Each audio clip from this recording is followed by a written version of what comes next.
Labą dieną. Jau turbūt dauguma susirinkot, matau, spūsčių eilių nėra. Labai džiaugiuosi visus galėdamas pasveikinti Agile Tour 2014 Kaune.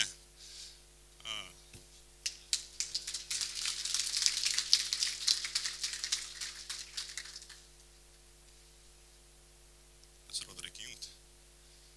Taigi, kas tas Agile Touras? Nežinau, ar kelintą kartą, kas pirmą kartą čia Agile Toure? Oho, labai smagu. Agile Tour yra idėja kilusi Prancūzijoje, prasidėjo nuo poros miestelių ir išsiplėtė iki, matote, kokio dydžio renginio visame pasaulyje. Tai yra, kiekvienas taškelis rodo po vieną miestelį, kuris taip pat rengia Agile Tour renginį. Kaip matote, tie du taškeliai greta yra Lietuvos renginiai, Kaunas ir Vilnius. Kaune susirinkame jau trečiąjį kartą. Labai man džiugu yra tai, kad prieš 3 metus buvo pirmojo konferencijoje tik tai 4 pranešėjai, apie 150 žmonių. Šiemet galiu pasidžiaugti surinkęs kažkur 260 žmonių, kur vos telpame, teko net stabdyti bilietus. Ir taip pat pranešėjų ne ką mažiau. Turime 13 pranešėjų, iš jų 2 ves workshopus, apie tai šiek tiek vėliau. Kas už to stovi? Realiai priklausom asociacijai Agile Lietuva, kuri dirba tą linkme, kad būtų 1-1, kad skleistumėm Agile metodikas Lietuvoje, kad galėtumėm mokytis kiek įmanoma 1-1, kad galėtumėm kiek įmanoma produktyviau dirbti, produktyviai leisti savo laiką darbe, kad reiktų mažiau dirbti, turbūt. Taigi, visas renginys, noriu labai akcentuoti, kad visas renginys yra organizuojamas savanorių. Kauno organizatorius veidus galite matyti apačioje. Visiškai neapmokama veikla, visi renginio pinigai lieka asociacijai, kad galėtume vykdyti tolimesnę veiklą, tokią kaip user groupsus ir panašiai. Taigi, labai noriu padėkoti šitai komandai, kuri susirinko gegužės mėnesį, pradėjom dirbti ir iki dabar sugebėjome pakviesti visus jūs čia. Toliau noriu pakviesti mūsų asociacijos prezidentą Vaidą Domauską, kuris galės plačiau papasakoti apie mūsų veiklą. Dėkui, Vytautai. Sveiki, tai kaip ir Vytautas sakė, Vaidas Domauskas, prezidentas asociacijos, labai gražus, didelis titulas, ne? Bet iš tikrųjų, kaip ir Vytautas minėjo, čia geriau matysis, labai faina ir mūsų asociacija buvo, iš tikrųjų susikūrė prieš 6 metus, tai buvo tik iniciatyvių žmonių grupė, kurie sugalvojo, kad reikia suorganizuoti konferenciją ir tai augo ir dabar turim daug savanorių, kurie daro daug gražių veiklų. Tai visus palinkėčiau šiandien ne tik išklausyti tas žinias, ką čia sužinosit ir ką pasidalins kolegos, o ir vėliau paieškoti apie mus ir ateiti prisijungti, kad kitais metais, kai organizuosim šitą konferenciją ir kitus renginius, jūs skirtumėt 1-2 ir prisidėtumėt prie to. Nes tai, kaip ir minėjo Vytautas, nėra uabas ar kažkas, tai yra tiesiog susirinkusių žmonių grupė, kurie sako, darom kažką, kad pasidalinti patirtimi. Juk geriausias būdas mokintis yra dalintis. Tai visi čia, kur esam, vieni su kitai šnekėkim, dalinkimės ir tai tobulėsim. Ką mes veikiam, tai jeigu ieškot informacijos yra Agile puslapis, kuriame stengiamės, kiek spėjam, kiek galim dėti visą informaciją, tai čia kaip ir pagrindinė vieta, kur jums informacijos. Kaip minėjom, viskas pagrindiniai renginiai tai yra konferencijos. Agile Touras tiek Kaune vyksta, tiek Vilniuje vyks, tai kas, jeigu čia patiks, tikrai pasižiūrėkit ir dar yra mokymų klasės prieš turą Vilniuje. Pavasarį organizuodavome konferenciją Agile diena. Pernai buvo ilga diskusija, ar reikia 2 konferencijų Lietuvoje apie Agile per metus. Ir buvo nuspręsta, kad jau turbūt ta veikla tiek įsisuko, kad užtektų ir vienos, tai palikom tik tą Agile Tourą. Tačiau buvo organizuota tokia PM Days, Project Management Days konferencija, kur projektų vadovai kalbėjo ir mes turėjom ten visą treką su keynote'u. Tai tikrai tas Agile žodis, vardas jau sklinda iš IT į kitas sritis, į bendrai projektų valdymą, kas yra labai džiugu. Tai konferencijos. Ką dar veikiam? Nuotrauka padidėjo. Kaip organizuojam kasmėnesinius susitikimus, tai yra 1 kartą per mėnesį. Čia buvo parašyta paskutinį mėnesio antradienį, ketvirtadienį, dabar biškitai agiliškai judru pasidaro. Kaip kada susirenkam ir diskutuojam kažkokią temą, kuri mums įdomi, kuri yra iškelta, ar organizatorių žmonių, jums įdomu. Tai vėl, tai gali būti ir pranešimo forma, pavyzdžiui, paskutinis buvo interviu nuotoliniu būdu su Jurgen Apelo, kuris atvažiuoja į Vilniaus konferenciją apie Management 3.0. Naujos vadybos teorijos, kaip jos taikomos, kokios organizacijose. Tai Vilniuje susirinkom vietoje ir dar transliavom internetu diskusiją. Po diskusijos su Jurgenu likom vietoje ir padiskutavom toliau tą pačią tą temą, kaip mes taikom organizacijose, ar taikom kokie trukdžiai ir panašiai. Tai tikrai skatinu pasidomėti, gal jeigu prisiregistruosit prie mail elektroninio pašto konferencijos, gausit visą informaciją. Nemokamai ateinat ir dar kartais gaunat sausainių ir alaus, tai vien dėl to galima ateiti. Ką dar veikiam? Lietuvoje esam, kaip ir visas IT turim problemų su lietuvių kalba ir vertimais. Natūralu, kad labai daug anglicizmų ir daug terminų anglų kalba, o kadangi jau Agile juda ir valstybinį sektorių tuoj pamatysit, tai reikia pradėti šnekėti lietuviškai, norim ar nenorim. Tai labai džiugu, kad yra kita iniciatyvi grupė žmonių, kurie išvertė viską į lietuvių kalbą, viską kiek įmanoma, yra dar ką versti, tai jeigu yra vėl norinčių prisidėti prie šių veiklų, prašom. Tai yra pirma iteracija, kaip mes sakom, tos vertimus galima tobulinti, keisti, jeigu kažkas nepatinka, diskutuoti. Tai pagrindiniai dalykai, kaip Agile terminai pagrindiniai, manifestas ir principai ir skramgydas yra išversti lietuvių kalbą, patalpinti oficialiuose svetainėse. Ir vėl dar vienas žmogus su iniciatyva išleidom, tai kaip lankstinuką, knygutę, kurį visi gavot. Tai dabar galit parnešti į savo įmonės ir jeigu reikia, galim duoti ir daugiau. Tai kas norit žinoti, galia yra patys pagrindiniai terminai, pavyzdžiui, kaip išversti user story į lietuvių kalbą, kas žino? Atsiverčiam paskutinį puslapį ir ieškom. Ar yra ten tas išversta? Yra. Vartotojo pasakojimas. Tai šiandien, jeigu kalbėsim lietuviškai, naudojam šitus terminus. Self-organizing team, savitvarkė komanda. Jokinga, bet žinokit, kai pradedi vartotos terminus po metų antrų vartojimo, jau pasidaro jie normalūs. Iš pradžių atrodo jokingi, paskui pripranti. Kas dar? Kaip minėjau, jau judam ir į valstybinį sektorių. Valstybinio sektorio projektais yra pavyzdžių, kurie įgyvendinti Agile metodiką, o po 2 metų intensyvaus darbo, 3 metų praktiškai su IVPK, Informacinės visuomenės plėtros komitetu, yra patvirtinta naujai pakeista metodika, valstybinės informacinės sistemos gyvavimo ciklo valdymo metodika, kur viena jos dalis yra realizavimo fazė, tai yra kūrimo fazė. Ta fazė anksčiau be abejo galima buvo vykdyti tik tai tradiciniu būdu, tai yra darot pirmą analizę, dokumentaciją, architektūrą, gamybą, testavimas, diegimas. Šiai dienai yra, jūs galit įtvirtinti įsakymo, kad galima rinktis 3 būdus. Tradicinį tiesinį, modulinį arba iteratyvų inkrementinį, skliausteliuose Agile. Nes neleidau pavadinti, aišku, oficialiai Agile to, tai yra iteratyvus inkrementinis būdas. Tai bet koks valstybinis projektas šiandien gali būti realizuojamas šitais metodais ir vėl yra mūsų Agile LT visa informacija, dedam visas prezentacijas, kad jeigu reikia kam informacijos, kaip čia gali būti, galite ieškoti. Vėl renginys organizuotas buvo pristatymas to, organizavo savanoriai, pasikvietėm visokių sodrų ir visų kitų IT skyrių vadovus, diskutavom labai. Ta veikla irgi skatintina ir kam įdomu, prisijunkit, padėkit judinti šitą sritį. Aišku, kaip visada turi būti ir fun veiklų, turim vasaros susitikimą neoficialų festivalį, valgom saldainius, užtveriam kelius, jeigu kas nors atvažiuoja vestuvėms šalia, tai gaunam daug saldainių ir šiaip ne tik Agile skatim, bet ir tarpusavyje mokomės, turim linksmų veiklų. Tai, kaip ir sakė, prisijunkit, čia yra komandos, pernai metų neradau jūsų nuotraukos organizatorių, čia Vilniaus organizatoriai, čia Kauno užpernai metų, bet tie žmonės, kurie iš tikrųjų dirba, aš tai ką, sumoku sąskaitas ir esu oficialiai už viską atsakingas, bet stengiuosi nieko nedaryti kaip normalus vadovas, ne? Dirba visi savanoriai, ačiū Jums labai už tai. Tiek apie asociaciją, tiek apie mus, linkiu tikrai gero renginio ir prisiminkit, kad kaip ir mūsų tikslas sako, mes dalinamės patirtimi ir taip tobulinam. Tai visos kavos pertraukėlės, išnaudokit jas, kai prieinat prie žmogaus, negerkit kavos vieną, sakykit, užduokit klausimą, o kaip tu darai tą, o kaip tu darai tą. Pamatysit, kad iš tų diskusijų jūs gausit tiek daug naudos, kad tikrai grįžę galėsit kažką pabandyti ir žiūrėti, kaip jums sekasi. Sėkmės ir ačiū.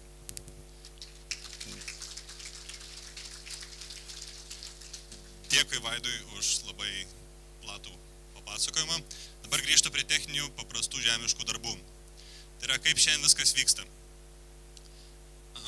Visi ant savo kaklo turite pakabukus, kurių kitoje pusėje yra šiandienos programa. Kaip matote, esame dabar 2:1 salėje. Po Ilja ir JB Reinsberger pranešimo toliau gersime kavos pertraukėlę ir tada įsiskirstysime į 3 rautus. Tai yra 2:1 salė čia, 3:1 tai yra aukščiau ir 2:2 salė, tai yra atsiras čia siena ir toj pusėje bus workshopas. Taigi visi draugiškai galim pasidalinti ir išgirsti kitų speakerių. Po to pačiame gale, kai baigsis trekai, bus Algirdo Stonio prezentacija, vėl visi susirinksime kartu į šitą pradidintąją salę. Ir pačiam gale, kaip matote, bus prizų. Taigi, nepabėkite. Atkreipkite dėmesį, koks yra Wi-Fi passwordas, jo reikės šiek tiek vėliau. Kaip ir sakėm, šio renginio nebūtų be mūsų rėmėjų. Šis renginys tikrai nebūtų už 30 ar 40 litų, jeigu visos šios įmonės neprisidėtų prie renginio.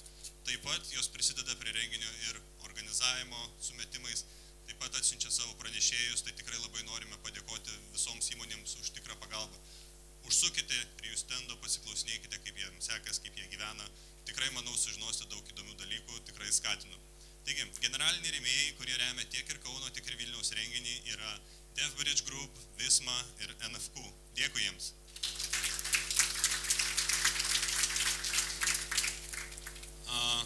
Taip pat mūsų renginio rėmėjai yra Call Credit Information Group, Intermedics, Store Brand ir mūsų ilgametis sponsorius Equinox Europe.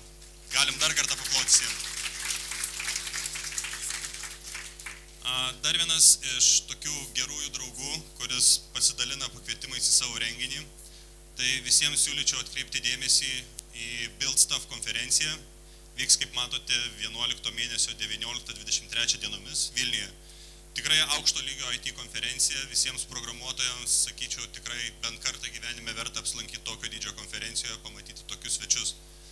Taigi, šiandien visi, kas pildysite feedback formas, gaus pakvietimus į Build Stuff konferenciją 2 vienetus. Taip pat turime gerų knygų, beje, dėkui būsimam Agile Tour Vilnius lektoriui, keynote speakeriui Jurgen Apelo. Jo top 100 pirmosios 3 knygos bus išdalintos už feedback formas. Taip pat renginio marškinėliai irgi bus. Vienas iš mūsų rėmėjų, taip pat Intermedics, dovanoja Steam žaidimų paketą laimėjusiam. Dabar už ką galima laimėti prizus? Agile metodikos sako, kad svarbiausia reikia viena iš tokių stipriausių ramščių, kaip galim tobulėti, tai yra reikia grįžtamojo ryšio. Mums kaip konferencijos organizatoriams taip pat reikia grįžtamojo ryšio. Visiems speakeriams taip pat reikia grįžtamojo ryšio. Tai mes labai prašome užpildyti anketas, kurias rasite savo maišeliuose, arba elektroninę agileturas.lt/kaunasfeedback. Kad būtų įdomiau ir kad būtų mums visiems mažiau ir paprasčiau darbo, tai labai skatiname elektroninės anketas. Šiek tiek daugiau prizų, tai yra konferencija, Steam ir 2 knygos atiteks už elektroninės anketos pildymą. Taigi skatiname labiau pildyti elektroninės anketas. Tai va taip, tikiuosi, kad visi šiandien pasibendrausite, išgirsite daug naujų dalykų iš mūsų pranešėjų. O dabar kviečiu, galbūt tiesiogiai su Agile nesusijęs žmogus, bet Agile pati svarbiausia dalis yra projektuose visgi biznio pusė. Tai yra ne tai, kaip mes dirbam, bet tai yra tai, ką mes visgi sugebam padaryti. Ir tas Agile'as atsirado ne be reikalo, atsirado su pagrindu tuo, kad reikia greičiau reaguoti į verslo pokyčius. Ir apie tai kviečiu Ilja papasakoti, kaip dabar verslas laikosi ir kodėl visgi reikia būti gyviems ir judriems.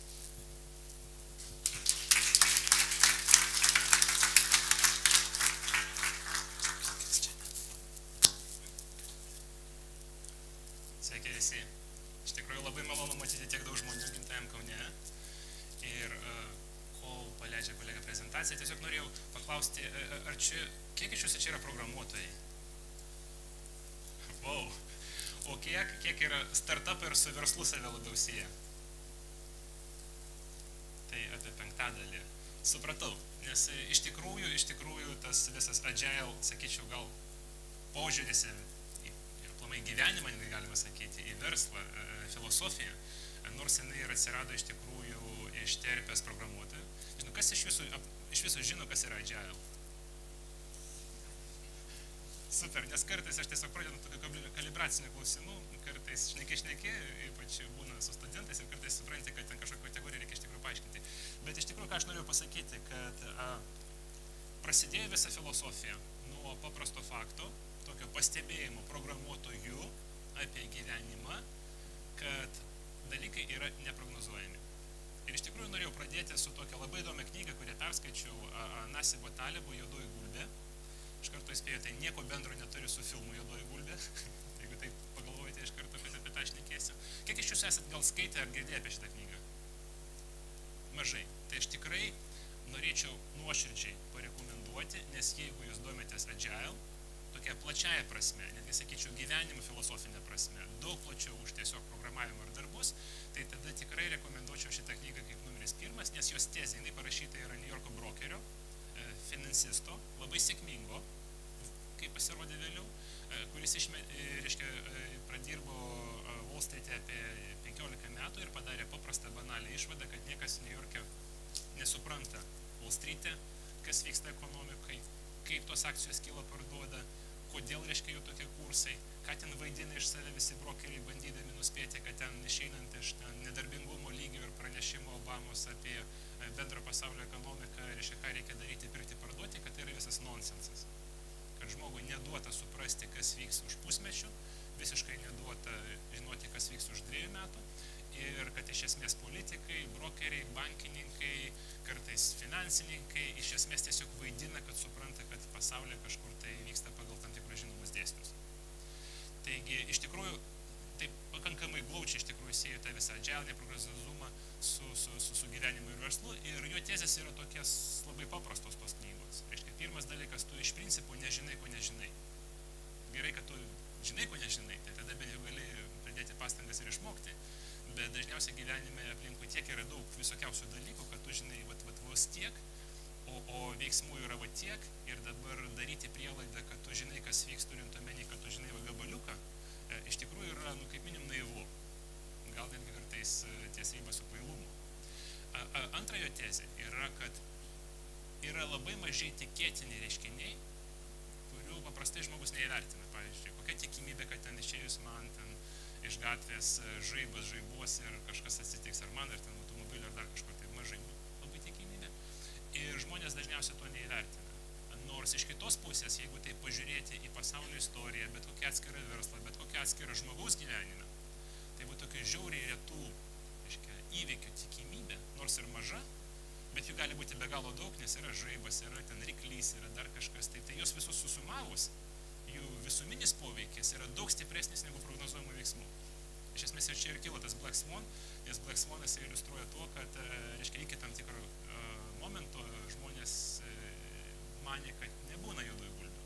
Ir kažkur tai Australijoje kažkokį tai laiku atrado ir tai buvo labai mažai tikėtinas reiškinys. Ir tai iš tikrųjų pakeitė žmonių požiūrį.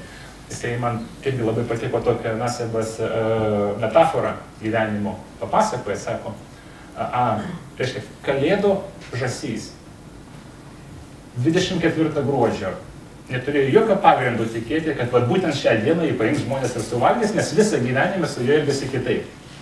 Maitino ten, augino ten kažkur tai. Ir kai viskas gyvenime, sako, viskas klojasi taip, tikimybė tą dieną, kad o dabar, reiškia, žmogus pasisuks ir man ten galvą nupjaus, yra ant tiek maža, kad jis iš to neišeina, bet dažniausiai tokie įvykiai keičia visų gyvenimą. Iš tikrųjų, tai skamba truputėlį keistai, bet jeigu pagalvosite apie savo gyvenimą, iš tikrųjų, kokį poveikį jums turėjo vienetiniai ir reti įvykiai. Kažką sutikau, kažką pasakė ir mano gyvenimas pasisuko. Ten kažkas įvyko, vėlgi kompanijos gal lygmenį, tam pačiam, žinai, Google ar Facebook ar dar kažkur, tai visada galima sekti vienetinius įvykius, kurių tikimybė yra žiauriai maža, bet kuriem įvykus iš tikrųjų vyksta kardinaliai pokyčiai, o jeigu taip yra, jeigu iš tikrųjų gyvenimas atrodo daugiau priklausomas nuo tokių retų išskirtinių, bet labai stiprių įvykių, tai tada kaip tu gali prognozuoti? Nes tu gali prognozuoti tik tai matomus dalykus, tos apie kuriuos žinai. Antras iš tikrųjų momentas, jo, kaip iliustracija ar įrodymas, kodėl dalykus neįmanoma prognozuoti, tai yra tai vadinamas paklaidos dauginimosi efektas. programuotojai sėdė, tai gal matematikai irgi. Kas žino apie paklaidos dauginimąsi efektą, kas tai yra? Tokia iliustracija įdomu, jisai va toj knygoj praveda, man tiesiog pribloškė, aš po to bandžiau surasti įrodymą, iš tikrųjų taip yra, bet įsivaizduokite biliardo stalą. Pūlo stalą jisai, biliardas dar sudėtingesnis, pūlas paprastesnis. Reiškia, jisai sako, jeigu jūs norite išskaičiuoti kamuoliukų padėtį milimetro tikslumu po pirmo smūgio, tai šiaip vidutinio, sakysime, vadovėlio fizikos užtenka, nes tau reikia padauginti masę iš pagreičio, iš impulso, reiškia, išskaičiuoti padėtį. Ir tai iš esmės kiekvienas kompiuterinis žaidimas ir programuotojas tą padaro banaliai per keletą rykščių. Dabar be abejo, po kiekvieno smūgio paklaida dauginasi, nes kamuoliukas nuridena ten 0,00 mm čia arba čia. Ir jeigu tu nori išskaičiuoti tiksliai milimetro tikslumo kamuoliukų padėtį po 9 smūgių, tai reikia jau įvertinti gravitacinį lauką šalia esančių žmonių. Nes jie įveda tam tikrą paklaidą, kur dauginasi per smūgių skaičių ir jau po 9 mušių jau apibrėžia, kad kamuoliukas čia arba čia randasi. Dabar jeigu tu nori išskaičiuoti tiksliai kamuoliukų padėtį po 42 smūgių, tau reikia įvertinti gravitacinį lauką kiekvienos visatos dalelytės. Kitaip tu neišskaičiuosi milimetro tikslumą. Ir jisai realiai fiziškai, matematiškai rodo, kad jeigu drugelis nuskrenda Indijoje nuo gėlės A variantas čia, B variantas čia, tai va tas drugelio pasirinkimas gali po 2 metų turėti pasekmę tokią, kad arba bus, arba nebus uraganas New York'e. Tai iš tikrųjų tie, kurie iš visų žino tą Ray Bradbury filmą apie drugelį ir prezidento rinkimus, tai iš tikrųjų nereikia 100 milijonų metų, pakanka 2 metų, kad drugelio pasirinkimas įtakotų arba buvimą, arba nebuvimą uragano, kuris gali vėlgi arba pakeisti, arba nepakeisti 10 milijonų žmonių gyvenimus. Tai tada iš tikrųjų jisai įveda tokią metaforą, sako, jeigu iš tikrųjų ta paklaida taip dauginasi, tai iš tikrųjų, kai Obama išeina ir sako, nedarbo lygis yra 5,4%, jeigu iš tikrųjų jisai suklydo ir tai yra 5,40006, sako, visi mūsų matematiniai paskaičiavimai apie tą bendrą vidinį produktą, mūsų valiutos kursą, konkurencingumą ir visą kitą galima tiesiog išmesti iš šiukšlių dėžę. Nes per keletą iteracijų tai prives prie visiškai kito rezultato. Ir iš tikrųjų taip yra. Iš tikrųjų, kai pažiūri, kiek maži dalykai kaupiasi ir veda prie žiauriai skirtingų rezultatų, tai supranti, kad prognozuoti jų, bandant tiesiog atsisėdus, turėti, bent jau aš baigiau ekonomiką, tai mane mokino kaip ekonominiam formuliam bandyti nupiešti ateitį, reiškia, ten įdėdi ten nedarbo lygį, paklausą, ten dar kažką tai agreguotą. Ir tada sakai, vat už 5 metų mūsų šalis bus va čia, už 10 čia ir tą kreivę išpaišai, iš esmės va tokių pamastymų bazinių, sakysime, iš tikrųjų pakanka, kad daryti ilgalaikės išvadas apie strategiją, kur ką reikia daryti, bet tai yra visas nonsensas. Ir vėlgi geriausia iš visų šaltinių žinių tą iliustruoja būtent šitą knygą, kam įdomu, tikrai nuoširdžiai rekomenduočiau paskaityti. Taigi, pirmas dalykas, ką reikia prisiminti, iš principo suprantant, bandant suprasti tą visą Agile filosofiją, kad dalykai nėra prognozuojami. Kas jums pasakytų, kad aš galiu nuspėti, kaip kas atrodys rytoj poryt, tai yra nonsensas. Iš tikrųjų to neįmanoma, aš to netikiu ir tiesiog reikia laukti įvairių dalykų, būti pasiruošusiam negu planuoti. Greitis, realus laiko sprendimai. Čia yra antras mūsų sakysime, gyvenimo arba to Agile filosofijos principo dalis. Siejasi su to, kad jeigu anksčiau niekas negalėjo žinoti, kas vyksta, bet jau tu turėjai laiko apsižvalgyti ir suprasti, kas vyksta, nes visi reagavo lėtai. Dabar dėja taip nėra. Aplinka keičiasi ir pokyčiai ateina tiek greitai, kad arba tu susigaudai momentaliai, kas vyksta ir tada atitinkami keiti savo strategiją, arba tu tiesiog nespėjai. Ką tu šiandien žinai, tas nebeaktualu rytoj. Čia kartais irgi iliustruoju, kad šnekant apie mokslą, apie studijas, man teko gauti egzaminų, reiškia, klausimus senais metais vieno iš Lietuvos universiteto, informatikos fakulteto. Ir ten, reiškia, buvo klausimas, kiek talpos turi 3,4 colio diskelis variantas A. 360 KB, variantas B 720, variantas C 1,2 mego, 1,44. Ir tai buvo anų metų, 2013 metų klausimas. Kas iš viso prisimena diskelis, man tiesiog smalsu.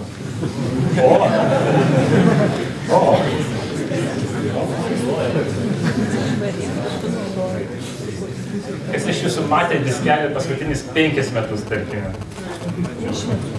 Aha.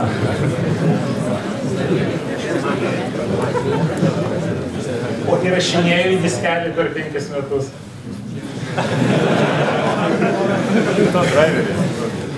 Wow. Čia ne tas lazerinis, čia tas magnetinis. Wow.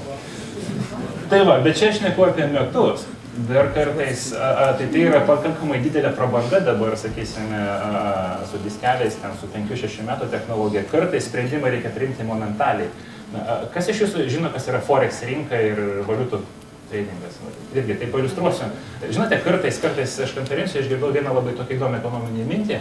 Sako, kad dabar, reiškia, pasaulis ant tiek yra aplipdęs, reiškia, visokiausių brokerių, Forexo traderių ir visokių kitų, tai kiti žmonės, reiškia, moka iš esmės netiesioginį mokestį už tai, kad nežino, kas vyksta ten valiutų rinkoje, pasaulyje ir panašiai ir nespėja sureaguoti. Kitais žodžiais pas jūs ten guri 100 eurų kišenėje, bet 4 ryto kažkas Europos centriniam banke pasako žinutę, reiškia, jeigu ten 4:01 jūs nespėjate arba jūsų brokeris nespėja sureaguoti, tai iš esmės ten 5 valandą jūsų ten kišenė šiek tiek nuvertėjo, nes kažkas to pasinaudojo.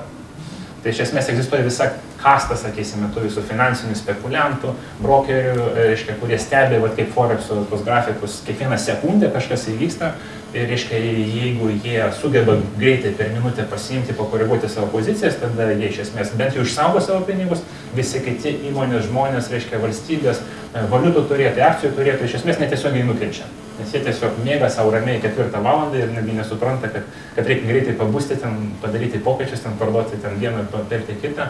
Ir tai yra mokestis už tokią aklumą, mokestis už nežinojimą, mokestis už lėtumą, kad tu nespėjai sureaguoti.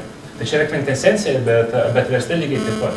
Reiškia, jeigu šiandien išėjo Steve Jobsas ir pasakė, reiškia, va, turiu tokį device'ą, jeigu tu po 5 minučių neišnagrinėjai operacinės sistemos ir nesupratai, kokie ten principiniai yra pokyčiai, ar jie pristatė ar nepristatė ten mokėjimus ar mokėjimo sistemas ar dar kažką, tai, o po 10 minučių padaryti tinkamą korekciją, reiškia, savo planų, strategijos kursų, reiškia, viskas, jau kažkas tai tą padarys už tave. Ir tada tu gali tuos senųjų kursų sekti, kur nori, kaip nori, bet jau ateitis randasi čia. Ir iš tikrųjų reakcija yra vis greitesnė. Ir kas iš tikrųjų dar svarbiau netgi už tą, sakysime, greitį, tai yra, kad tie pokyčiai ne tik tai yra greitis, bet jie yra kokybiški, kokybiniai, ne kiekybiniai.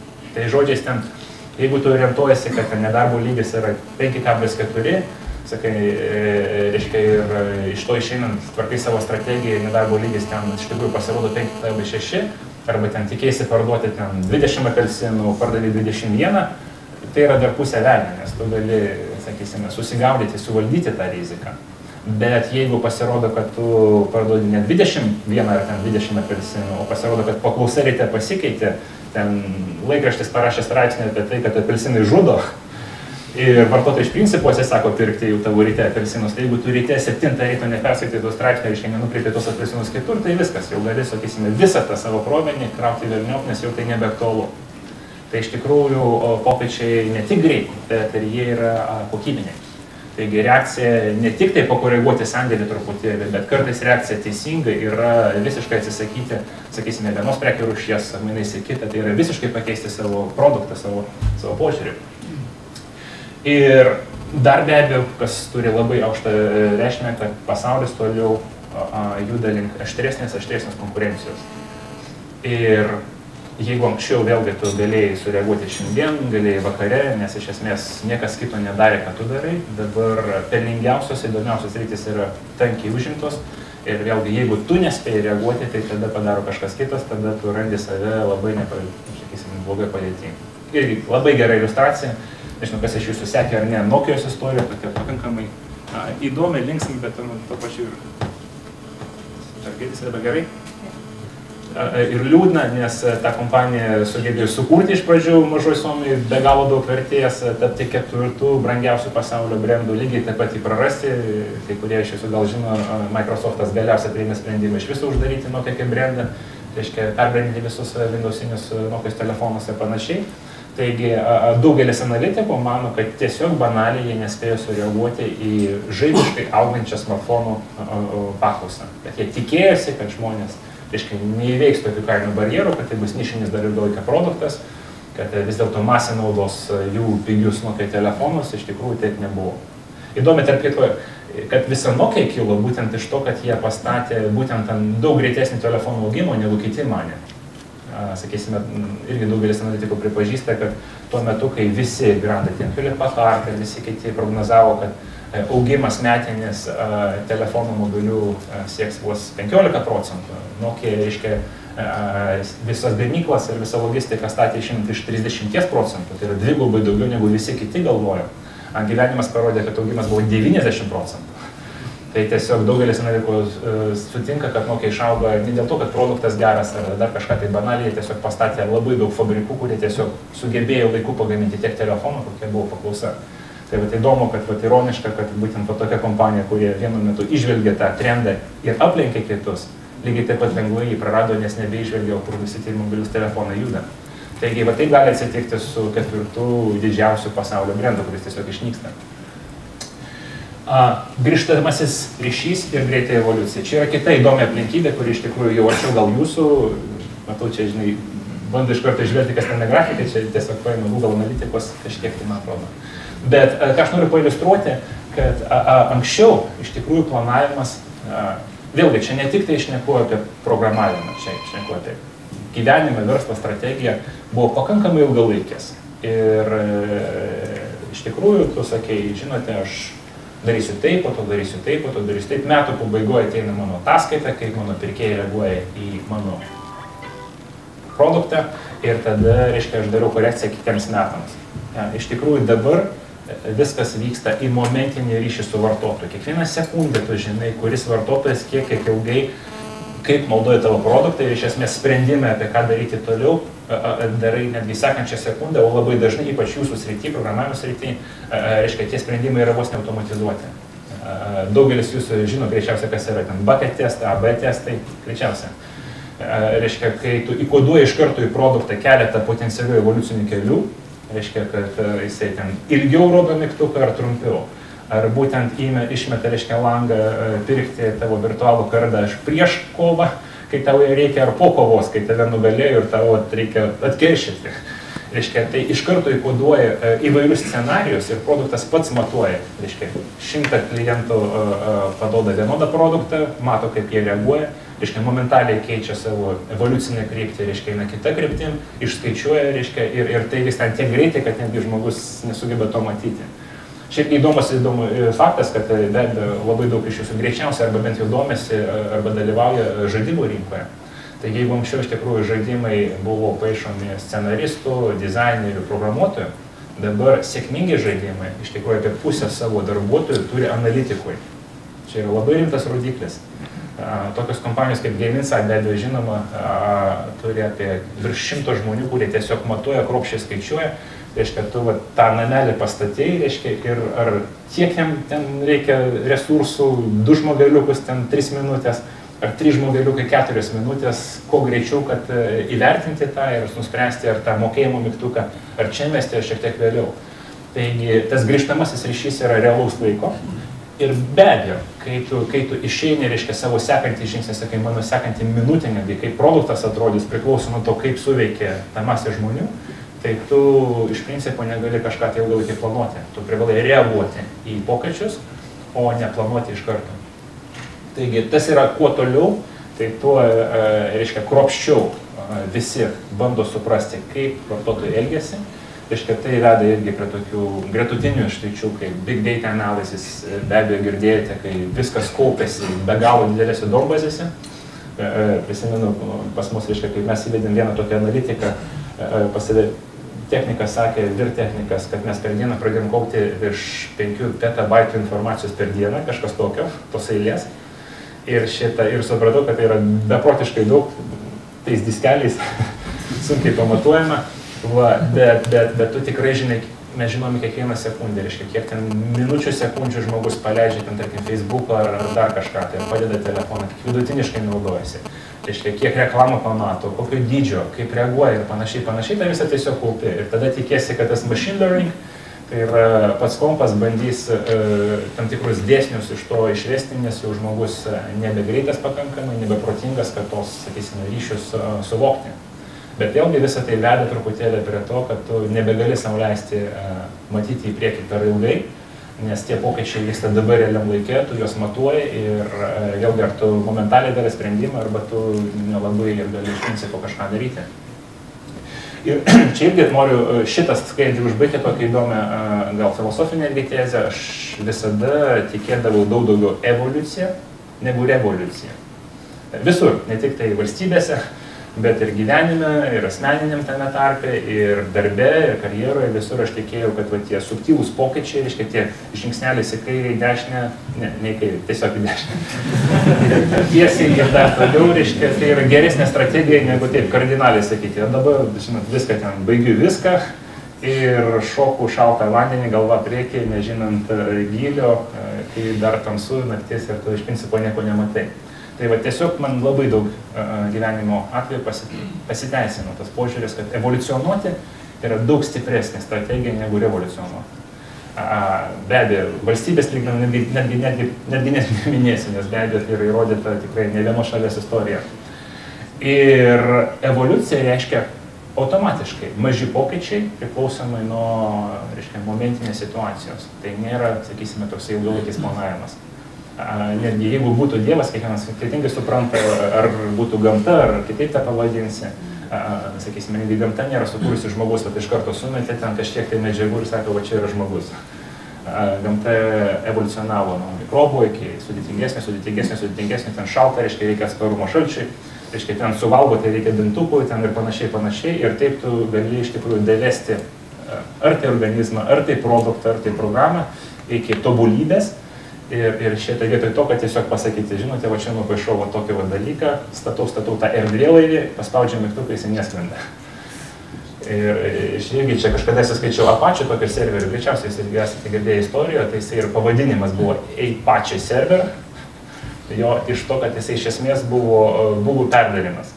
Visas Apache, reiškia, jie nuolat padarė veiklą, kuris neveikia, reiškia, ir pradėjo pačinti, reiškia, ir ten užklijavo, ir ten nebereikia, ir ten pakeitė, ir ten, reiškia, jisai buvo nuolat iteruojamas. Ir kaip žinote, nežinau kaip dabar, prieš 5 gal metus, kai aš dar programavau, tai Apache serveris buvo laikomas tuo metu iš tikrųjų patikimiausias, nes visi ten Windows serveriai ir panašiai, kurie greičiausiai buvo daromi planiniu būdu, o ne tokiu chaotiniu, pačiniu būdu, iš tikrųjų jis jau buvo laikomas daug patikimesnis, stabilesnis, bent jau ten tas aptaimas ar ten ko įplanuoja, buvo aukštesnis ir panašiai.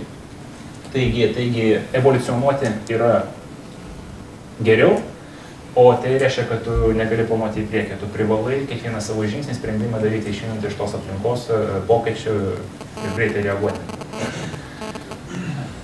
Dar vienas svarbus iš tikrųjų momentas, kurį gal jūs kartais nelabai matote už projektų, bet visur visada kiekvienoje gyvenimo veiklos srityje veikia ribojantis faktorius resursai. Ar tai yra laikas, ar tai yra pinigai, ar tai yra žmonės, ar tai yra patalpos, ar tai yra nafta, ar tai kažkas, tai dar visada tave riboja resursai. Visada. Ir iš tikrųjų finansiniai resursai, kurie yra tokie likvidžiausi ir dažniausiai iš tikrųjų stovi už tame tarpe IT projekto, jeigu anksčiau iš tikrųjų buvo priimta planuoti pakankamai ilgai ir sakyti, va tau yra ten milijonas, va tau yra metai, va tau yra produktas, reiškia, po metų grįžtame, greičiausia tu biudžetą įvykdai, tai tau reikia dar 1 milijoną, dar 1 metų. Ir tada po 3 kelių, sakysime, metų tu greičiausiai tą projektą pristatinėdavai, dabar netaip nebūna. Žiauriai retai, ypač programavime, dabar biudžetai yra fiksuojami iki pat projekto pabaigos. Dabar tai jau yra retenybė. Dažniausiai, kaip aš esu susidūręs, reiškia, projektai yra finansuojami etapais, kitai žodžiais tau pasakoma, va čia yra pirmi 10 mm, juos reikia nueiti, tau yra 100 litų, kad juos nueiti. Reiškia, taip mes iš tikrųjų ruošiamės, kad visas projektas kainuos tiek ir iš tikrųjų matome tokią galimybę. Bet sekantį 100 litų tau pasidarys prieinami tik tai, kad šitos, reiškia, pirmą kelio ruožą įveiksi ir įrodysi, kad vykti pagal planą. Taigi iš tikrųjų, o kadangi, nežinau kaip jum, man tai planus vykdyti niekad nesisekdavo, nes iš tikrųjų įvyksta kažkoks tai reiškinys, kurį tu nenamatai ir viskas vyksta visai kitaip. Tai vienintelis, sakysime, kelias galiausiai įsisavinti tą biudžetą, jeigu tu to nori, tai yra iš tikrųjų daryti korekcijas realiam laike. Šiandien išleidai ten $3, padarai produktą, kuris veikia ne visai kitaip, reiškia, padarai korekciją, tada tik tai tau prieinami pasidaro sekantis $3 ir panašiai taip judė. Iš tikrųjų, tai yra efektyvesnis finansavimo požiūrių be abejo būdas, nes tu labai greitai ir labai anksti reaguoji į kažkokius tai netikėtumus ir tada gali apsaugoti didžiąją biudžeto dalį nuo tokio investicijų išmetimo, jeigu iš tikrųjų kažkas vyksta ne taip. Iš tikrųjų, tiem, kurie kitoj barikado pusėje, kurie gyvena iš tų biudžetų, ar tai užsakymas, ar tai valstybinis, ar tai, reiškia, rizikos kapitalų pačios startupo finansavimas, tai jiem pasidaro vis sunkiau, nes iš tikrųjų jau baigėsi laikai, kai tiesiog apsikrauni pinigais ir metus daryk, ką nori. Reiškia, ne, kiekvieną rytą privalai įrodinėti iš esmės, kad ką tu darai yra teisinga, kad viskas veikia, vartotojai prognozuojamai reaguoja, jeigu ne, tai tada kokius pokyčius reikia daryti ir taip tada judėti. Iš tikrųjų, tai ne tik liečia pačio projekto finansavimą, tai liečia tuo pačiu ir vidinį, sakysime, finansavimą įvairių sričių. Tame tarpe tokios svarbos, pavyzdžiui, kaip rinkodara, ten viešieji ryšiai ir panašiai. Jeigu anksčiau būdavo dažniausia rinkodaros vadas, sako, tai yra mėnesinis biudžetas ten tiek, turime tam tikras reklamos terpes ir komunikacijos kanalus ir galite su jais dirbti, nevelnio. Dabar tie, kurie iš tikrųjų dirba glaudžiai su naujom reklamos priemonėm, kaip Facebook, Google ir panašiai, žino, kad realiai tu kiekvieną dolerį seki, kad tu bandai matuoti savo gražą. Reiškia, yra pastatyta netgi tokie dalykai kaip real-time bidding ir platformas, kurie realiam laike iš tikrųjų matuoja, kad šitas centas išleistas ten žmogui, kuris paklikino čia, nuėjo čia, reiškia, nupirko, nenupirko tavo produktą, jeigu nupirko, tai automatiškai šiek tiek didinamas išlaidų, sakysime, kiekis šitam kanale. Nedaug dievė, konversija pradėjo kristi ten 10 val. Ryte, momentaliai biudžetas uždaromas ir panašiai. Taigi tu ne tik tai, sakysime, save finansuoja savo projektą tokiais, sakysime, žingsneliais, bet tu labai kruopščiai seki visus išorinius resursus, kur ir kaip jie yra naudojami. Ir be abejo darai labai rimtas korekcijas, nes iš ryto tu gali galvoti, kad, žinote, aš nupirksiu 1000 lankytojų už $1000 per Facebooką, vakale gali baigti, kad iš viso ten Facebookas nupranti, kad neveikia, nes ten 5, ten 6 visi eina namo ir darbė nebe Facebookina ir tada momentaliai tas biudžetas turi eiti į Google ir tada jisai leidžiamas tenai ir panašiai. Taigi irgi taip pat viskas veda prie neprognozuojamumo, prie poreikio stebėti realiam laikė, kas vyksta, reaguoti momentaliai iki to, kad vos net ten, pavyzdžiui, stabdyti visą savo projektą, finansavimą, arba kreipti kitur, arba visiškai daryti produkto korekcijas ir taip toliau. Taigi visa tai kumuliatyviai iš esmės veda prie keletos išvadų. Ir čia norėjau jau iliustruoti tokį simbolį gal to Agile proceso, tokią lentą. Kiek iš jūsų turi realiai tokią lentą? Popierinė, ta prasme, su popieriukai. Čia toksai kartais prieini prie kokio startupo ir sakai, kam ta lenta yra, nes kompą dabar daug patogiau tą valdyti. Ne, čia yra mūsų kaip ir ašis viso startupo, mes tos latelės aš išlygiuojam, tai yra jau kaip ir simbolis, sakysime, startupo pasidarė. Bet visą, ką aš pasakoju, iš esmės gali būti vedant po truputėlį prie esminio Agile proceso, dabar jau šneku apie programavimą, apie software development, IT, reiškia prie filosofijos, nes yra daug apibrėžimų, apibūdinimų, kaip žinote, tą filosofiją savo kažkokią bent jau tezę sukūrė 17 programuotojų 2001 metais Jutoj, kai įvertino tokią plačią visą, sakysime, aplinkybės ir pasakė, va čia yra mūsų vertybės. Čia yra Agile proceso kvintesencija, suvestinė, esminiai faktoriai ir čia yra iš tikrųjų tai, kas apibūdina tą mūsų požiūrį, verslo požiūrį, programavimo požiūrį, filosofiją. Ir tai truputėlį seka iš to, ką aš tik tai pasakoju apie, vėlgi, plačiąją prasme, apie gyvenimą verslą. Pirmas dalykas, kas yra svarbu, tai yra žmonės ir jų bendravimas. Iš tikrųjų, tai yra svarbiau negu procesai, įrankiai, visa kita. Nes procesuose paskesti įrankiai iš tikrųjų yra išvestiniai, iš žmonių bendravimo ir svarbiau, daug svarbiau tiesiog žmonėm, bendrauti. Tai iš čia, sakysime, gimsta tokios idėjos kaip kolokacijos, kaip tu sėdi šalia bendrauji gyvai, o ne kažkur nuotoliniu būdu ir panašiai. Antra tezė irgi svarbiau, kad tas produktas veiktų, negu kad jisai turėtų pilną dokumentaciją, arba būtų aprašytas, arba būtų suformuotas geriau apačiai, negu kažkas tai darė. Čia labai daugelis su manimi nesutiks, čia vėlgi, čia ne mano mintis, aš čia tiesiog paaiškinu šiek tiek Agile filosofijos, bet labai daug tame prasmės yra. Nes kaip supranti, kiek overheado arba papildomų nereikalingų pastangų dedama į tai, kad kažką aprašyti su prielaida, kad tas kažkas tai ten kitą dieną išmeti ir darai kažką kito, tai tai yra tiesiog didelis stabdis inkaras. Tai kartais geriau tiesiog banaliai turėti veikiantį produktą ir viskas. Ir vėlgi labai gera iliustracija, tas Apache serveris, kuris iš tikrųjų užkariavo populiarumą, būtent to, kad jisai tiesiog veikia.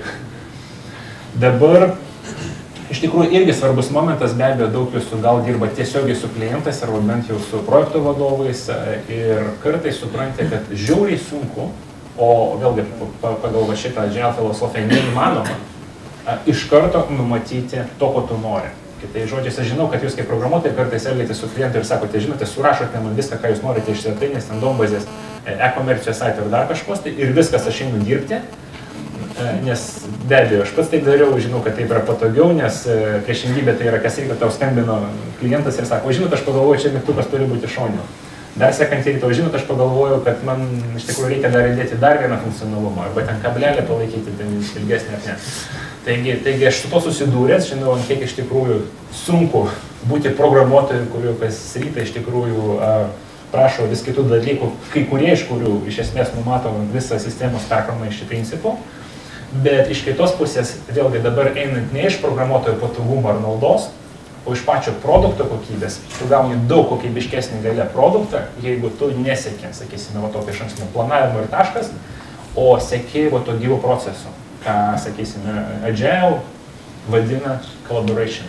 Iškai tai numato, kad iš esmės kas ryt tu susitinki su arba užsakovu, arba projekto vadovu, arba kliento ir iš esmės pasakai truputėlį, ką padarei, gyvai aptari, reiškia, kokios yra toliau galimybės, tada be abejo, jam tu turi galimybę išaiškinti, kad kai kurie pageidavimai neįmanomi, nes jau tu nuėjai labai ilgai kitų kelių, kai kurie iš kitos pusės ir daug dažniau negu kitaip yra įmanomi, tu padarai tą korekciją, taigi rytoj produkto vizija galutinė atrodo šiek tiek kitokia, poryt dar šiek tiek kitokia, bet jeigu tu darai būtent taip, o ne kitaip, pagal iš anksto ten nupieštą planą, tai galiausiai tavo produktas bus geresnis. Vėlgi, tai yra viena iš Agile procesų vertybių, kad tu nuolat diskutuoji, nuolat kolaboruoji, nuolat bandai suprasti geriau, skiri tam laiko ir iš esmės iš anksto, reiškia, planuodamas tą procesą, numatai, kad reikės papildomų pokalbių, diskusijų, papildomų laiko keičiant, ką jūs jau sutarėte ir panašiai, ir tai geriau produktui. Nebūtinai geriau jum ar klientai, produktui geriau. Ir be abejo, paskutinė ir tokia gal svarbiausia visos tos filosofijos mintis, kad nereikia plano ir planavimo, reikia reakcijos į aplinkybės. Ir čia, nori, nenori, aš kaip vėlgi ekonomistas momentaliai man rezonuoja su planinė ekonomika ir rinkos ekonomika ir galiu labai daug paralelių ir metaforų vesti čia, nes be abejo, žinote, planinė ekonomika būtent to buvo pastatyta, kad mes prognozuojame, kad mums reikės 10 500 batų šitam miestui per šitą laikotarpį, dėl to statome fabriką, kuris sugeba pagaminti tos 10 500 batų, dėl to statome planą direktoriui to fabriko, jisai numeta žemiau ir mes tai planuojame visą savo ūkį ir ekonomiką. Ir atvirkščiai, rinkos ekonomika yra kitokia. Reiškia, kažkur čia batus pastačiau, nusiviau 10, reiškia, man sekasi, tada klientai mane mėgsta, pažįsta, perka, aš pakeliu kainą arba pagaminu 15, atsiranda kitas, kuris atveža iš Lenkijos 15 batų, tada aš nusižudau. Verslo prasme. Reiškia, darau kažką kito ir va tai po truputėlį judu ir visa pasaulio ekonominė istorija įrodė, kad tos procesas yra daug stipresnis negu bandymas kažką planuoti. Čiagi tokia įdomi iliustracija pateiksiu, kad aš lankiausi prieš keletą metų Kinijoje, tokia Guangzhou miestelėje ir ten, reiškia, man įspūdį paliko labai žiauriai, iš tolo paliko aukšti pastatai, reiškia, dangoraižiai, kurio nesitikėjau tokiam miestelėje, reiškia, po to pro miestą važiuodama supratau, kad tai yra savotiškas geto, nes tai yra faneriniai tokie dangoraižiai, kur viduj ten skylės niekas negyvena ir iš esmės jų prasmė ekonominė man nesuprantama buvo, aš po to šnekėjau su kolegom ir išaiškėjo toks įdomus faktas, kad žinote ar nežinote, bet Kinijos miesto mero judėjimas partijos vertikalėje priklauso nuo vidutinio dangoraižių aukščio mieste. Aiškiai labai paprasta, pas mane ten kilometras ar ten kažkiek tai, aš greičiau judu negu kaimynas, pas kurį vidutinis pastato aukštis yra šiek tiek mažiau. Tai čia yra irgi planavimo ir planinio proceso, reiškia, kai tu planuoji, tu įvedi dirbtinius rodiklius. Tu negali įvertinti, ten, sakysime, milijono aplinkybės faktorių, nes tau neužtektų banaliai, sakysime, informacijos, kad tą aprašyti užduotį, tu išskiri, sakysime, keletą tokių esminių parametrų, kaip, pavyzdžiui, bato kiekis ar pastatų aukštis, bet tada, kai tu neįvertini, kad, reiškia, jeigu tu paskelbi vieną rodiklį, tai žmonės ir optimizuoja tik tai tam vienam rodikliui, nekreipiant dėmesį į tą 900 999 kitas aplinkybės ir tada tu gauni, reiškia, pastatą, kuris yra tuščias viduj, tu gauni, reiškia, 10 500 batų, kurių niekas nenešioja ir panašiai. Taigi irgi atspindi, sakysime, verslo gyvenimo, politiko, ekonomiką, tą paprastą tezę, kad kartais ir dažniau negu kitaip geriau reaguoti momentaliai paklausą ir neplanuoti iš anksto negu kitaip. Tai čia yra 4 pagrindiniai, sakysime, požiūrio tokie filosofiniai punktai, čia yra tokia suvestinė, be abejo yra daug tokių kitų variacijų, bet tai viskas seka būtent iš to, aš pasakiau, tai negali prognozuoti, gyvenimas greitėja, kad iš tikrųjų tu privalai stebėti, kas vyksta labai kruopščiai, žinoti viską, reaguoti greitai ir adaptuotis aplinkybėm, negu planuoti iš anksto. Taigi, va, toksai įvadas į šitą konferenciją. Ačiū labai.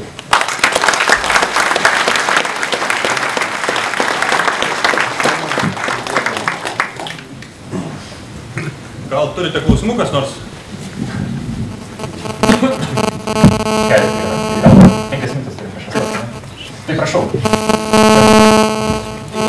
Atrodo, tas planavimo procesas pasisįvūrė, kas liečia verslo vystymą. Pavyzdžiui, kad yra naujas projektas, ar ne, yra nauja komanda. Tai, sakykime, konkrečiai planuojate, kiek į priekį, ką paliekate Agile. Ir kokio prievolė, sakykime, KPIs ar kažko vertinti, kažko. Tai čia būtent business development'e. Jo. Tai šiaip business development'e pirmas dalykas, jisai kaip ir sales ir pardavimai, jisai privalo būti pririštas prie rezultatų. Tai čia yra faktas, kaip blynas. Reiškia, irgi gal pailiustruosiu, kaip mes pasamdėme mano pirmąjį verslo vystymo vadą, reiškia, aš prisimenu jo pokalbį su savo pavaldiniais, kurie turėjo, reiškia, pirmadienius skambučius. Ir jisai sakė, žinote, reiškia, man reikia iš kiekvieno iš jūsų pirmadienį aš laukiu 5 naujų developerių kontraktų.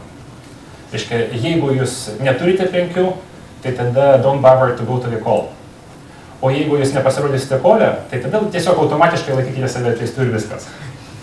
Jo, tai aišku, labai tokia griežta, gal amerikietiška mokykla, bet atsakant į klausimą, pirmas dalykas taip, be abejo, KPIs privalomi, jeigu tai yra business development, tai be abejo matuoja kontraktais pasirašytais. Reiškia, mūsų, tiek sakysime, praeitą mano gyvenime, tiek dabartiniam, manau, kad 3 mėnesiai yra geras bandomasis laikotarpis, nes daugelis verslo partnerių ar kontrakto sudarom arba nesudarom per tokį laikotarpį, yra išimčių, bet kitais žodžiais, jeigu tu per 3 mėnesius nedavedi ten pirmo šalto skambučio iki bent jau šito arba kontrakto, mažai tikėtina, kad jisai įvyks greitai, o tai reiškia, kad tu jau nebegali tą dalyką patikimai veikti. Taigi terminas 3 mėnesiai, KPIs yra kontraktai, tiesiog, reiškia, be abejo labai sunku pirmas skaičiuoti, reiškia, tą rodiklį, nes tu, tarkim, nežinai, kiek ar 100 developerių gausi, ar ten partnerių, ar ten dar kažko tai per 3 mėnesius, ar 10, ar 1. Tai pirmas, sakysim, yra daugmaž spėliojimas, tiesiog iš dangaus, bet be abejo praėjus 3 mėnesius tu turi istorinę datą, tai tada sekančios 3 mėnesius tu gali koreguoti pagal jų patirtį. Ir tada vėlgi, arba tu iš principų po 3 mėnesių nutraukai viską ir tą, tarp kitko, neseniai darėm su viena kompanija. Tiesiog iš viso nutraukiam tokią veiklą ir atleidžiam žmonės, nes per 3 mėnesius nei vieno kontrakto neatnešt, nors buvo tikėtasi apie 10. Bet iš kitos pusės, jeigu nors kiek yra atnešta, tai jau pakankamai statistinė, sakysime, imtis, kad planuoti sekančius 3 mėnesius. Tai grubiai va taip atrodo. Aš čia mačiau klausimą, ne dar vieną. Tai aš noriu klausti iš tikrųjų kaip projekto vadovas apie neplanavimą. Tai jūs sakėte, kad planuoti kaip ir nesimoka ir kad viskas keičiasi ir panašiai. Tai ar mes kalbam apie smulkmenas, kad nereikėtų smulkmenų planuoti, tarkim, projekto eigoje? Ar mes kalbame, kad nereikia mums planuotis, tarkim, mūsų metinių tikslų, mes norim šiais metais padaryti tą ir panašiai? Ar yra skirtingi lygiai planavime, ar jūs tiesiog bendrai sakote, kad mums nereikia planuoti? Pirmas dalykas, aš noriu pasitaisyti, nors aš čia gyriau tą neplanavimą, bet tai yra tik tai dėl to, kad čia buvo mano pranešimo tema pasakyti. Yra toksai dalykas kaip neplanavimas. Ir gyvenimas nėra juodai baltas ir iš tikrųjų tikrųjų, jeigu plačiau žiūrėti, tai visam yra savo instrumentai. Tai neplanavimas turi savo pritaikymą lygiai kaip ir planavimas. Nes be planavimo tu labai daug ką iš principo negali daryti. Jo, teisingai.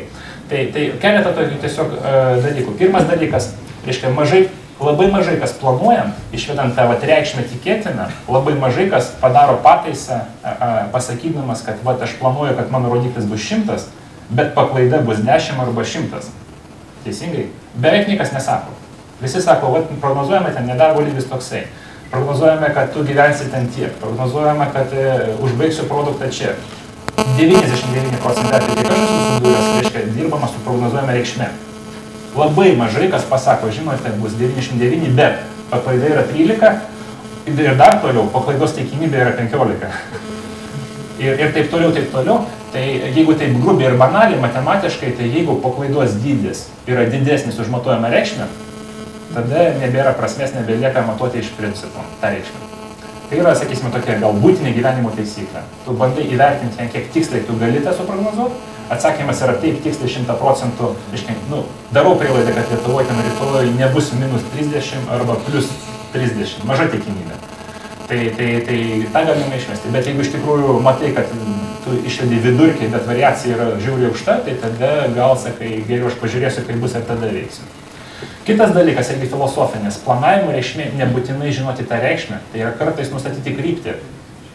Ir čia aš labai ilgai prisimenu, ginčiausi su savo pardavimų vadu, sakau, kaip tu gali prognozuoti pardavimus tiek, nes variacija yra tokia. Daug didesnė už tavo prognozuojimo lygį, tai teisingiau sakyti nuo 0 iki 100 milijonų, negu sakyti ten 1. Jis sako, žinote, pala. Ne esmė tame, kad pasakyti skaičių, esmė tame, kad nustatyti kryptį. Nes tuo pačiu tu komunikuoji iš esmės visiems aplinkui, kur tu bent jau eini. Ir nesvarbu, tu pasieksi 1 ar 10 ar 100, aišku, jeigu yra galimybė siekti 100, tu sieksi to 100, jeigu nėra, tai sieksi, reiškia 1, bet bent jau tu visiems pasakai, aš matuoju čia, tarkim, pardavimai ar kontraktai ar dar kažkas, tai mano yra svarbiausias rodiklis, ir bent jau tu komunikuoji kryptį, tai tos krypties komunikacija yra neatskiriamoji, kartais nesuvokiama irgi, bet labai svarbi tų pačių KPI rodiklių planavimo dalis. Taigi, tokie du tiesiog momentai. Gerai. Praktiškai. Labai didelis dėkui jie. Ačiū. Atsiprašau nuo leidimo rudens kolonijų iš Lietuvos.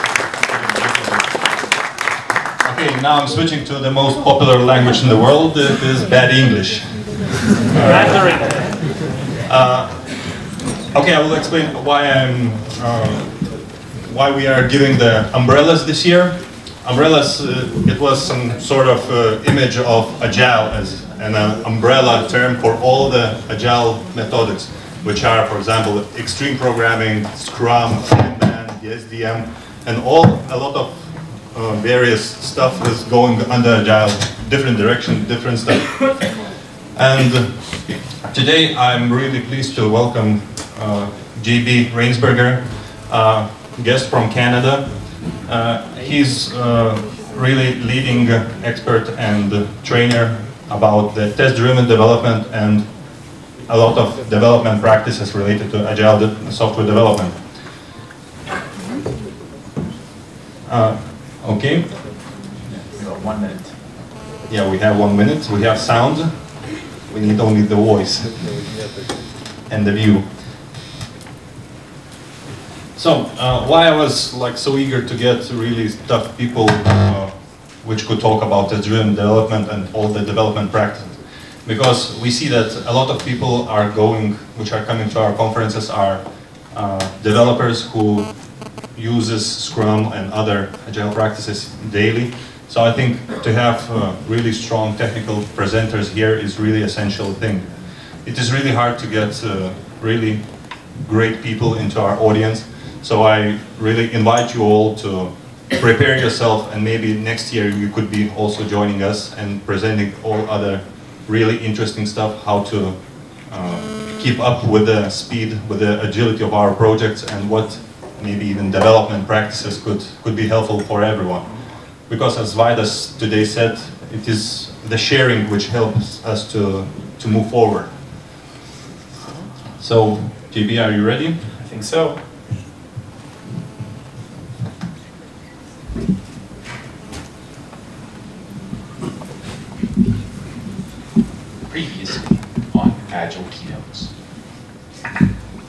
We'll try.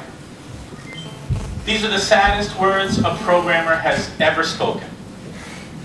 And most of us have spoken them more than once. These words are often the prelude to months of grueling effort against a deadline we know in our heart we can't make. At the end, we come up tired, burnt, beaten, and short. Management hates us. We hate ourselves. Our families don't know us anymore.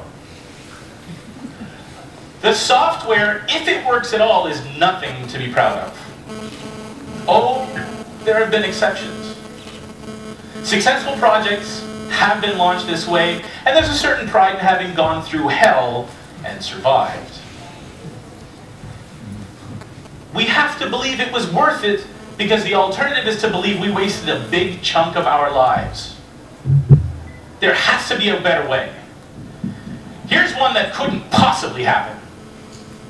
Well, in the last few years, I've read a lot about this thing called post-Agile. How many of you have heard about post-Agile? A bunch of you are probably thinking, I just came here to get Agile, and now he's already talking about what's after Agile. Well, I'm not. We don't mean post-Agile, we mean post-Agile. Right? We're not talking about the death of the ideas, we're talking about the death of the brand. They're concerned about the direction in which Agile software development has started to go, and it's been going this way for a few years. Let us call Agile dead only as the dramatic impetus to intelligently investigate those issues with a mind towards exploration. The post-Agile that everyone's looking for is this.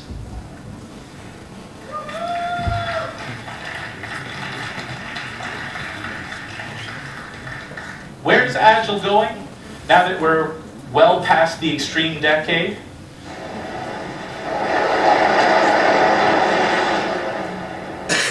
Oh my God. I'm home. All the time. We finally really did it. You maniac! You blew it up! Oh, damn you! God damn you all to hell!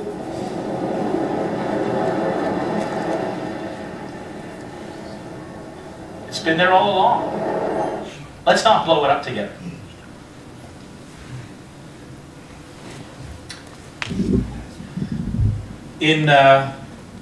Well, a while ago, Kent Beck invited a few of us to a workshop where we try to answer one very important question about extreme programming and Agile software development. And it was this question.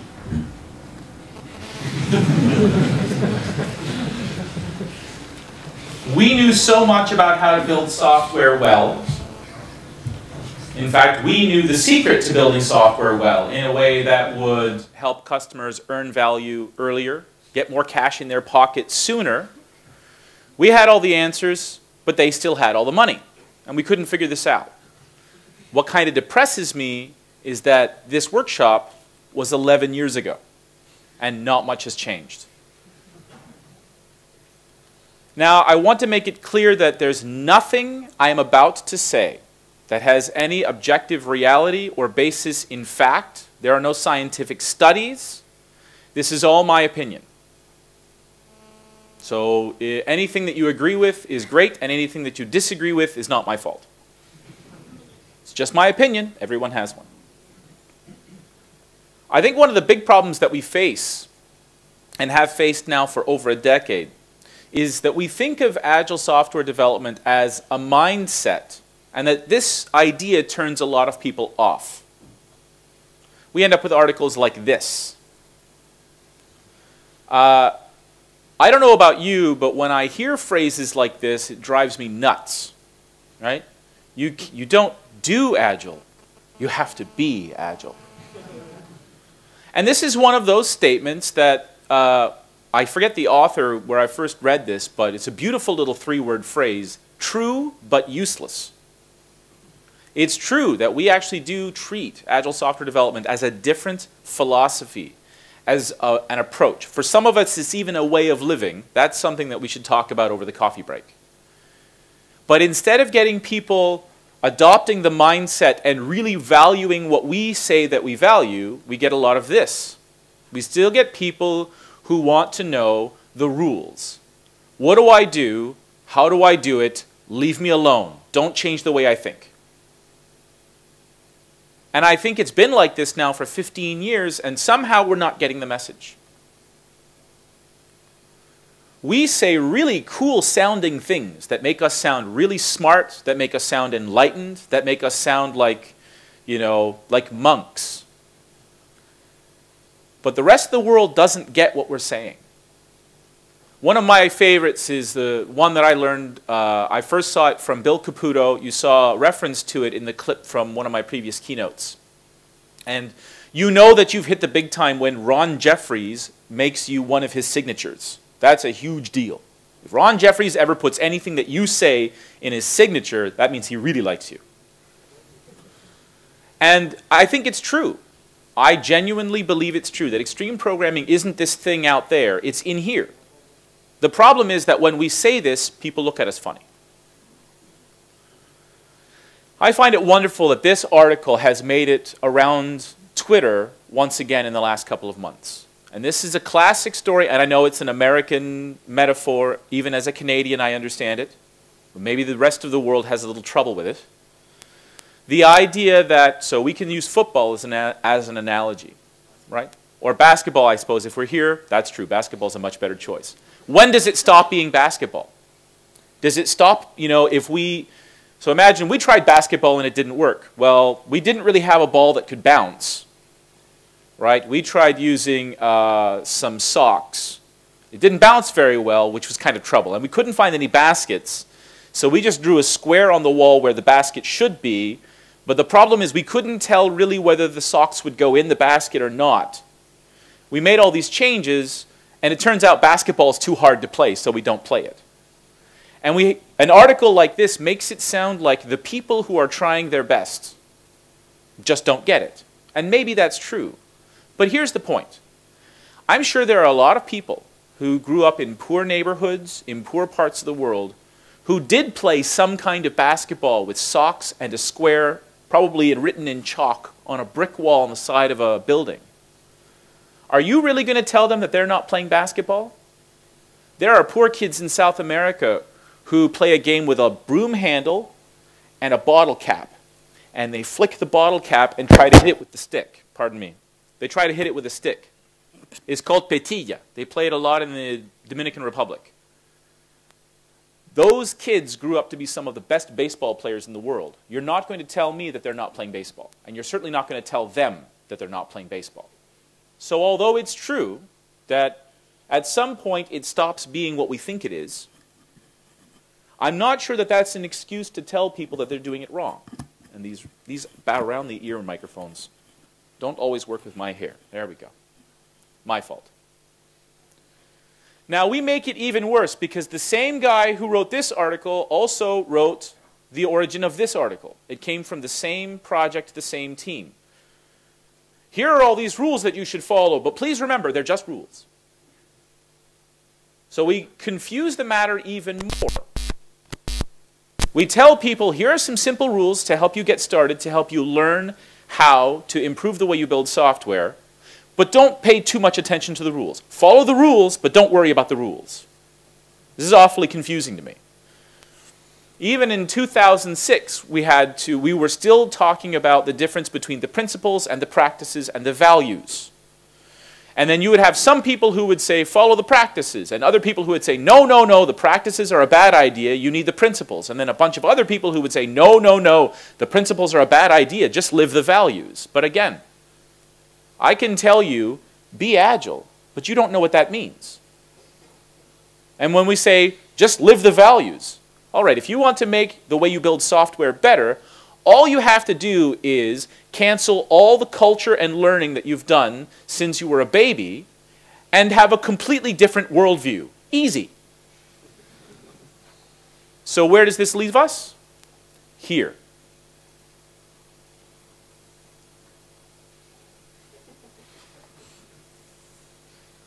At the end of all of this, we still have a bunch of people who look at us like we're crazy, like we're a bunch of hippie surfer dudes or whatever the 2014 equivalent is. Right? We're the 2014 equivalent of like the people hitchhiking across North America on the backs of motorcycles just saying, you know, party on, man, it's all going to be good. Well, it turns out that we weren't crazy. Maybe we just did a poor job of communicating what we intended. When I read this book, this chapter hit me in the face real hard, and it starts to give us a little bit of credibility for what we tried to do. With extreme programming, we tried to give the world a handful of simple practices that we think, if you try them and follow them and practice them, you will reverse engineer the principles and from there reverse engineer the values that we think will help you really change the way you work, and for the better. And now I have a nice shiny book behind me that I can say, hey, there's an author who knows nothing about software development who thinks this is a good idea. They call it scripting the critical moves. It's not enough just to say, go there, do this, be agile. But you need to show people how to get started. The critical moves are the first few steps. They don't take you all the way, but they help you get going. And the idea, of course, is that once people take the first few steps, then they start to ask some questions, and they become part of the community, and now we have them. Now they're one of us. One of us. This is not a new idea. We already thought of this. We were talking about this, I know this article says 2008, but we were talking about this in 1999. So if there are any musicians in the room, and especially if there are piano players in the room, then you already know what an etude is. An etude is a piece of music that acts like an exercise. Finger exercises are boring. Wow, are they boring. I hated them. But I loved the Chopin etudes because they were like finger exercises but sounded like music. And we now, and even then, talked about the extreme programming practices as etudes. They weren't rules to follow. They were practices to practice and learn from.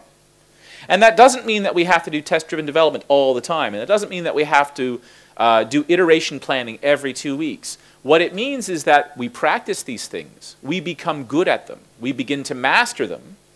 And then when we need to deal with a problem in our work, we already know how to deal with it. We know what to do. They say that under pressure, you go back to your training. This is our training. When it's 4 o'clock in the morning and the customer is yelling and it's costing €2,000 an hour, you want to test drive the fix for that problem so that you know that it's fixed when you're finished.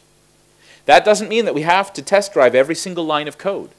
And there are some of you in the audience who know me are saying, wow, is he really saying you don't have to test drive every line of code?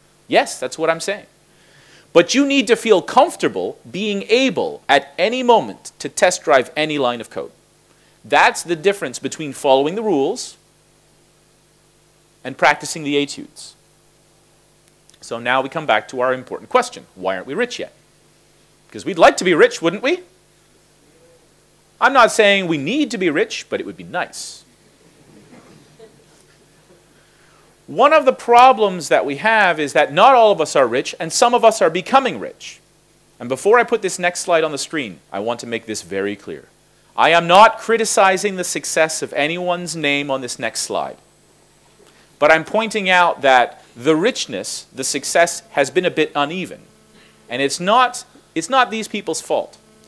It's our fault for treating their ideas like fashion accessories that we buy when we feel like it.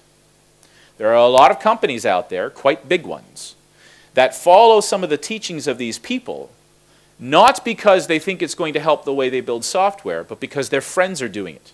Because their buddy on the golf course said, we started doing this lean Kanban thing, you should do it too, it's great. And it's just the same as buying the same car as your neighbor, buying the same house, or buying a house in the same neighborhood, or buying the same laptop. It's treating the ideas like fashion accessories. These people deserve better than for us out there to treat their ideas like so many cards to collect and share with friends. I tried to figure out which bags would go with which people, and I knew that Uncle Bob's needed to be the most rectangular. Diana's probably had to be the nicest looking, and David Anderson's had to be the biggest. I'm not sure if I got that right. We know for sure that David Anderson's is the most expensive. So we've scripted the critical moves, but I think we failed to convey the vision. I think we've done a good job of teaching people what the practices are. And now you see that in job ads, they expect you to do test-driven development. Not all of them. That would be better. They expect you to do continuous deployment or continuous integration, at least. Or they expect you to have knowledge of at least one Agile discipline, probably Scrum. But I think the problem is that although we have now some of our practices have become part of the mainstream, there are some people out there who don't even call it test-driven development anymore. They just call it programming. So it's happening. But as they say, the future is distributed unevenly. Well, I think the big thing is that although some people are we're finding that some of these practices have become commonplace, the results aren't really getting much better. And I think part of the problem is that the people, the enterprises, the big companies especially, they don't really have any particular reason to change. It goes back to the original problem that I stated at the very beginning. We know how to do it right, but they still have all the money. Well, if they have all the money, then why should they listen to us? They're doing just fine. It's easy to teach people new ideas when they're in trouble. If you can just show them that you're going to solve their biggest problem and then you solve it, they will love you forever. But when they have lots of cash in the bank, they have no reason to listen to you. This dude, who is actually one of the inventors of RSpec, his name is Stephen Baker.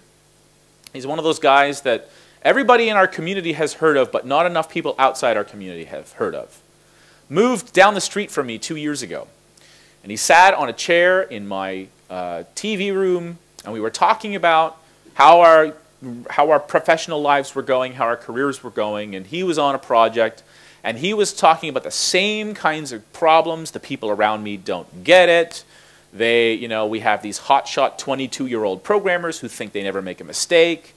We have businesses who keep asking us for solutions instead of telling us what their business goals are and letting us figure out together how we can solve them. And all the cool tricks that I know how to do, nobody lets me do. They all get in my way. And we've been having the same conversation, not just us, but within the community we've been having the same conversation now for 15 years. I'm getting tired of it. Now I have found a few tools along the way that have helped me. This is a particularly good one. So this book is called The New Strategic Selling, and this is a sales book for programmers. Not in the way that you think. Not in the way that it teaches programmers how to do sales. But it includes a model that I use to debug failed sales. It's fantastic. Here is why your customer didn't buy. You need to worry about these things, these things, these things, these things. And it's fantastic. It's a great way to look at a sale that went wrong and figure out what part of it really went wrong. And by the way, if you work for a company, you're still in sales. The difference is who your customers are and what you're selling. What you're selling to your coworkers is a different way of working. What you're selling to your managers is get me the resources to do the job that I need. Give me the right amount of time. Give me the right equipment. Get off my back. Let me do it. Stop asking me every 15 minutes if it's done. Let's talk later. You're a salesperson whether you want to be a salesperson or not. This is one of those things that business people tell you that you probably think is nonsense. I'm afraid it's true. Now, by the way, when you work for a company, you're outsourcing your marketing to the company, but you still have to do sales. That's the difference. So this has helped me really figure out some things about why people aren't buying what I'm selling. And one of the key points in this book that was really helpful to me was the concept of the personal win. People do not change the way they live because of a good idea or a strong argument. unless you can make it for them a personal win. Here was my first personal win related to Agile software development. So I was a programmer at IBM way back in the ancient days, 1997, 1998. I had a problem. I would write code, and then at the end of the day, I would say, great, done, go home, relax, everything's great. Honey, I'm home, my day went wonderfully. Well, what's for dinner? Well, of course, I was cooking, so I knew the answer. The next day, I'd walk back into work, and there would be 5 bug reports waiting for me. So, of course, I would go to the tester. I would try to argue why these aren't really bugs. And she would say, no, they're really bugs. And I would finally agree, and then I would go back and I'd fix them. And in the process of fixing those bugs, I'd probably create 1 or 2 more problems, and then get some coffee, and then it's 3 o'clock in the afternoon. Now it's time to really try to get something done. Now I go home at 6 o'clock. Honey, I'm home. Let's order pizza. I had a long day. Go back the next day, 3 new bug reports. Every day I thought I was done, and the next day, more bug reports. And I said, this isn't working. I'm doing something wrong, and I don't know what it is. So I made a guess. I just said, well, I guess when I write code, I'm not writing it properly. The testers seem to be finding these problems. What if I did my own testing? What would happen? Maybe I could find some of the problems before the tester does. At least then it's less of a problem. So I went over to my favorite search engine, which of course was Alta Vista back then, how to test Java code. And that's how I learned about JUnit and then extreme programming, and that's how I got here. But what started to happen to me right away was as I applied the ideas I'd learned, I noticed that I found 80% of my problems before the code even left my hands. The only kinds of problems that testers found were the more difficult problems, but the kinds of ones where they just kind of go, you know, I would find those problems before anybody else would see them. So first of all, it was good for me because I saw fewer bug reports. Second, it was good for me because then people didn't see how crappy a programmer I was. So it was very helpful.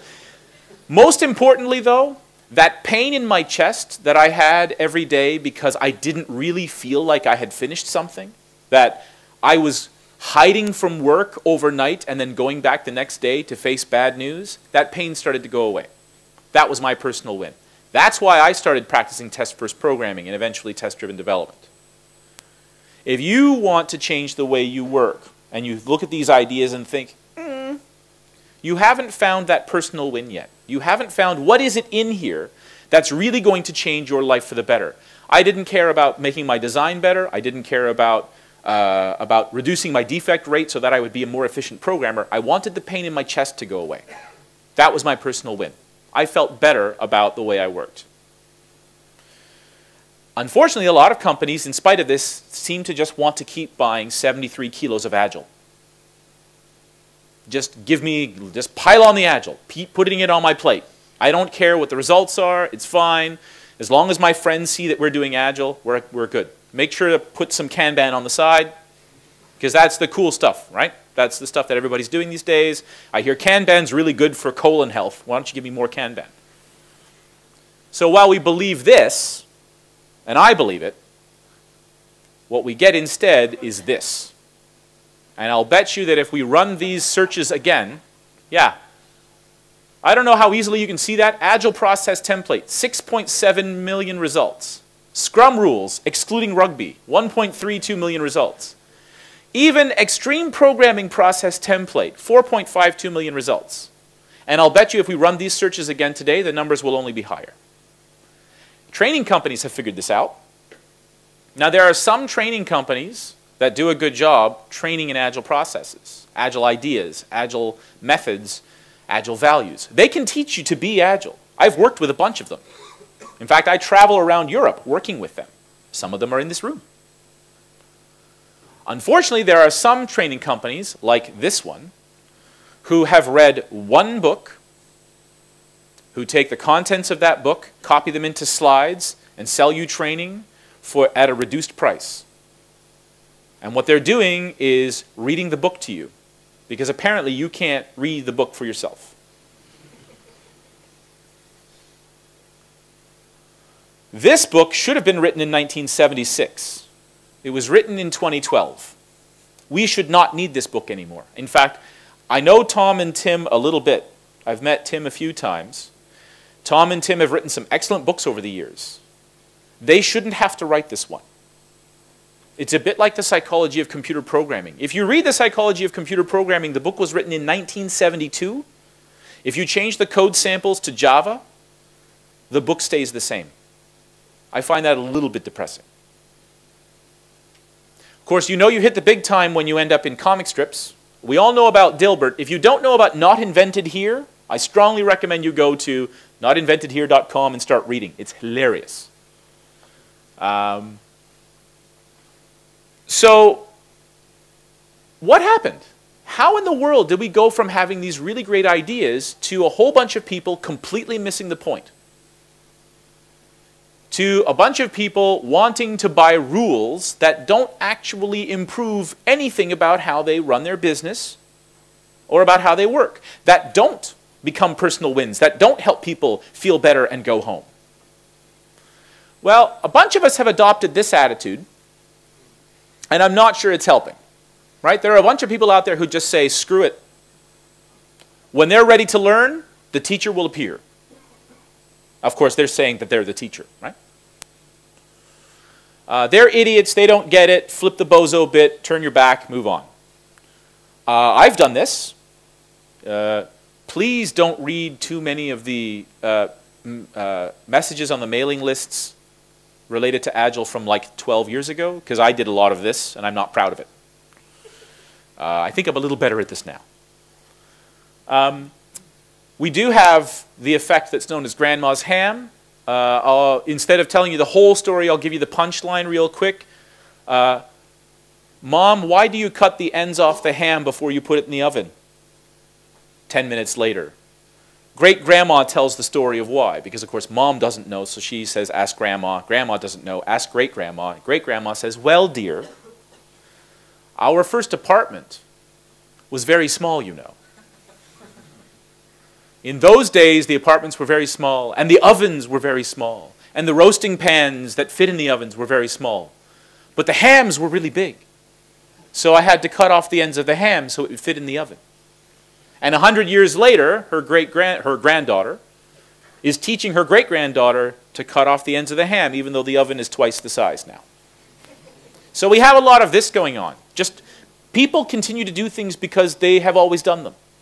This inertia is something that we have to battle against. And giving people rules just creates a different kind of inertia. If they really don't change the way they think, then they won't change the way they act. Now I think is a good time for intermission.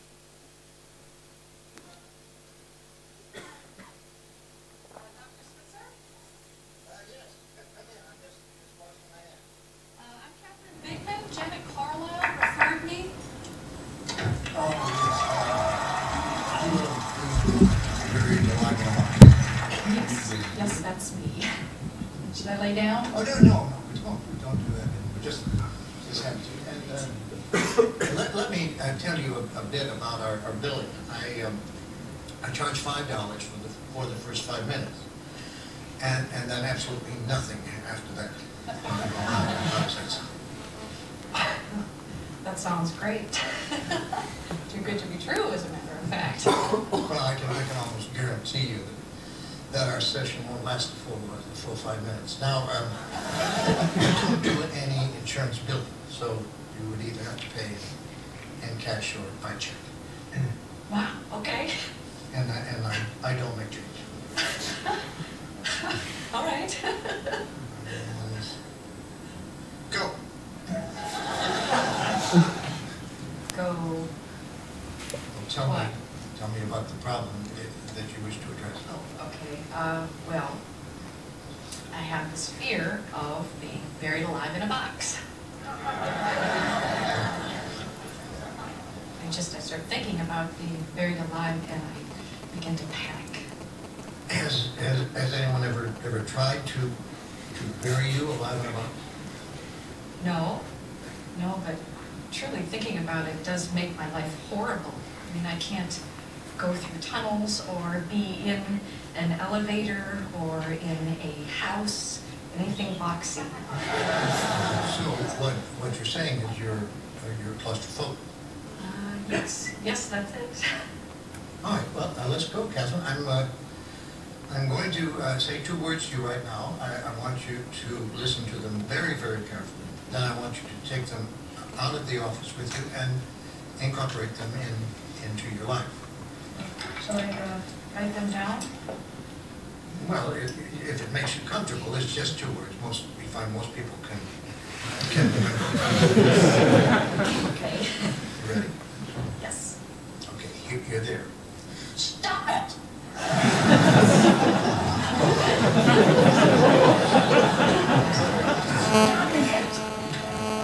Stop it? Yes. S-T-O-P, new word, 19. What are you saying? You know, it's funny. I say 2 simple words, and I cannot tell you the amount of people who say exactly the same thing. I mean, this is not Yiddish, Catherine. This is stop it. So I should just stop it. There you go. You don't want to go through life being scared of being buried alive in a box. It's frightening.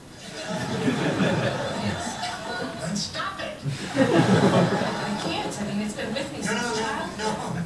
No, we don't go there. Just stop. So I should just stop being afraid of being buried alive in a box. You got it. Well, it's only been 3 minutes, so that will be $3. Actually, I only have 5, so. I don't make change. I guess I'll take the full 5 minutes. What problems would you like to address? I'm bulimic. I stick my fingers down my throat. Stop it! That's so kind. Don't do that. I'm compelled to. My mom used to call me No. We don't go there. We don't go there either. But my horoscope did say. We definitely don't go there. Just stop it. What else? I have self-destructive relationships with men. Stop it! You want to be with a man, don't you? Yes. Well, then stop it. Don't be such a big baby. I wash my hands a lot. That's all right. I wash my hands all the time. A lot of germs. Yeah, don't worry about that. I'm afraid to drive. Well, stop it! How are you going to get around? Get in the car and drive, you kook. Stop it! Stop it! You stop it! What's the problem, Kathy? I don't like this. I don't like this therapy at all. You're just telling me to stop it. And you don't like it? No, I don't. So you think we're moving too fast, is that it? Yes. Yes, I do. All right, then let me give you 10 words that I think will clear everything up for you. You want to get a pad and a pencil for this one?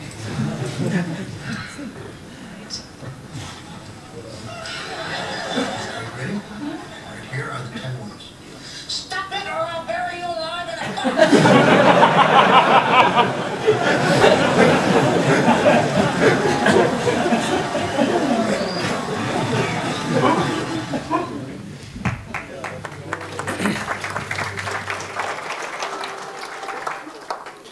I don't think we can use this in our professional work. It has no relationship to anything I've said so far. It has no relationship to anything that I will say in the next 20 minutes, but I thought it was funny. This is now the official orientation video for jbrains.ca Consulting. So congratulations, you are now all certified jbrains.ca consultants. That's very good. So you should all be billing 40 hours of work next week and send me the money. Okay. Let's take a look now at what we do and see if we find some clues in there about why it's not working. Why are we not getting the results everywhere that we think we should get? Here's one of our good ones, the stand-up meeting. You can call it daily scrum all you want. Because I'm older, I'm going to call it the stand-up meeting. That's what we called it in the old days. Here's a good, perfect, solid example of a stand-up meeting. Everybody's standing in a circle. They're standing near the project board. It all looks very good to us. Unfortunately, daily scrum or stand-up meeting doesn't always seem to do what we would expect. We have some people who like the travelogue approach. You know, I spent some time in this part of the code base yesterday morning. And then in the afternoon, I spent a little time in this part of the code base. And then we had this wonderful cappuccino at break. And then I spent the rest of the day over in this part of the code base. And today I think I'm going to spend some time in that part of the code base. And I really don't care. I don't care. I'm not here to read your travel blog. I want to know, what did you do? What do you plan to do today? And what's bugging you? What's making it hard for you to make progress? Some people like to use it, the daily stand-up, as an opportunity to make sure that their boss sees that they're in early, especially for the ones who do their stand-up meeting at the beginning of the day. Very important to make sure that the boss walks by so that they know that you're standing there waiting for everybody else. And I don't know why we haven't started the stand-up meeting yet. There's the one person who says that they're 91% done for the 4th consecutive day. There's a clue in there somewhere. I'll get to that in a moment. Sometimes we just treat the daily stand-up like this. And if you haven't actually seen this film version of 1984, then I highly recommend it, the John Hurt version. You know, let's just call it the 2-minute hate. Everyone can complain, and we'll go from there. So what's missing? What's missing in our stand-up meetings that make them not really useful? I think it's this. I think the #1 thing that we forget to do in stand-up meetings is talk about risks. You know, you might know the Seinfeld story arc where they're talking about risk management in the big textbook, and George has to learn about risk management. Here's risk management in a sentence. Figure out what might go wrong, how much it might cost, the likelihood that it'll happen, and make sure you have at least that much money in the bank. Okay, we're done. The important thing for risks, the important thing for the stand-up meeting is to talk about risks. What might be going wrong? One specific kind of risk, of course, is why has Mehmet been 91% done with his task for the last 4 days? The funny thing about the stand-up meeting is that it requires an awful lot of trust to go well, but it's one of the first things that we tell teams to try to do. I mean, there's a reason why Mehmet didn't ask for help. He is afraid of us. Well, we haven't worked together that long. Why should he trust us? But what we expect him to do every morning is to stand there for 15 minutes and talk about how stupid he is. That seems kind of unfair, doesn't it? But if we can just focus our energy on what might be getting in our way, what are the risks that we face today that we've just found out about yesterday? And then let's figure out how to make sure that we're addressing those risks. This book is fantastic for that. So this is one of the Tom DeMarco, Tim Lister books. This is, for me, still the classic textbook on the subject of risk management in software. And I know the book is something like 15 years old by now. Risk management is project management for adults. And I would even say Agile software development is project management for adults. Here's another one. It has become the law since about 2010, 2011 that every team has to have a Kanban board. Right? Now, you can't call yourself Agile unless you have a Kanban board. Everyone is doing it. That's David Anderson's nice red purse, the Kanban board, which drives him nuts, by the way, because, of course, this is one of the least important parts of the Kanban method, but I'll let him talk about that later. It looks pretty good. I think everything's quite sensible. If you wait 3 or 4 more weeks, then you're going to see sticky notes piling up on the to-do side. And you're also going to see that some very important work ends up not on this board at all. There's somebody in the corner furiously doing something, and they're not working on an item in here because something came up and, oh my God, we have to do it now. What happened? Well, what's missing is having a way of dealing with the issues that pop up. Programmers are very good at doing what they said they would need to do. And they're very bad at knowing what they might need to do. They're very bad at that unexpected work, that unplanned work. Well, you can add a little something here called the inbox, and every time something comes up, we stick a sticky note in the inbox. And then we have a rule that says, every day during the stand-up meeting, the first thing we do is go to the inbox, and we see what's there, and we deal with those issues first. And sometimes the answer is, we hand it to somebody, and they do it in 2 minutes. And sometimes the answer is, this is a problem with that story, let's put it right there. But we make sure that we deal with those problems. And it's amazing to me, I've now been teaching variations of this to people and teams for the last 5 years. And about 50% of the people that I work with say that this is the single most useful thing I've taught them. And I've written an article, for those of you who have heard of Getting Things Done but not read the book yet, because it seems maybe it's a little bit too much like a religion, I understand. I've written an article called Getting Started with Getting Things Done. It's 4 pages, you can read it in 5 minutes, and you can get started right away. And then you can decide whether you want to read the whole book. Behavior-driven development has become more fashionable in the last 5 or 6 years. This is what most people associate with BDD. Cucumber tests. I don't know about you, but I don't know that I'm so eager to go back to COBOL. But if you work in Cucumber long enough, then your Cucumber tests will start to feel like COBOL. There's a reason we don't program in English, or Lithuanian, or Swedish, or any other natural language. None of our natural languages are context-free grammars. That's the first reason. That's the geek reason. The simple reason is it just doesn't work. It now becomes saying something that you could say in 55 characters in an entire screen. I mean, there are languages where you can write that program with literally 1 character and then the string hello world. We don't need all this. We also have the problem that even if we use behavior-driven development, if it's a programmer-led revolution, then what we end up with is stockpiling undeployed, unsold features, waiting for a customer to care about them. What's missing?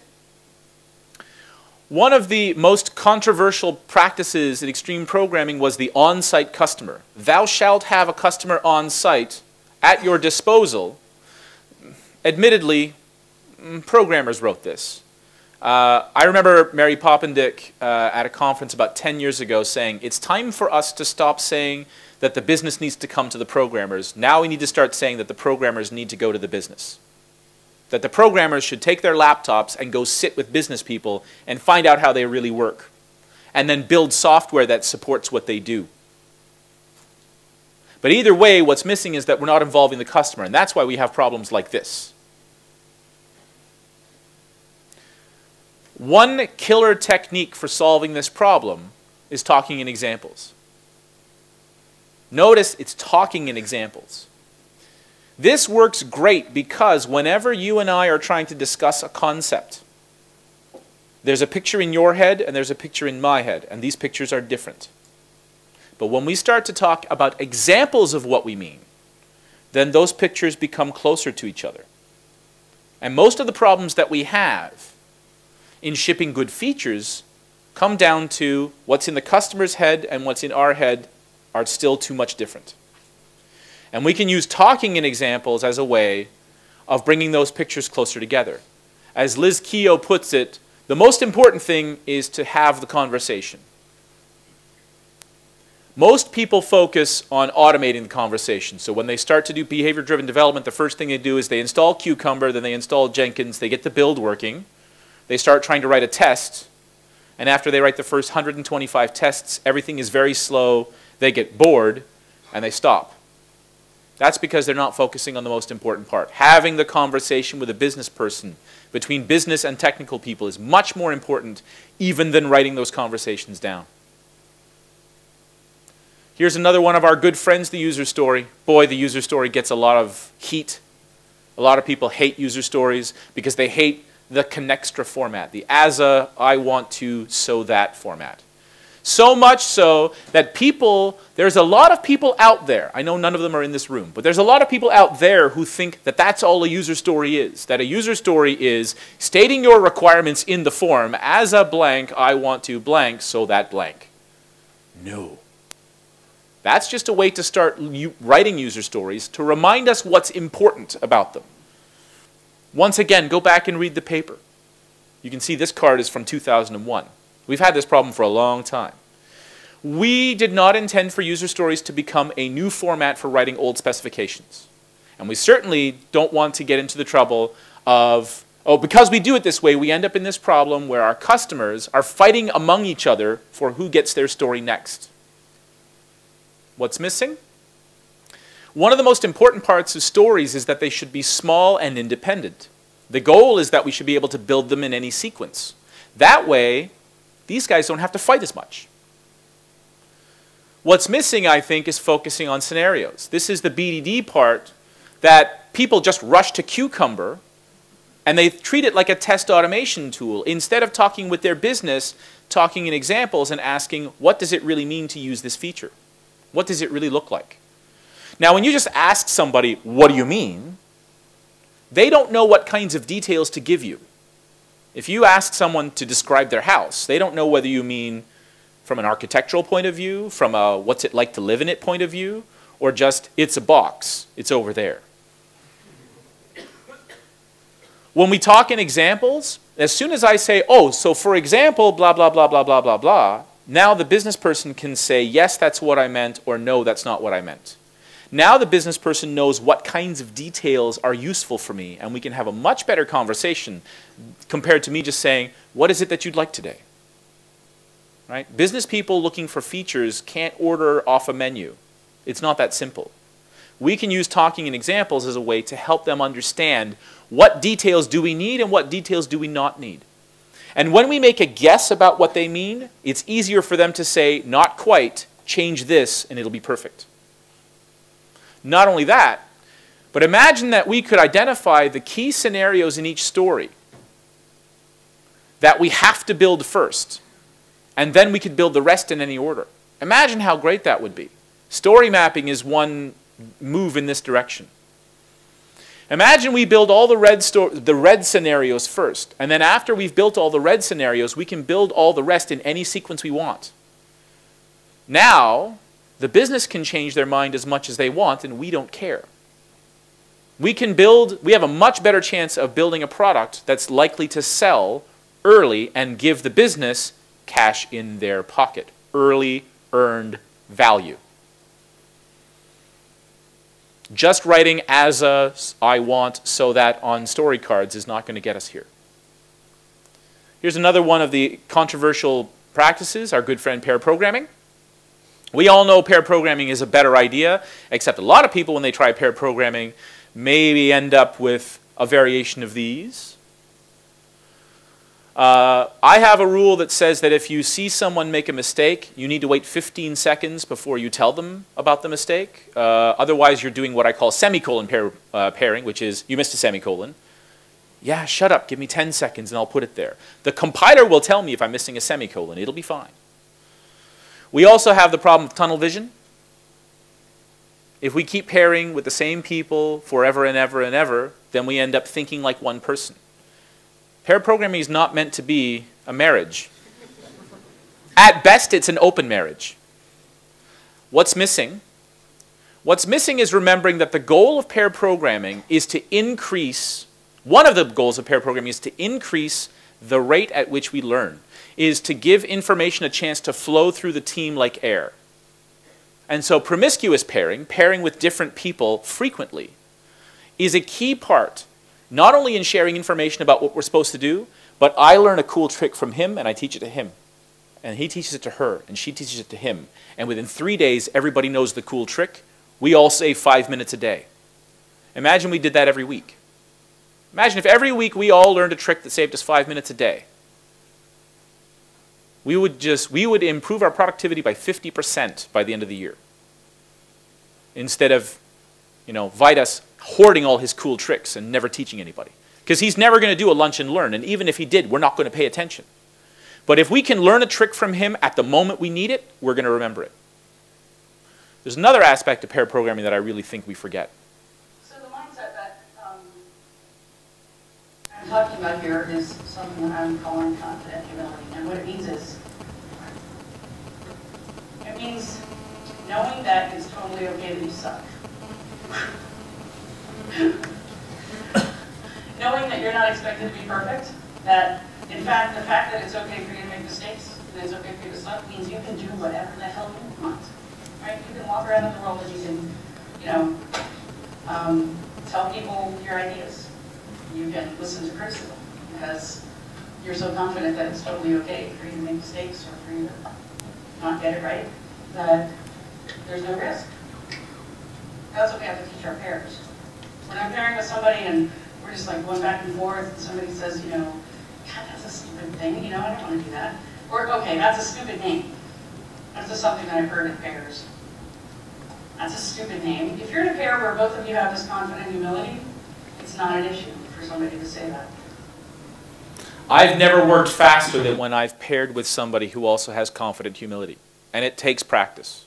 It takes self-awareness. Here's another one of our favorite practices, the retrospective. Again, something that we often teach people as the first thing they should try. And immediately we notice there are a bunch of people who don't feel like they can speak up.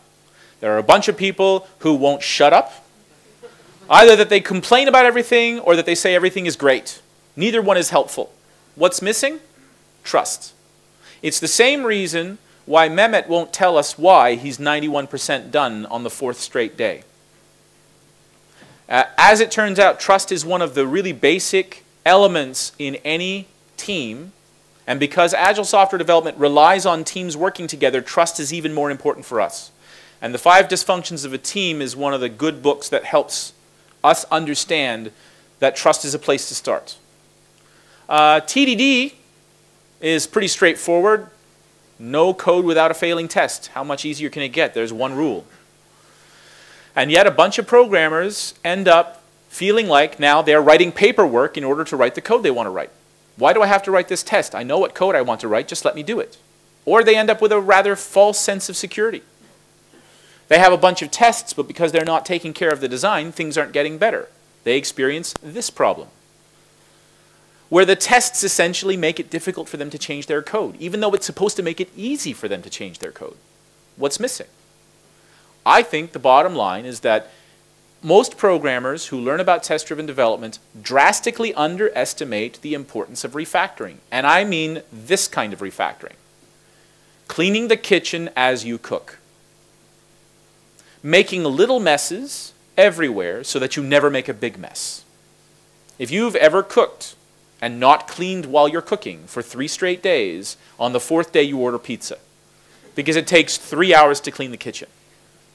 That's when we put a refactoring card on our board and somebody says, why do we have a task for refactoring? Estimating is another one of my favorite topics. If you have followed some of the conversations on Twitter over the last several months, they seem to be calming down a bit. I tried to use the hashtag #MEHestimates, which I pronounce as mestimates, just to illustrate that I don't think estimating is bad necessarily, but I think we do too much of it just because the book told us to. And sure as hell, I can't tell the difference between a 20 story and a 40 story. I think that's just insane. Estimating with this deck is pretty much the same as doing this. We end up rearranging the deck chairs on the Titanic, by the way, in case you didn't get the reference. Or it's a lot like this. You end up with managers who want the team to go faster. So they put pressure on people to lower their estimates. To those managers, I like to go to the local video game shop and get the hardware for the driving game and give them just the gas pedal part, and I put it under their desk. And when they feel like they want to pressure the programmers to have better estimates, they just pump the pedal a few times. Go faster. It has the same effect. What's missing? Once again, if we focus on figuring out the kernel of features, the part that we have to build first, then it becomes possible to ship features sooner and we care less about estimating. I like this scale. Give me a minute. I'd add give me a minute. So give me a minute. That's a 1. Way too big. No idea. I would actually put infinity, and question mark. And those are the only 4 estimates. That's it. Here's another one of my personal favorites, continuous integration. I don't care if you've got Jenkins running on day 1, but you're not going to be able to integrate everything at once all the time. What's missing? Continuous integration is not about having Jenkins running on a server in San Francisco. Continuous integration is the idea that we don't go off on our own, work for 3 weeks, and then try to jam it back into the system. That we do a little bit of work, integrate it. A little bit of work, integrate it. And I don't care how you do that, just as long as you have the idea that you do a little bit of work, integrate it. And when integration is difficult, you do it more often. Continuous integration, as James Shore says, is an attitude, not a tool.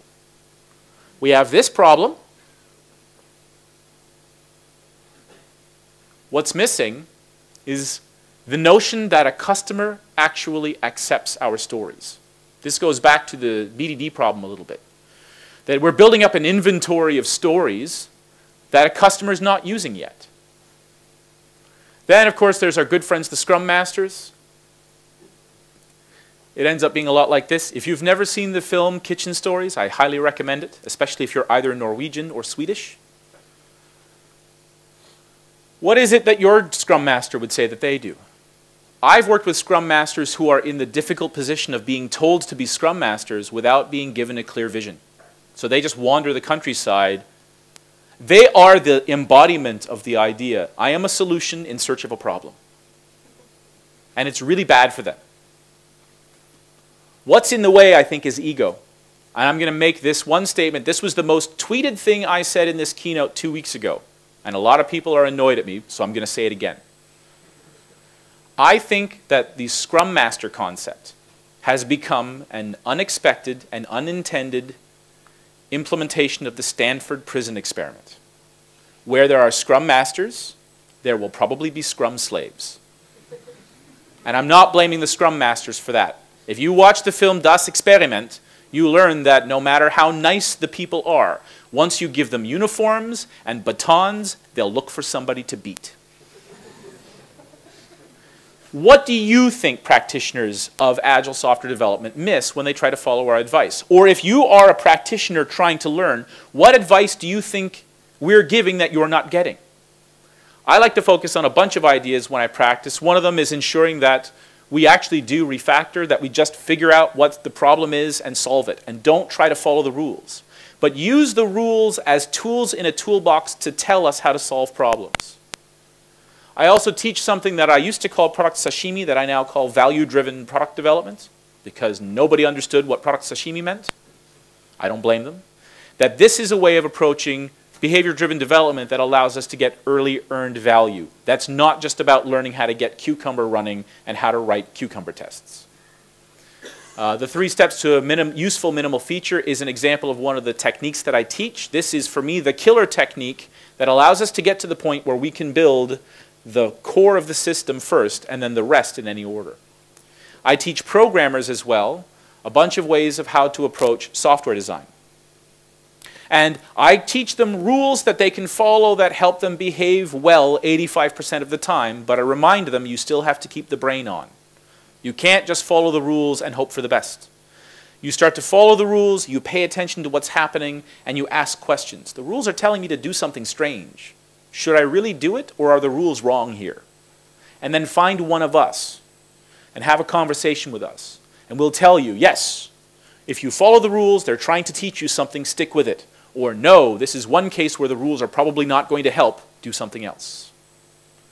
Here are a couple of not Agile books that I think are particularly helpful to everyone in this room. Here's a model from another one. This is from the 5 Dysfunctions of a Team. I mentioned this earlier. That trust is probably the single biggest bottleneck to your teams working well. And until you start figuring out how to gain more trust and how to create more trust within the team, not much else will change. Certainly having stand-up meetings won't do it. I have to plug a little bit of my own work. So for the programmers in the room, if you haven't seen Integrated Tests Are a Scam or read it, please find the 2013 version that was recorded in Jurmala, not the 2009 version where I was 60 kilograms heavier. I'd like that to go off the internet if possible. Mob programming is another trend that's become more and more interesting. I would suggest that you look into that. And although unfortunately we're not going to have a legacy code retreat here tomorrow at 2 in the afternoon, we do have Global Day of Code Retreat coming up. This is a place where programmers can practice together in an environment where they can relax and have fun and learn and not feel the pressure of everyday work. So these are just a handful of things that I'm doing, promoting and teaching, to help convey the vision better, to help deal with the parts that are missing, the things that people don't quite see when they just read the rules. So I ask you, will you join me in trying to do the same thing? Pick one practice that you think people aren't getting right, where they're not getting the value that they expect, and try to find out for them what's missing and help them get that. Thanks very much for your time and attention, and especially for letting me go 5 minutes over. I don't want to be in the way of coffee, but I couldn't help it.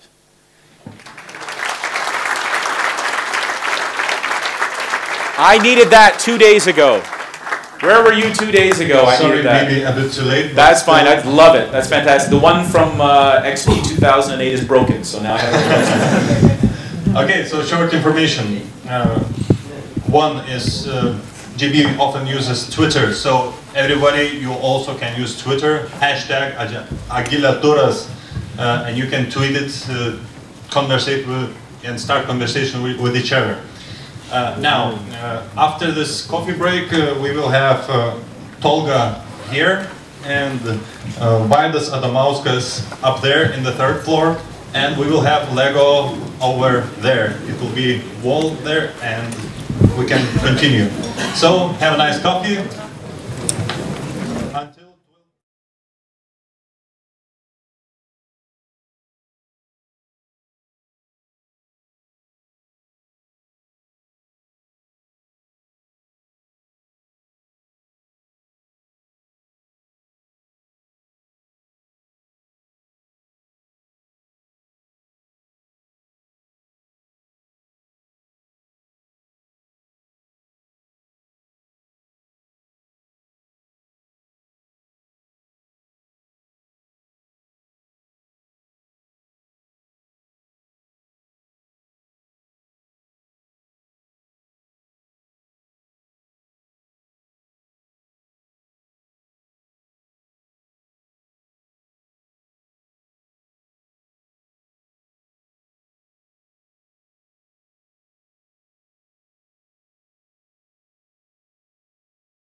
Okay, I think we can start. Everybody silently can move in, but we can start. I'm really happy to introduce you to our new guests. They are from Turkey. It's really, really great to get those people here. They said it's a bit cold here, but we can... Is it possible to live here? Yeah. Nice place, but very cold. Okay, you can continue. Okay, thank you. Hello, everybody. Welcome to my session. You made a good decision coming to my session. I'm going to talk about the Kaizen culture and the core of all Agile practices, actually, retrospectives. And my agenda will be a little bit about fundamentals of Kaizen, the Kaizen culture, and then I'm going to mention Muda, Mura, and Muri. Maybe you heard, a lot of you already heard. And then mostly I'm going to talk about the retrospectives. But first, I want to tell you a little bit about my company, ACM. ACM has been founded in 2007. We are a technology and consultancy company. We are especially specialized in Agile methodologies and Agile practices. We offer three main services: consulting, training, and outsourcing. We are active in Turkey, Istanbul based, but we have also quarters in Russia, Greece, United Arab Emirates, and Azerbaijan too. In consultancy part, we have two types of consultancy. The first one is, as I said, we are mostly specialized in Agile practices, and we are giving consultancy in transition, Agile transition, improving the processes, current development processes, and adopting Agile engineering practices as well. And in software engineering also, we have the consultancy services to review the architecture, and design, and technologies, and increasing the tangibility of the software. In the training part, we have trained over 4,000 IT and non-IT professionals in over 200 companies, mostly again in Turkey, Istanbul based. We are giving Scrum.org certified programs, certified training programs, and also we are in close relationships with Scrum Alliance too. And also we have the Agile engineering practices technical boost trainings, which include test-driven development, continuous integration, and refactoring. And also we have outsourcing in means of the manpower and also turnkey projects. Okay, it was a short introduction about my company, and also you may find some flyers in the chairs. I'm also an organizer in Agile Turkey. Agile Turkey is a non-profit organization to spread the use of Agile practices in Turkey also. And last year we have held the first region's biggest Agile Summit. It was Agile Summit 2013, and this year we are going to do another one, and we have really good guests, including a closing keynote by Ken Schwaber too. We really love to see you all in Istanbul. Istanbul is much more warmer than Kaunas. Okay, now let's start with Kaizen. Kaizen is two words actually in Japanese. Consists of two words. Kai means change, and Zen means good. So the word becomes actually change for the better, because it's a continuous process, it's a continuous philosophy. In Kaizen, we do not master a plan, we create transparency and inspect and adapt accordingly. There's also another word in Japanese, which is kaikoku. It can be translated as a breakthrough Kaizen, a big step for being better, to a better position. But Kaikoku and Kaizen is a little bit different. Kaizen differs from Kaikoku in means of the amount of change, little changes with continuous little changes, and the need of change also. We can say the wheel has been not invented in a Kaikoku. It has been invented with little steps of the other wheel prototypes, maybe you can say. And continuous and little steps is very important, we said, in Kaizen, different from Kaikoku. And also everyone's contribution is very, very important. It must not be considered as a top-down approach to make things better. Everybody must contribute, create some ideas, and apply them. It must not definitely be a command and control Kaizen culture. It must be an intrinsic improvement process, and it must be a continuous process also. Kaizen culture actually roots back to the World War II effects, when Japanese people started recreating their buildings, roads, everything, and also they started recreating their processes as well, restructuring their processes as well.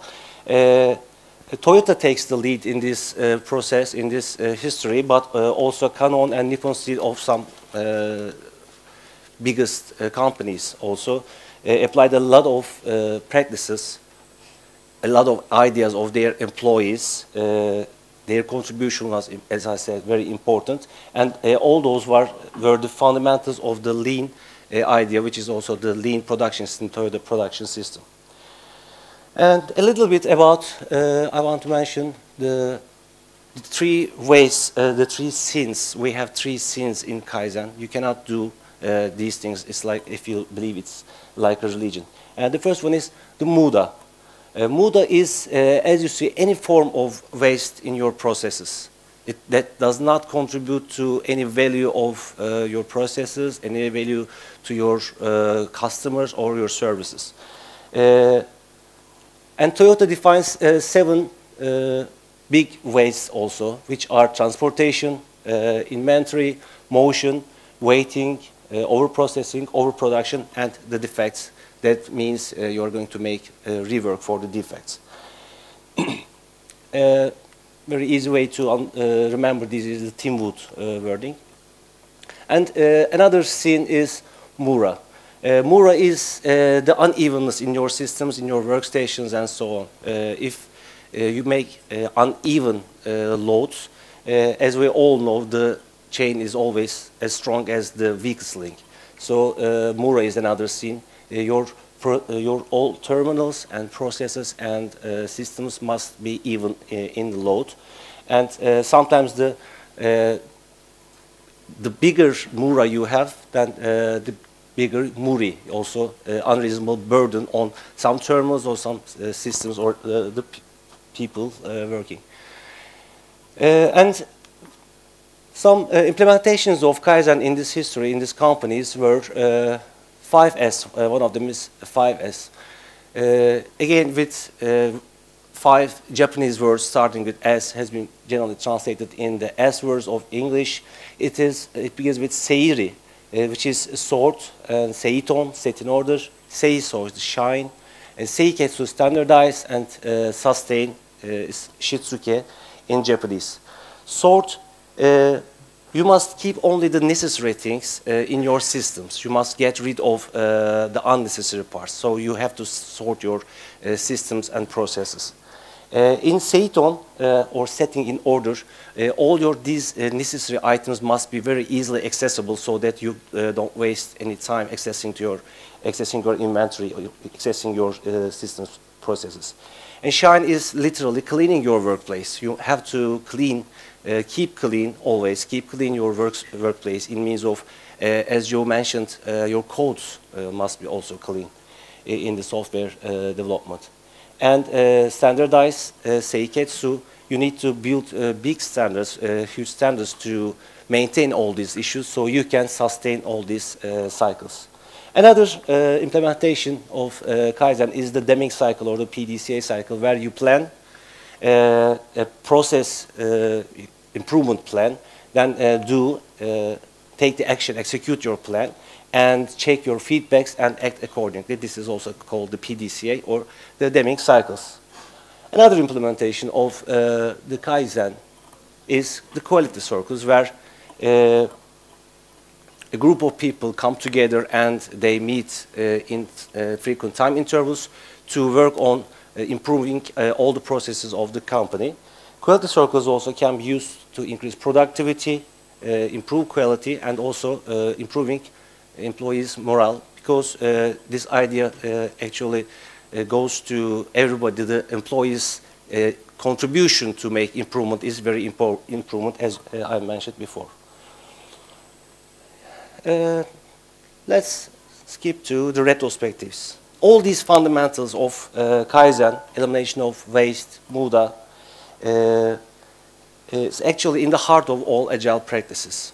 And for the Kaizen culture to be strongly adopted, you need to inspect and adapt accordingly by creating transparency. And you do this in retrospectives. It's a definite time box for improvement for Kaizen, actually. What is retrospective? Norman Kurt, first in 2001 book, Project Retrospectives, described retrospective as a ritual gathering of a community at the end of the project to review the events and learn from the experience. No one actually knows the whole story of the project. Each person has a piece of the story. The retrospective ritual is the collective telling of the story and mining the experience for wisdom. Actually, in the retrospectives, everybody has their own story. They have their own good parts and bad parts of the story of the project, or in Agile methodologies and also Scrum. In the Scrum framework, it is called the sprint or the iteration. Everybody has an idea about this iteration themselves, but where they come together and talk about it. And also his book, and this idea is also very aligned with the Agile Manifesto principle number 12, which reads, at regular intervals, the team reflects on how to become more effective, then tunes and adjusts their behavior accordingly. Also in Kurt defined the prime directive, and I really strongly believe that when I facilitate retrospectives, I start with reading this prime directive loud, and then we start retrospectives, because it reads, it builds a good framework to think about how we are going to think in the next retrospective session. And it reads, regardless of what we discover, we understand and truly believe that everyone did the best job they could, given what they knew at the time, their skills and abilities, the resources available, and the situation at hand. So this is very important, as Joe mentioned. Community of trust, the first actual organizational pattern by Jim Coplin had told in our trainings was, yeah, Scrum is a framework, for example, built of some organizational patterns, but the first pattern must be the community of trust. So if you don't have the trust in your team, there's a problem, and you cannot improve yourself without trust. So this prime directive actually defines also the trust. We have to trust the team. The team members must trust each other about everybody did their best job they could, but still there are some maybe problems or impediments, so we are going to be talking about this in the retrospective session. So it is a good idea to start your retrospectives with this prime directive reading loud. How many of you are Scrum Masters, for example, in this room? Scrum Masters? Okay, not so much. How many of you are retrospective facilitators? Not even, I mean, it doesn't have to be Scrum, but facilitating retrospectives. How many of you? Again, very few. Okay. So for all the others and anyone that will be maybe facilitating retrospective, this is a good my good advice to start with the prime directive. Also, the facilitators already know that we have three main questions that has to be answered in retrospectives. The three key questions, one of them is, what went well? So that we can celebrate our team's way of doing. That was good, so we are going to keep on doing these things. And also we are going to celebrate. So you have to answer what went well in the last sprint or the iteration. And the other question is what went less well. We don't like to say what went wrong because it is a negative sentence. We generally want to be positive. So we say, okay, it was not so well, it was less well. And what still puzzles us? This is the third question we need to answer. This question is for categorizing our ideas that we cannot put into the previous two boxes, there are some problems. And what are the impediments actually? What are the impediments is a question every day asked in the daily stand-ups. The third question of the daily stand-up is what is impeding me or what is impeding us in means of teams. But this time not in means of your job, your work or the business value. This time in retrospectives you need to ask the third question to categorize your impediments in the process, not about the business value or the job or the sprint work, etc. To have successful retrospectives, as actually for everything, you need preparation. You need to prepare for your combat. And what you do for preparation must be setting aside some time. You definitely should set aside some time for preparation. And you need to set a place, the right place. In Scrum, again, generally the Scrum teams are in their own project room, in their Scrum room. Generally, this is the place where you hold retrospectives. But if you are doing distributed Scrum or other Agile practices that are people working around some different buildings or different countries sometimes, still you need to set a right place to get people together, maybe with the video conferences as well. But you need to set the right place. And also you need to pick the right materials. Depending on which technique of retrospective you're going to use, that I'm going to mention a little bit later, you need to pick some materials for post-its, some colored pens, etc., stickies. And you need to set the stage. As a retrospective facilitator, you need to go to the place you have set, and you must build the retrospective stage. Like if you're going to play a game, the materials must be distributed to the seats, and etc. You need to prepare the stage. So you also need to invite the right people to the right place at the right time. Generally, in Scrum teams, it is the Scrum team that is always invited to the retrospective. But if, again, I said, it is another Agile iterative way, then you maybe need to invite the line managers as well. So I'm going to mention now about some techniques you may apply, which are Med-Set-Glad, the sailboat retrospective, and starfish retrospective, which I like the most. I really use starfish retrospective so much. And the 6 thinking hats, Edward de Bono's way of thinking, I'm going to mention about it. And dialogue sheets, maybe you have heard or you have used. There are the dialogue sheets, and 4 L's, liked, learned, lacked, and longed for. And there are much more retrospectives being built maybe at the moment, just depending on the Kaizen ideas. The 3 questions must be answered, but you need to focus your way of thinking into some category, and you can create your own retrospective way that works well with your team. So you may find different techniques too when you look at it. I put some photographs from our teams in Istanbul, in Turkey. One of them is the Med-Set-Glad, where all the team members post their ideas on what made them mad in this sprint. The other one is the sad part, what made them sad in the sprint. And the other part is the glad part. Again, generally I facilitate this like some facilitators do. Okay, let's think about what made us mad, and then they discuss their ideas and write down some of them to the wall. But generally I facilitate this not that way. I give, okay, let's think silently 10 minutes or 5 minutes for mad and sad and glad. Then I group them with the same post, the same ideas, and discuss some, try to find out some actions which are written down here for the mad and sad parts. And also the team commits to keep on doing what they have done and they were glad of. So there must be absolutely a commitment to keep on doing what they were happy. And they have to find some actionable Kaizen actions, items for mad and the sad parts. So the idea of the actual retrospectives is this, to find the dysfunctions, the problems, and find some resolutions and actions to apply in the next sprint. Another one is the sailboat retrospective, and this retrospective uses a metaphor for the good things are winds, like the wind and anchors in the sailboat.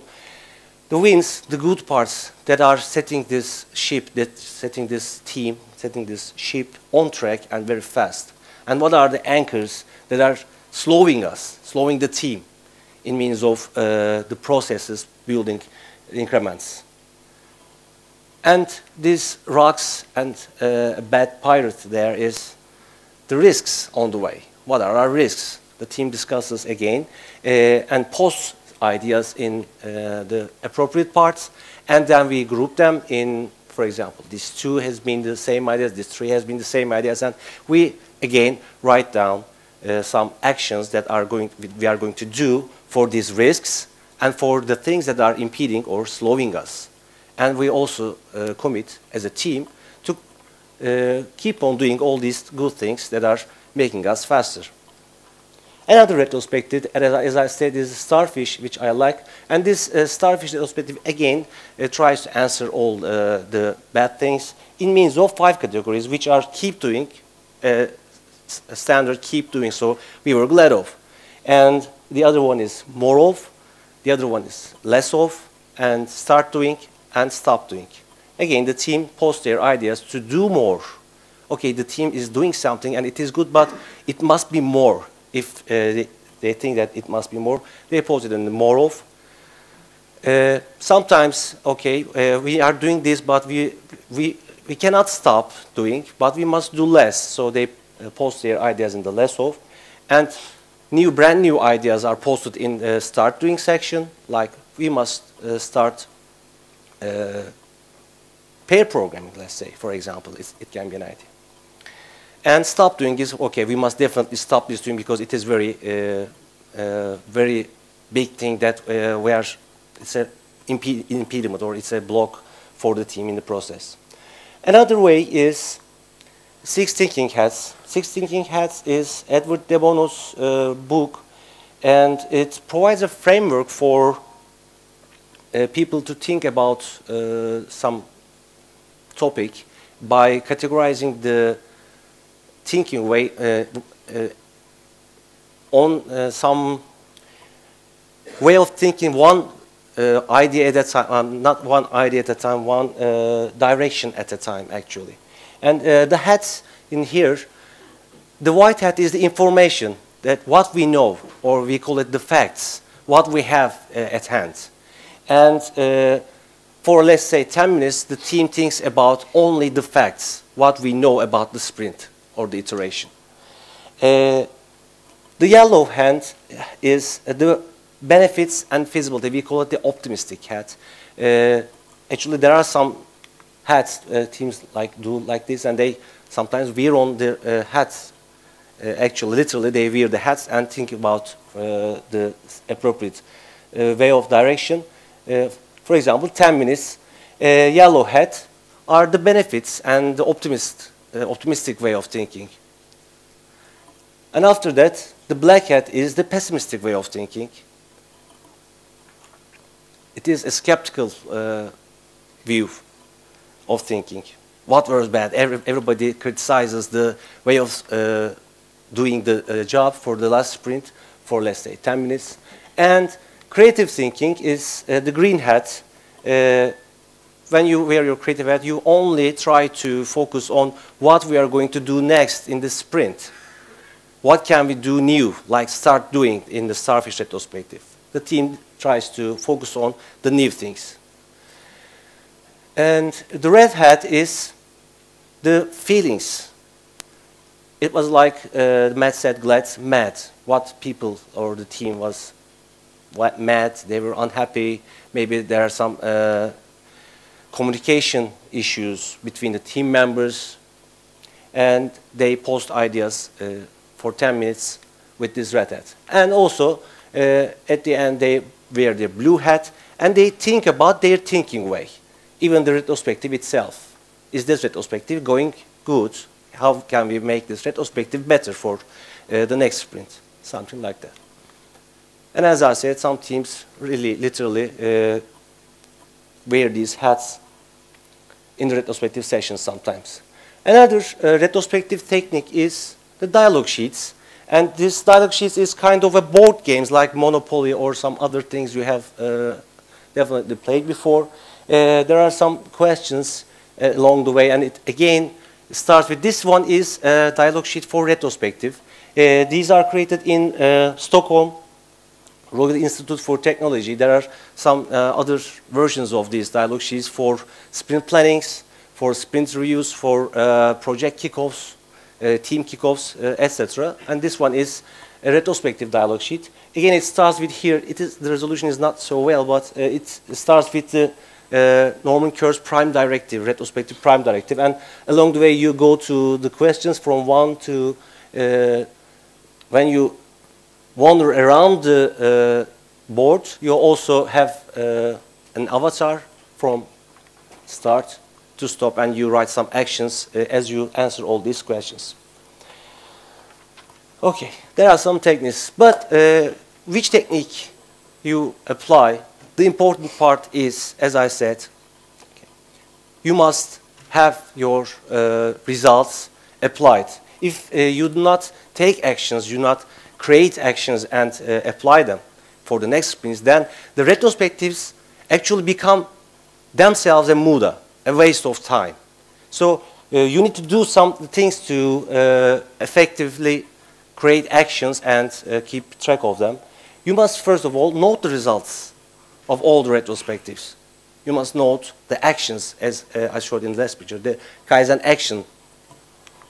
And these actions must be very deliberate. I mean, it must be something like, we are going to do this. If this function is, we do not have good communication in the team, the action must not be something like, we are going to make better communications. No, it is not like this. The action must be something, we are going to make good communications by doing this. For example, we're going to socialize, we're going to a bowling session, or we're going to a game, etc. So you must decide on, you must set the actions, or I will not engage in horseplay, let's say.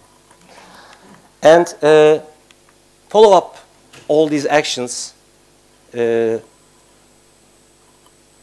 only not in the daily stand-ups, also in the next sessions as well, but in the daily stand-ups also you must follow up these actions, and you must go to the owners of actions regularly and check the progress.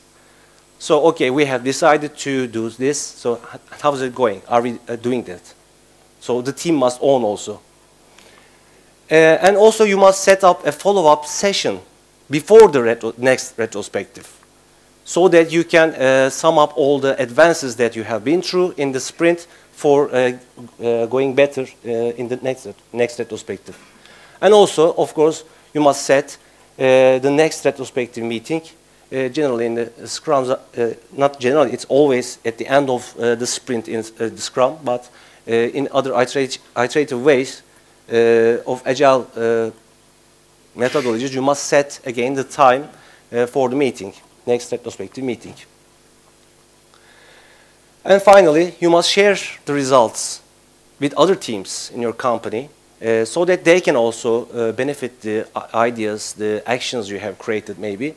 And also, you must collaborate with other Scrum Masters, other retrospective facilitators, other retrospective Kaizen boards, or the Kaizen actions may really work for your team too. You must have a collaboration with them.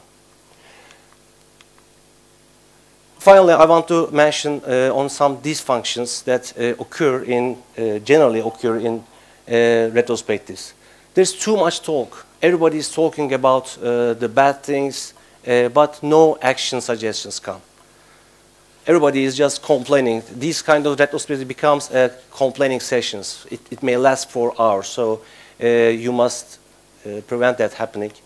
And the other thing is, there are too many action suggestions this time, but nobody's talking about the action suggestions. Everybody just saying, let's do this, let's do that. We're going to be better if we apply this, but no thinking about why, the root causes. That's another dysfunction in retrospectives.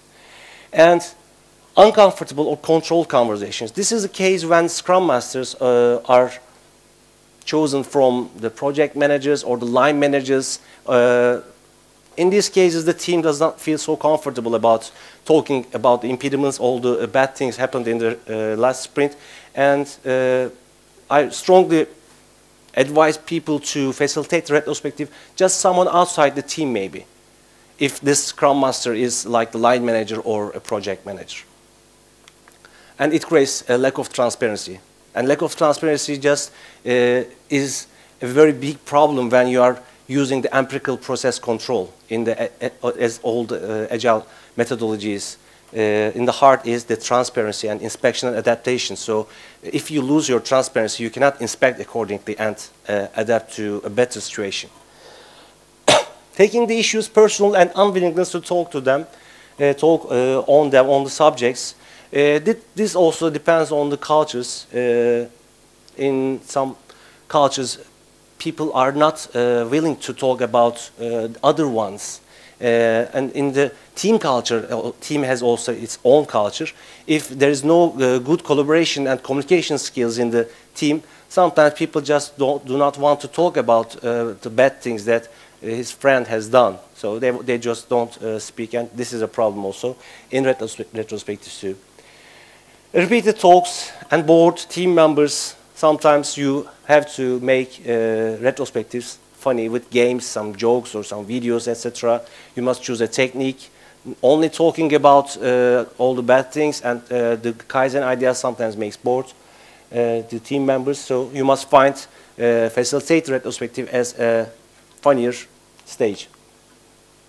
And another dysfunction is no preparation. As I said, you have to prepare as a retrospective facilitator. You need to prepare for retrospective. You choose materials, etc. And too many goals, again, this is a dysfunction. The team sometimes, generally this happens in the first sprints, first or the second sprint, still goes on, team tries to solve everything. But you cannot solve everything at just one sprint. You need to inspect, you need to employ a solution, apply it, check the benefits, what has been better, and then, or what has been worse in the sprint, and then you need to change all these actions accordingly. But if you try to follow all the rabbits, you cannot get one. So you need to focus on one or two solutions at a time in a sprint. And sometimes action items are not clear enough, or they are subjective, and I mentioned that, like if the problem is bad communication skills, your action must not be we are going to have better communication. You need to define an action that is going to be applied in the next sprint. Another dysfunction, the last one, is one person owns the actions, all of the actions. All the Kaizen actions are written down, and generally the Scrum Master or the team lead sometimes owns this, and this is a dysfunction. This just breaks the collective ownership of the team's Kaizen culture. Team must own. Everybody in the team must commit to apply all these actions for the next sprint, not only Scrum Master or the team lead, etc. And finally, I want to show you some Kaizen examples in industrial design, which I like most. And these watermelons are, for sure, very effective for the supermarkets and for carrying also. It reduces the waste of space between the rounded watermelons. And these are grown like in cans or cube cans. They are seeded in that cans. And when they grow, they just have this shape, this cube shape, and the plate is opened, and then they are carried away in a very efficient way. And also you can clean your floors by just reading a book. Your feet can do that. This is a good Kaizen example for me. And give your child this to prepare the snowballs very fast. They're going into a snowball combat, so this must be very handy. And the best I like this MagSafe, I have also experienced this. This is a great design by Apple. And I think a lot of you, maybe you know, but the charging unit connection of the MagSafe is a magnet, so it is not a plug. So when your child just runs in the corridor, near your laptop and tackles with the cord, your laptop is safe and your child is also safe. And I've experienced this with my daughter when she was 6. Really, it's a great design for me. I love this Kaizen examples in industrial design. And finally, retrospectives depend on the same idea, actually. This is, you cannot do everything the same way, repeatedly, and expect something different to happen. You need to change the way you are doing so that your outcomes may be different. So if you are still trying to do the same thing and over again, then it's clear that you must be insane. You have to change your way of doing in the retrospectives. Thank you. I think I've used my time. I can have some questions if you have. I think you answered my question in the very last slide. I'll talk quieter. I think you answered my question in your last slide. When you're doing retrospectives, there's going to be lots of them over the course of a project. Do you tend to use the same retrospective technique, or do you swap it around? Do your teams get bored with the same technique? Yeah. And also, you might want to answer, do different retrospective techniques work better with different teams, different styles of teams? Yeah, definitely. Generally, when I start with a team, I start with Matt said glad, the 3 ways of thinking, but then change after, let's say, 2 sprints. Actually, I try to make the team to decide on which technique. I want to train them about the retrospectives. I generally give the ideas of the retrospectives, the techniques ideas, and then they pick up the technique. But I start, when I'm the facilitator and the team does not know, I start with Matt-Glad and change to generally the starfish. Starfish is becoming after Matt-Glad a little bit wider of idea columns. So there are richer actions in the retrospective. But depending on the team's structure, sometimes starfish does not work, and you just use the sailboats or the dialogue sheets maybe. So you need to align your technique, you need to pick your technique depending on team's preferences too.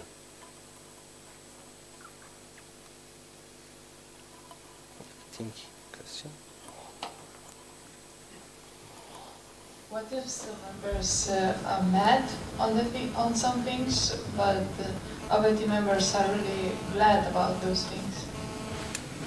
About the same thing, someone's very mad. Yeah. Okay, actually then in such a cases there is a problem with the root cause with the problem is that person is not getting along so well with the team's other members. So you need to, maybe there's another technique called 5 whys. You ask 5 times why. For example, why are you mad? You can start with that. And when he says or he or she says something, then you ask again why. And 5 levels of why just goes into the root cause why actually he or she was said. And generally these kind of things, the team has not become a real team. It's in maybe the storming phase of the forming, storming, norming and performing cycle. Sometimes the teams are storming and this is something good. But you need to define and underline the root cause. Maybe you can use the 5 whys technique for that.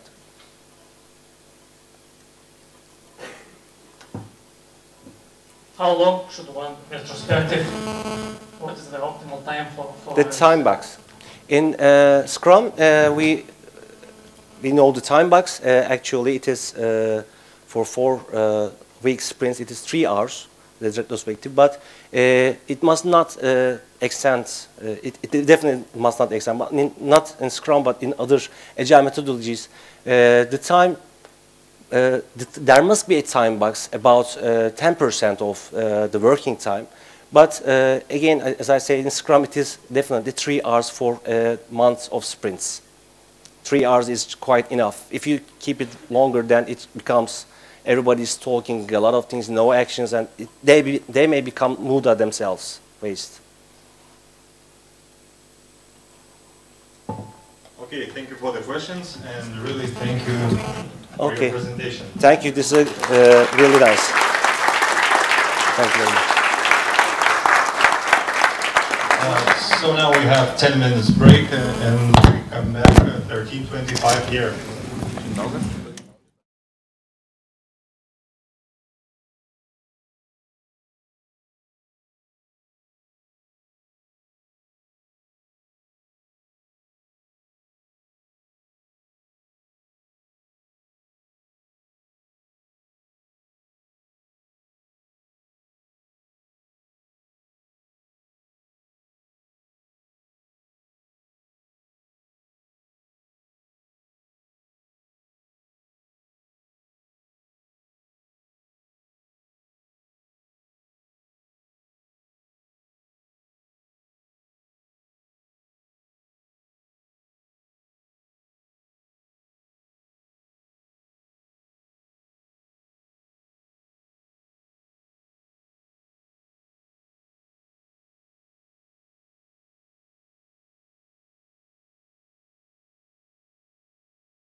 Kas dar nėra išėmę.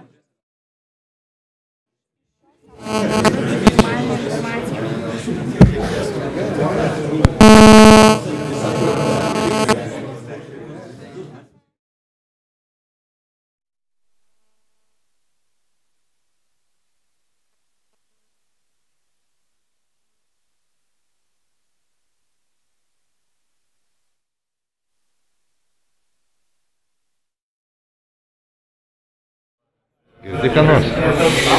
Turėtum girdėti per kitą ausinę dabar. O yra ar nėra? Tai šitą, kai užsišeria, tada ir girdi. Tai nafik aš to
Guest from Turkey. I think you can introduce yourself better. Hard to say. Okay, welcome. First of all, I would like to thank you for your participation in my session. I'm Erhan and I'm from Turkey, Istanbul. I'm the Agile Solutions Senior Manager of Vodafone Turkey. First of all, I have a question for you. This is a very, very important question for the rest of our presentation. Is there anybody starving? Yes, exactly, yes. I can see your eyes, some of them making this.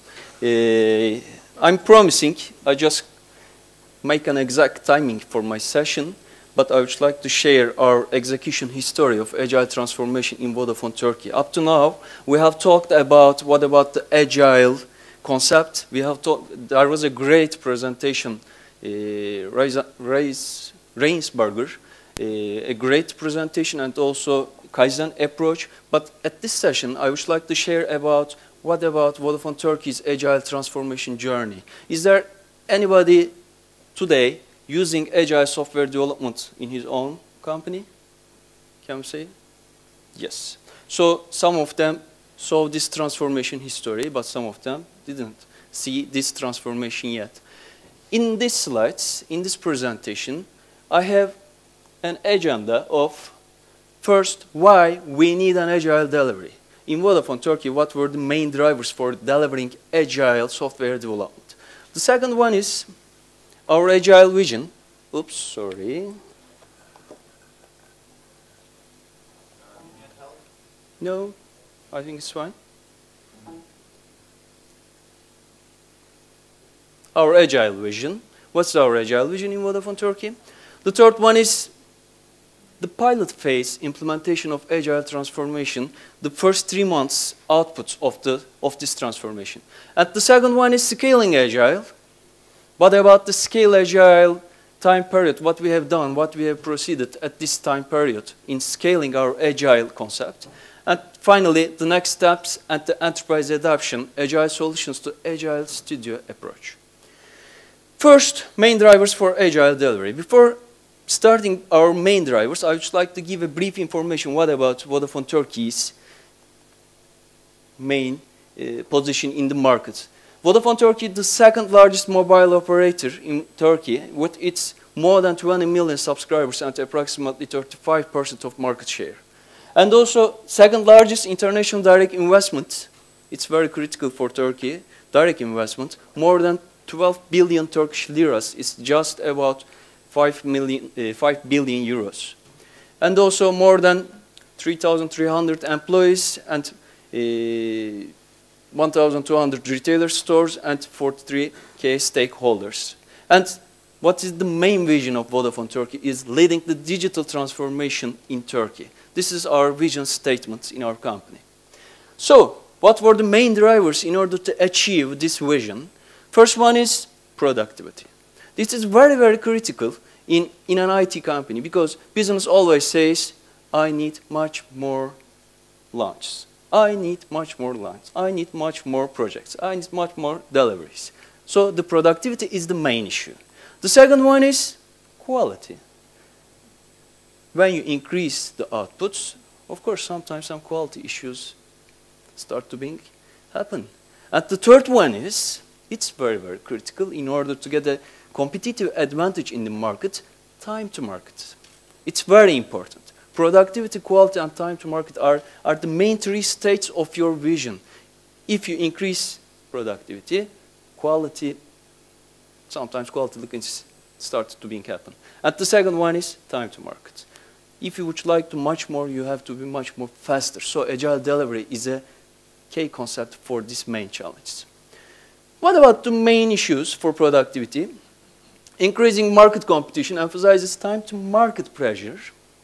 The second one is, in Vodafone Turkey, we are transforming our network, we are transforming our business, both in consumer and both in enterprise domains. Such kind of CRM, billing, charging, in every domain, there is a great transformation, an infrastructure transformation. So this causes a great business expectation.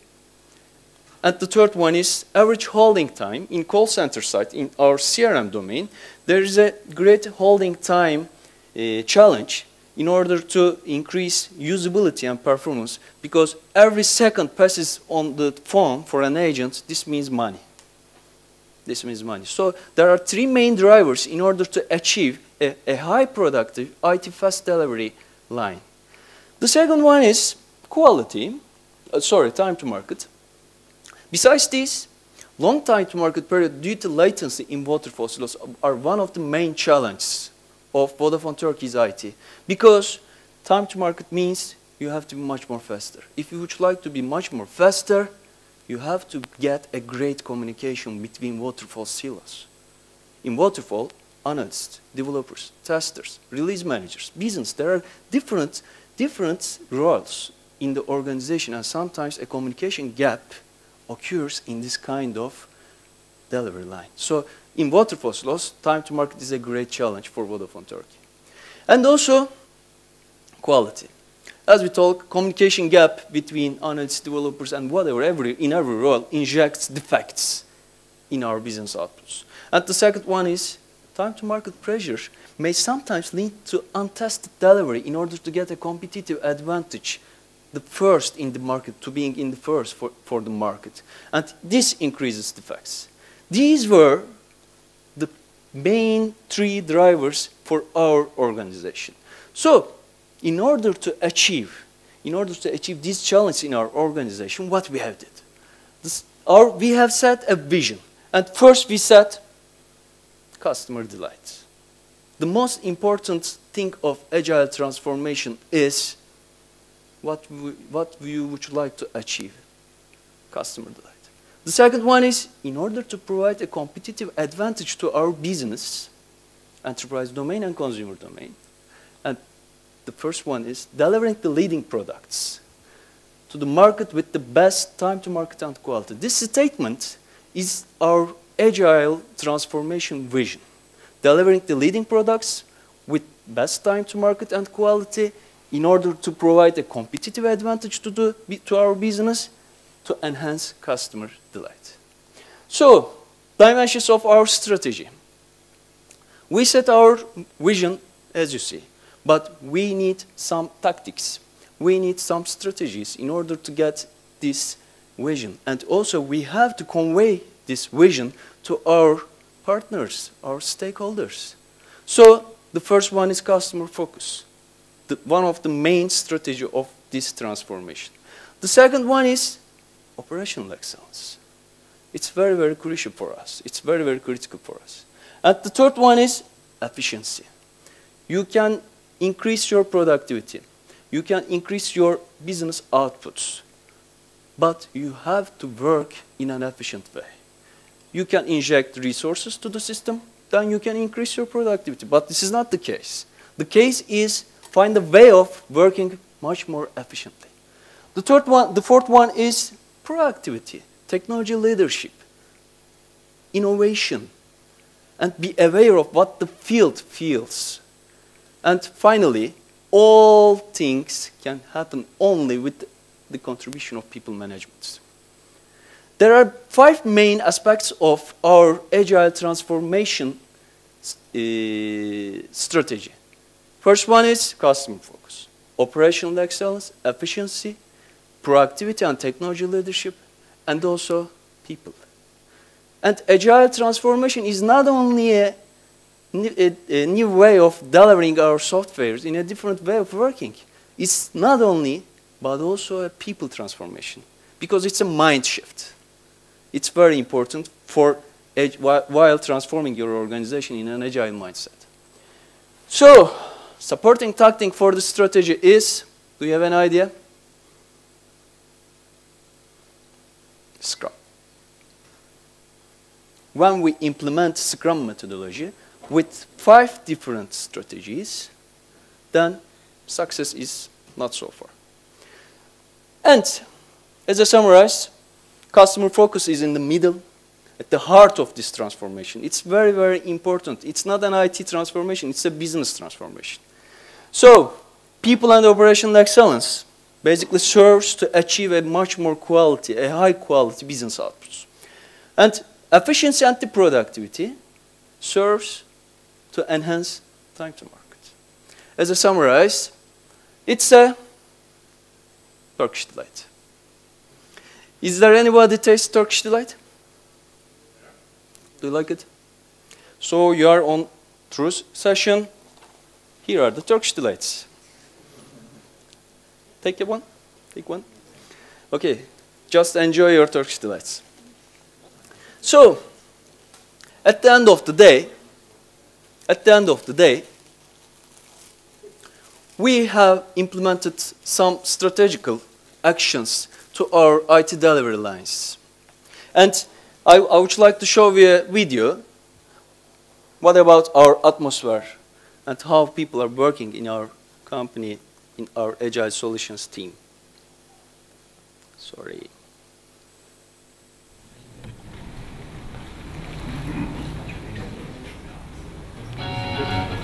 Can you see? Oops. Double click. But I can't.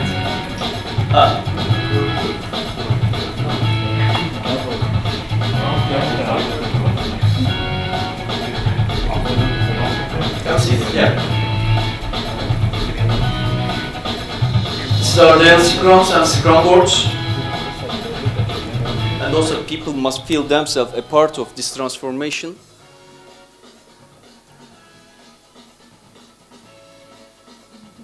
Burn down charts.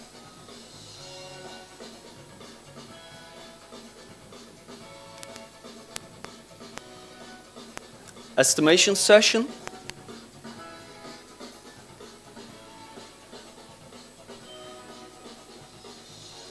A retrospective meeting.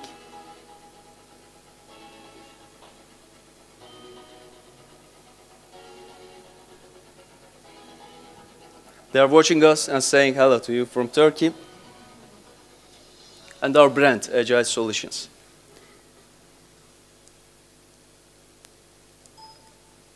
So, up to now we have talked about our main drivers and our vision. And now we have 3 stages while transforming our IT fast-track delivery line. First one is pilot stage. Every transformation, every change initiative has been starting with a piloting. It's very, very important. And if you would like to start an agile transformation initiatives in your company, you have to make a pilot. And you have to feel your business. Yes, it may work. They have to say, it may. Not it will, it may. First, the roadmap is piloting. The first one is pilot agile. The second one is scaling your agile impact area.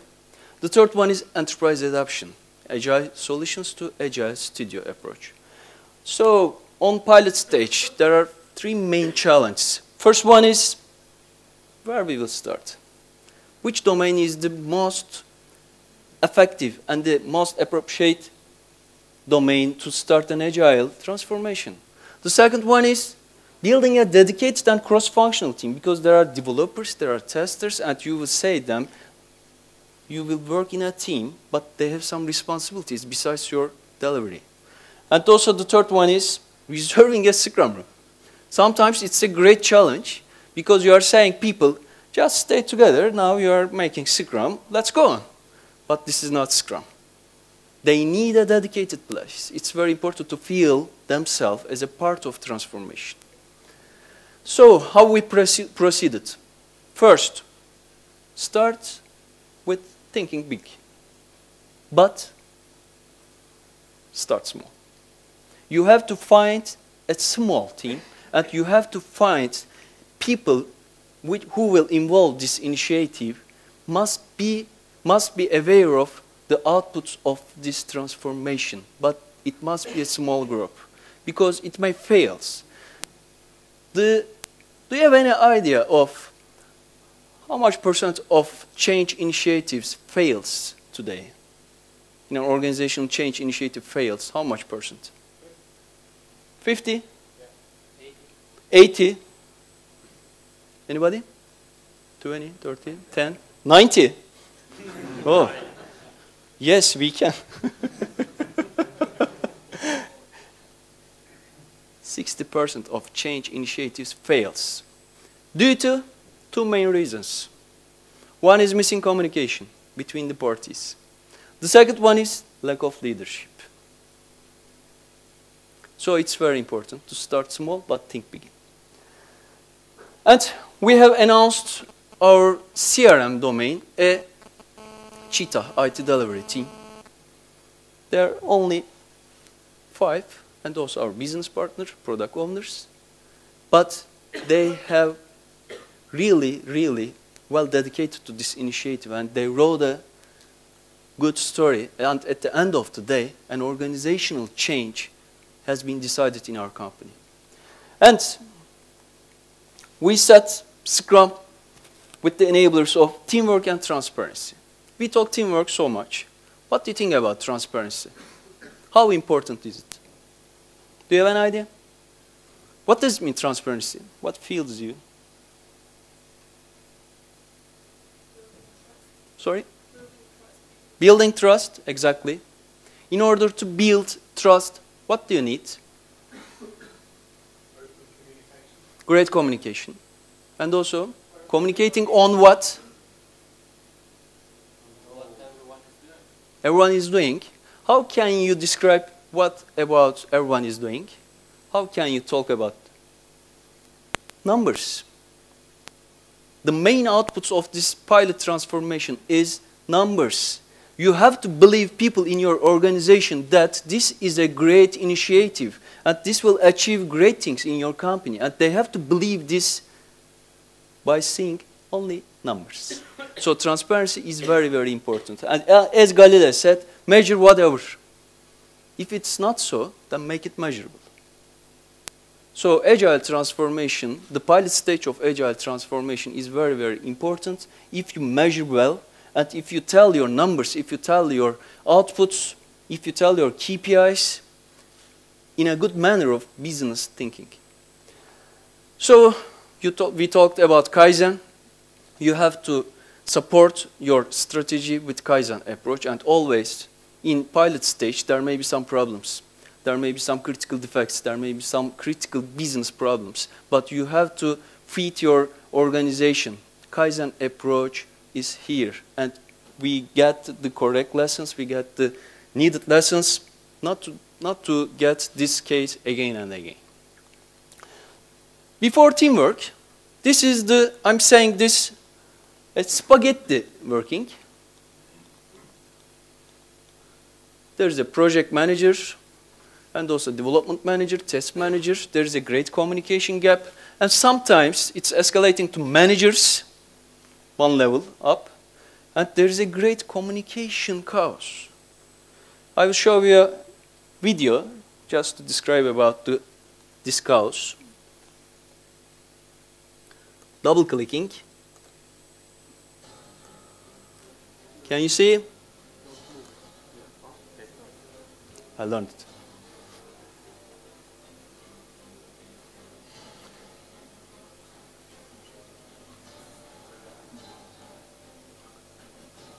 And this is our business partner.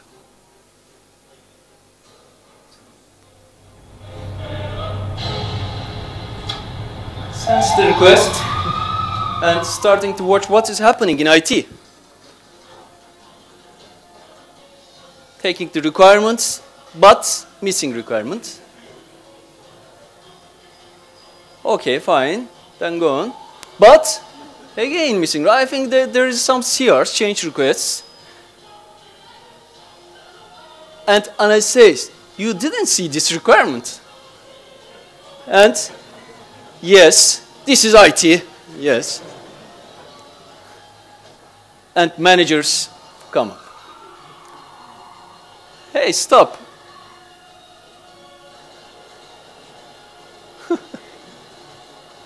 Business says, okay, no problem. But at the end of the day, problem fixed. And operation teams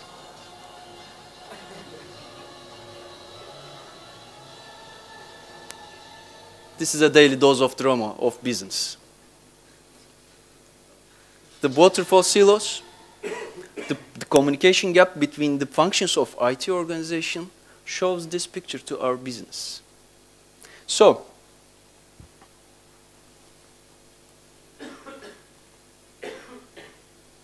on pilot phase, you have to make a role model communication plan for the organization. This is very important. This is the first days of our Scrum team daily Scrum meetings. And they're talking about just need to talk day.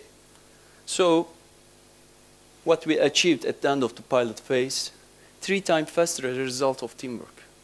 Just put the people together, give them a methodology, and make a transparent type of work, and at the end of the day, 3 times faster business output. This is the first success of our pilot phase. So on transparency, we are giving them, in fact, knowing what to do for the next 2 weeks. Increase team motivation. There is no chaos. They know what will happen in the next 2 weeks. And also, knowing team capacity and prioritization helped better planning and improved value delivered. And also, emergency rate of change requests lowered, that chaos loss for the switch decreased. And this is the emergent demand ratio. They made an estimation at the beginning of the sprint, but at the end of the sprint, 20% of new requirements have been given from business. This means we need a better planning. But at the end of the days, today, the average is only 9%. It's very important to get the correct business requirement at the beginning of the sprint. So,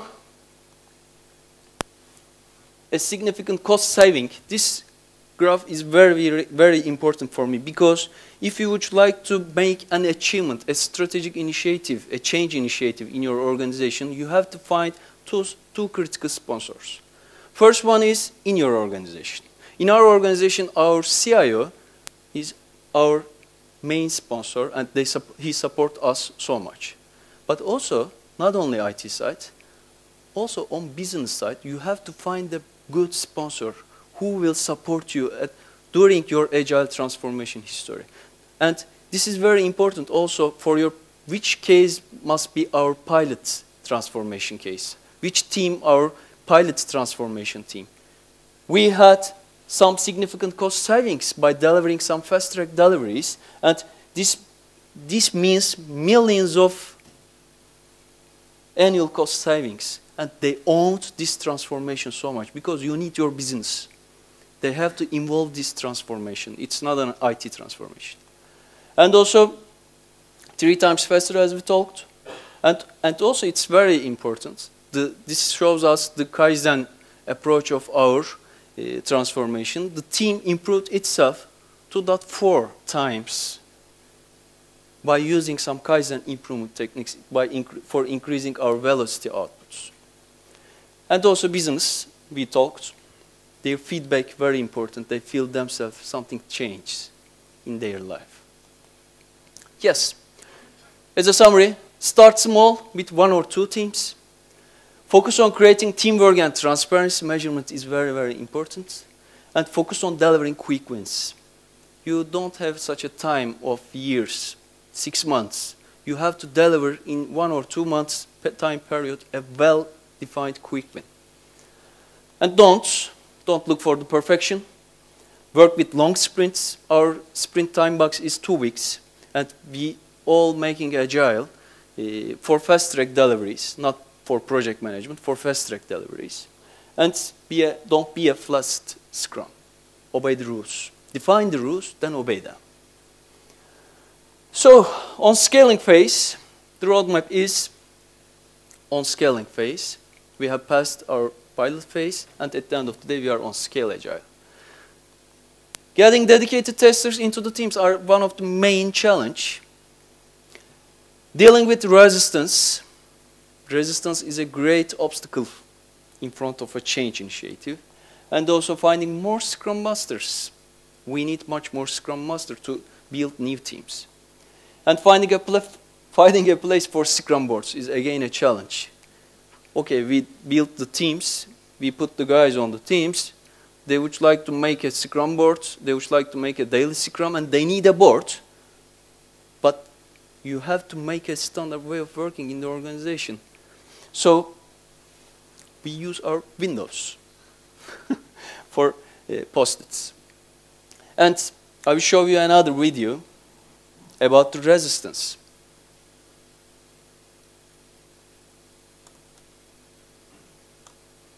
This is an advertisement of Audi.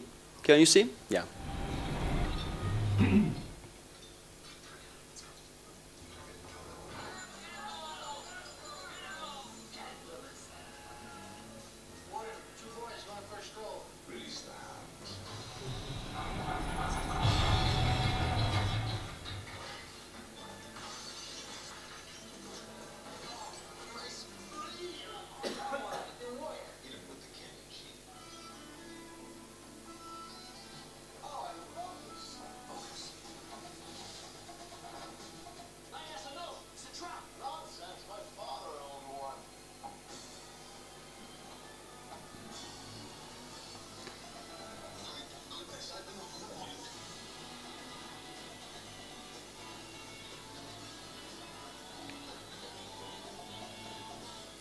Okay.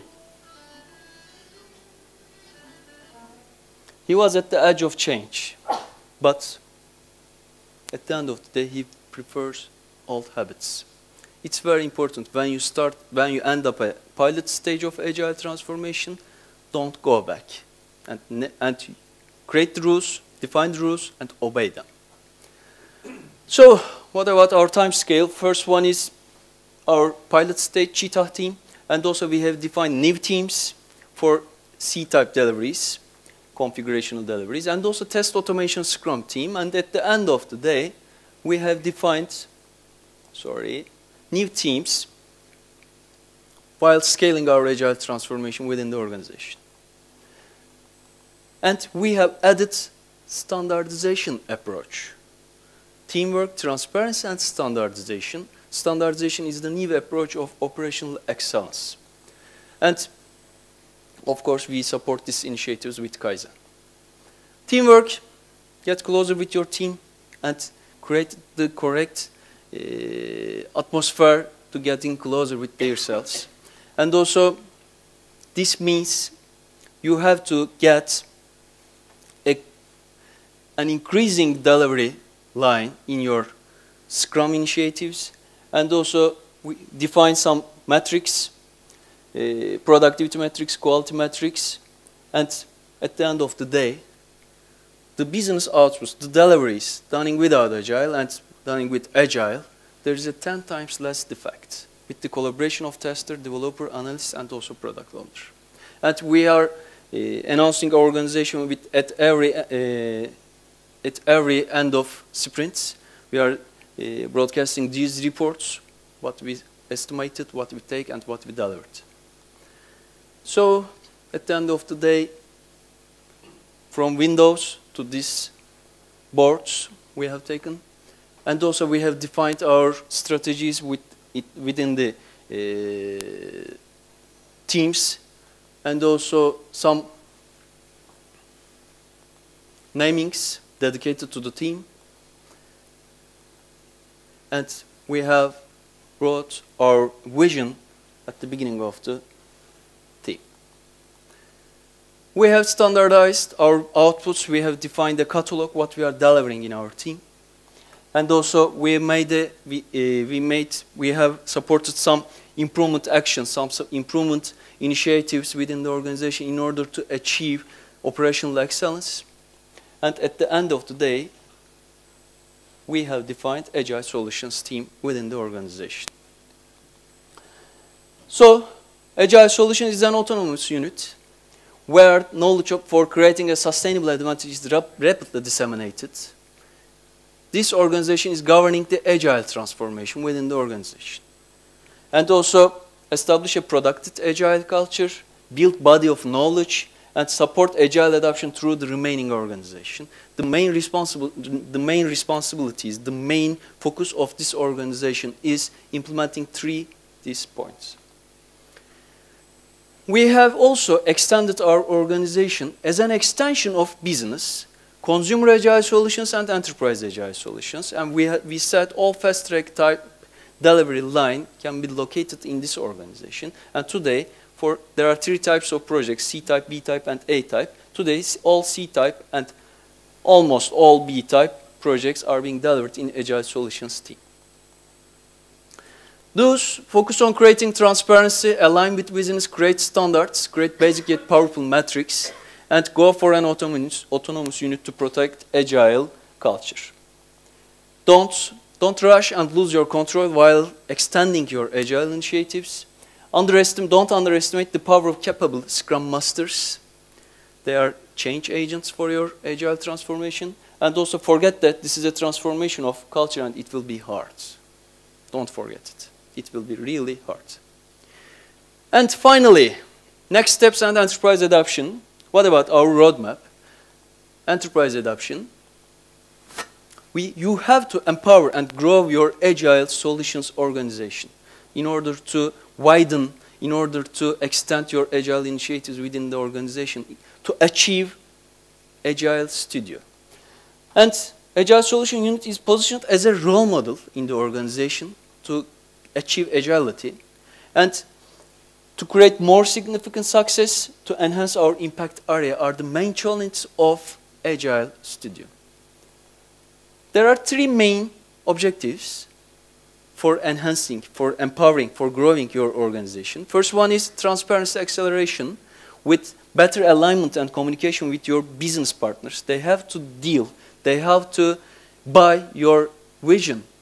It's very important for especially Agile transformation in IT. The second one is Scrum Master empowerment. It's again very, very important, and never underestimate your Scrum Master's power. They are change agents and they have to feel themselves as a part of this transformation. And also Agile Solutions communication in order to manage your perception within the organization. As we talked, performance management, some dashboards, some scorecards for transparency. On Scrum Master empowerment, you have to enhance and you have to improve their soft skills and also hard skills and grow change agents. Agile Solutions communication, Agile Together meetings, white papers, keep calm and be agile meetings are the main concepts of our communication plan. So, gain new skills, focus on automation, build the capacity are the main challenge of the remaining part of our journey. And innovating. Then, further vision is Agile Studio. Some Scrum teams, gathering some Scrum teams into Agile Solution to Agile Studio. The roadmap of Vodafone Turkey is Agile transformation. And we positioned Agile Studio as an internal unit of coach, change agents, and leading the enterprise agility transformation. It will be a change agency for the whole organization, not only IT, for the whole organization. Grow Agile culture, enterprise-wide body of knowledge and standards, support and guide Agile teams and coach them and govern them, and also roll out new Agile teams and monitor, evaluate the Agile teams for a continuous improvement of Agile transformation. Final words. The whole story is just only about people. And they must feel themselves as a part of this vision. And they must feel themselves very well-defined methodology and also critical achievements, and they feel pleasure. It's very important because the pleasure in the job puts perfection in the work, as Aristotle said. It is very, very important. And up to now,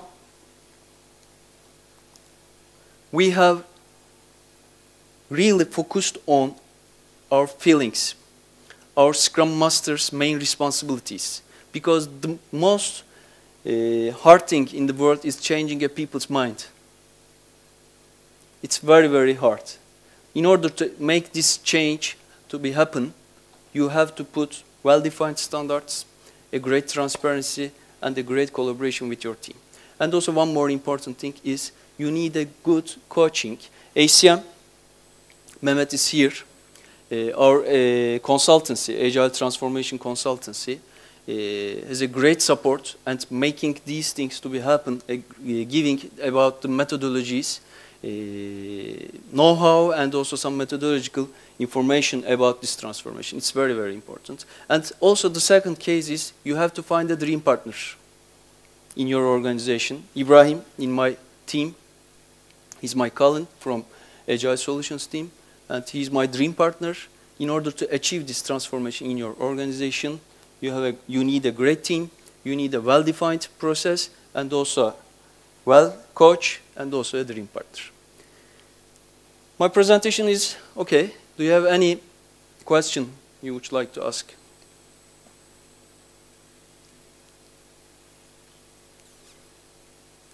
Okay.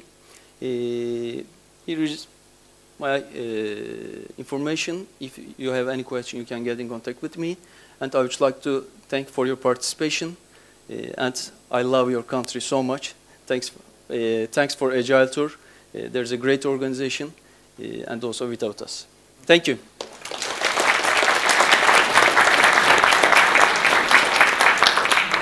Thank you, Mark.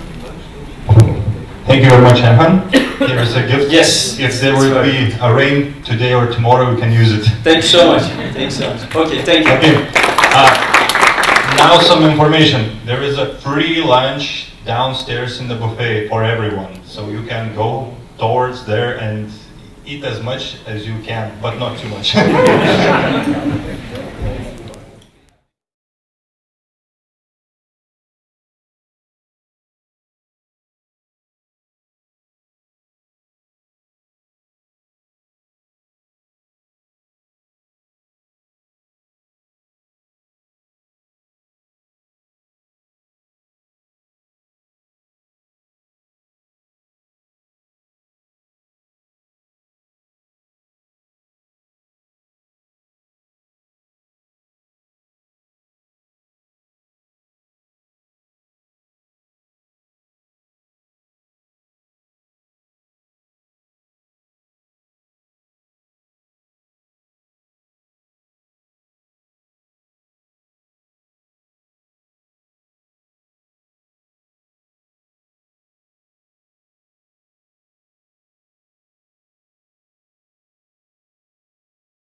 The key persons are here. I saw GB is here, so we can start. So I would like to introduce you to Chuck Levin. He will talk about distributed teams and one minor logistical information from our side is that previously, if you saw our feedback forms in the internet, there was name field missing. So now we fixed it. And if you have already submitted the forms, please resubmit it, because otherwise we could not track who is the winner of the prizes. So really sorry for inconvenience. And also on the paper feedback forms, there is no place, but you should write your name and email somewhere. It's really embarrassing, but we are Agile. We saw how to fix at least electronic form, and you can fix it your paper forms also. So, okay, check. Did you write the test for that so next year you don't make the same mistake? We'll try. Okay, good. Labas, everyone? Okay, that's about as much Lithuanian as they speak. I'm Chuck Lewin, and I'm here to talk to you about Agile and how we have adapted the Agile process for Intermedics. I work for a company called Intermedics. I've been spending a lot of time here in Lithuania because of it. We've opened a big new office here down the other end of LifeSys.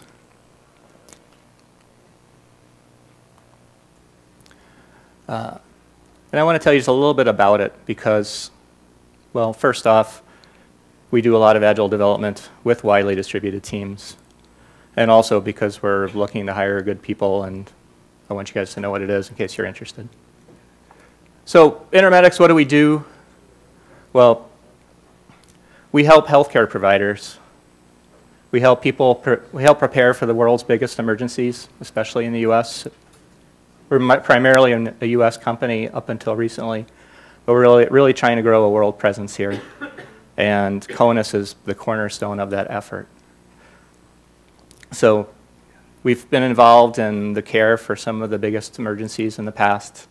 Hurricane Sandy, the Boston Marathon bombing, tornadoes, all kinds of ones. We also help every day with patient care, from medics and ambulances, doctors and nurses in hospitals, and administrators who have to send bills and collect money so to keep the business open. We've been involved in 15 million patient encounters. Our software is in 17,000 hospitals. I love this slide. This came from our marketing department about more than a year ago before we opened our Kaunas office. If you look at it carefully, you can see all the United States giant map, pins carefully placed to precisely where each of our offices is located.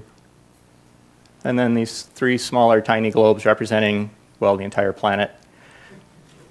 I think half our distributors are somewhere in the middle of the Pacific Ocean.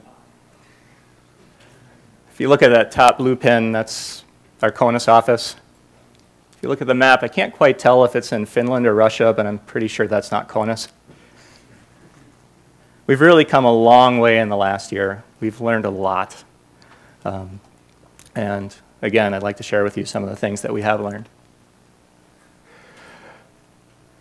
Our office in Kaunas, we opened it less than a year ago. We currently have about 200 employees. Our technology staff is 30 of those, and we're trying to hire 20 more. We're looking to double our size again within the next 2 years.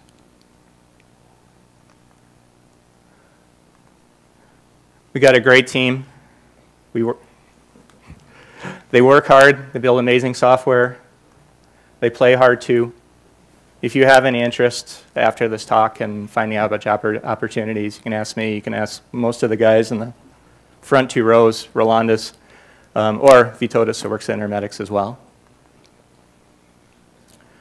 I started working at Intermedics 8 years ago in the Milwaukee office as a software engineer. That's Milwaukee. I now manage teams, software engineering teams in Milwaukee and in Kaunas. We have a QA team in India. And we have support teams in Milwaukee and in Pittsburgh in the USA. So we cover quite a few time zones. In the last 25 years, I've been lucky to be involved in quite a few interesting IT projects. I've worked on military software for nuclear submarines. I've worked on patient monitoring software in hospitals. I've worked on the emergency care products that help save lives here at Intermedics.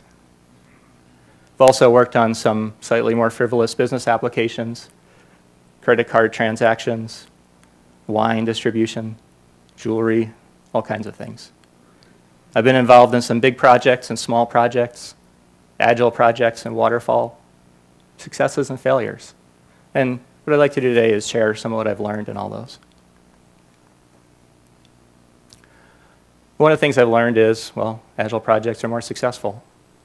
I've really seen that in my experience. Not always. I've been in an agile project that didn't turn out so well, and I have been on very, very successful waterfall projects. But overall, agile projects really do work better. And what's kind of cool is that recently there's been studies that prove that. This is an example from Scott Ambler and Associates. The green bars are successful projects. The red ones are the failures. And the yellow ones are all those kind of in-between ones. Maybe it worked out in the end, but it went a little bit over budget or was late.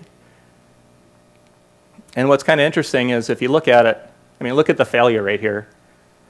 A traditional project has more or less triple the failure rate of Agile. There was a more famous study a couple years ago from the Standish group that had really almost the exact same result. And why this is interesting is I think most of us know this, but some companies are adopting Agile. A lot of them are still hesitant to. And they're waiting to see the evidence that this isn't just a fad. This isn't just a bunch of people saying, we don't need requirements, we'll just make it up as we go. We don't need plans, we'll make it up as we go. No, we're really proving that Agile works.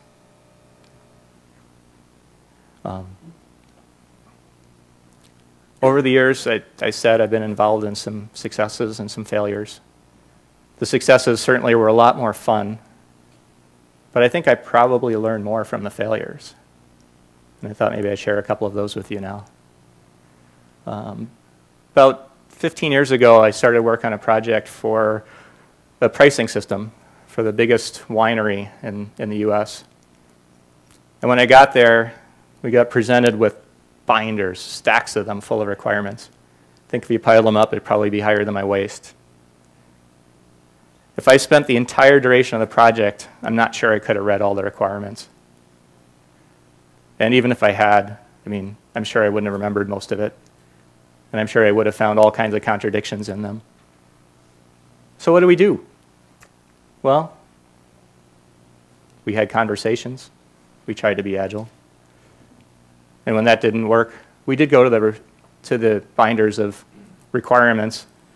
We really carefully studied the table of contents to try to understand what was important. Kind of skimmed through everything else to see if we can find important tidbits. And we built a system. And the performance was amazing. We had 7 million different price rules. The government of the United States has an insane set of laws that cover alcohol, and they try to make it as complicated as possible. We had a beautiful UI. Everybody loved it. All our tests passed. Our QA team said the system's working exactly the way the developers told us it should work.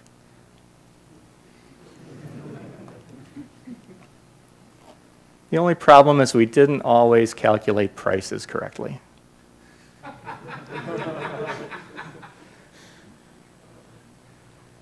Because none of us had read all that. We certainly didn't understand all of it. We got a lot of it, but we missed some important details. The ones that affect how much a bottle of wine costs. So eventually we did get the system working. We were quite a few months late, then many, many thousands of litas over budget.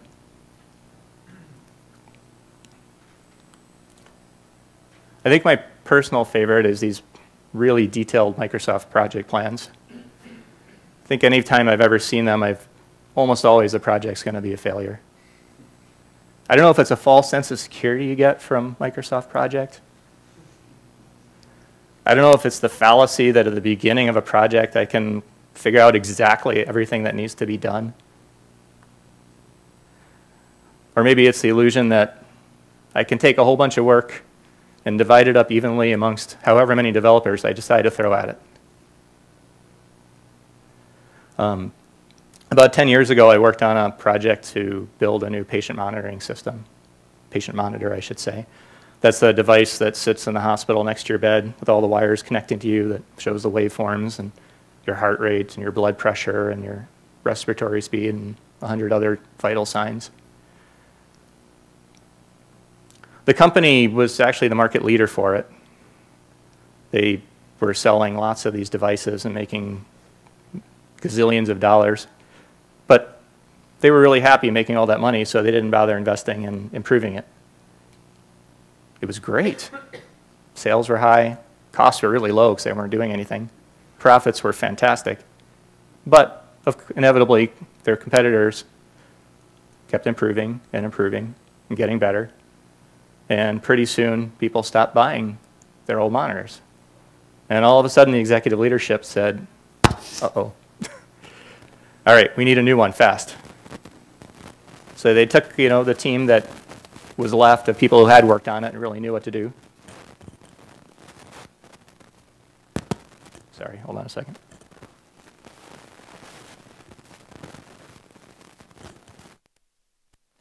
Hello? Any idea what I did wrong?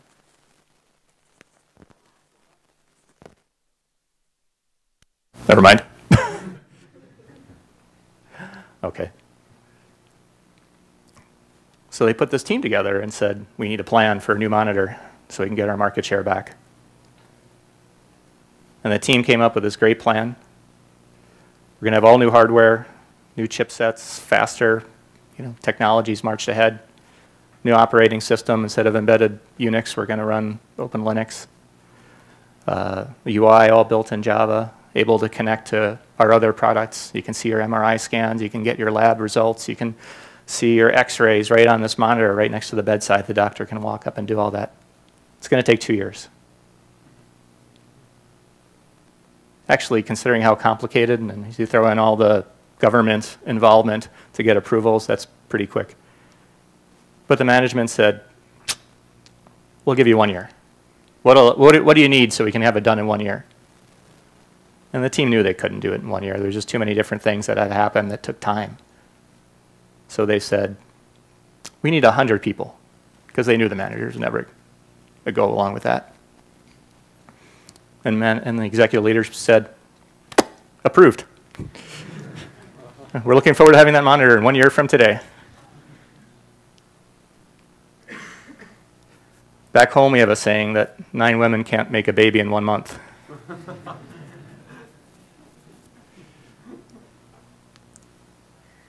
So we tried to hire 100 people. The people who knew what they were doing were so busy interviewing and recruiting and training and managing and communicating, they didn't really get a chance to do much. And every decision that people had to make to say, how should we solve this problem, instead of saying, what's the right way to do it, it was, what could I do to make this possibly work in 1 year? In the end, we put together a really awesome product. It's probably the market leader again now. The only problem is it took 5 years instead of 1. And it probably would have gotten done in 2 years if we just followed the original plan.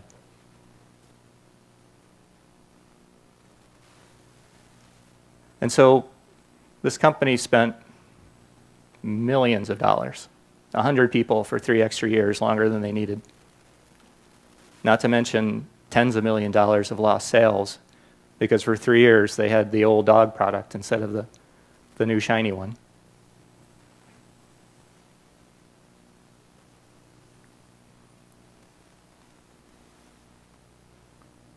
So what does success look like? Well, We already said Agile projects are successful. But this is an Agile conference, so I have to put that at the top of the list. Smaller teams. 100 people doesn't always help. And I've had a lot of experience on these projects, and I can tell you that way, way more often, smaller teams are more effective. And it's pretty obvious why. You start looking at the communications, and if you have 2 people, you have 1 conversation. And if you have 2 people, you have, if you have 3 people, now you've got 3 different ways to have a conversation, and it grows exponentially. Plus, it's just so much more to manage and coordinate and link up. And what's interesting here is, again, we have the evidence that Standish study, again, showed the results for small and large projects. And the success rate for small ones was 76%, and large was 10%. The failure rate for large ones, 48%. For small ones, 4%. So 12 times the failure rate. That's pretty astounding numbers if you think about it. Clearly defined goals. This is another one where Agile really shines. User stories make excellent goals. They're short, they're readable, they're about people and what they want to do. We understand them. And I think Scrum is especially excellent too, because with its sprints, we're refocusing, we're looking at our goals, we're adjusting them for reality, and we do that every few weeks as we start a new sprint. Domain knowledge. Software development is really about trade-offs. Every day, a good developer is making hundreds of decisions about, do I make this, do I improve the quality? Do I improve the usability? Do I get it done faster? How well does it perform? I can probably tune a query a little bit more, but that's going to take time. And there's 1,000 trade-offs we make for the user experience. Well, I could add this new option. I could give them their choice if they want to do it this way or that way. But now that user's got to make one more decision every time they look at the UI. So really understanding not just what we're told to do, but why, is incredibly important. Communications is the only way to get that knowledge and to answer the questions and to respond to change. And one of the principles behind the Agile Manifesto, of course, is self-organizing teams. We take on the work, we figure out what needs to be done, who's going to do it. If somebody's behind, we help them. We manage the work. Unfortunately, those last 3 parts are a lot more difficult for distributed teams, especially ones that are spread out around the globe.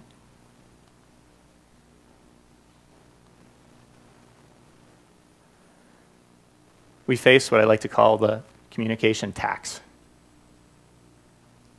If I'm sitting in an office right near Matis, I can look up if I need to ask him something and see if he's there, if he's busy, if he's talking on the phone or meeting with somebody else. I can immediately start a conversation. There's no problems with voice quality. I can peek at his screen. I can see visually his facial expressions, his body language. If he looks confused, I realize that, okay, maybe we need to talk about this some more. And if it's a bigger thing, we can walk over to whiteboard and start drawing. If he's on the other side of the globe, I pay that tax right away because I just got to figure out if he's there. You got to Skype him or IM him or call him or something. And then I got to wait to see if he responds. Did he just not see my IM? And when he does, we still have, there's no phone in the world with the same voice quality as being here. Skype does a nice job in that you can do the video and you can share screens, but sometimes the quality goes down too, depending on your network connection. I've definitely seen Skype and other tools where the video starts breaking up or your voice starts breaking up, or the connection gets disconnected and then you have to redial up and reconnect. That doesn't usually happen in person. And honestly, I've never found anything that substitutes for a good whiteboard. Just there's shared whiteboards on computers, but they don't have the resolution. They don't have the ability to pen and draw and do that as nicely.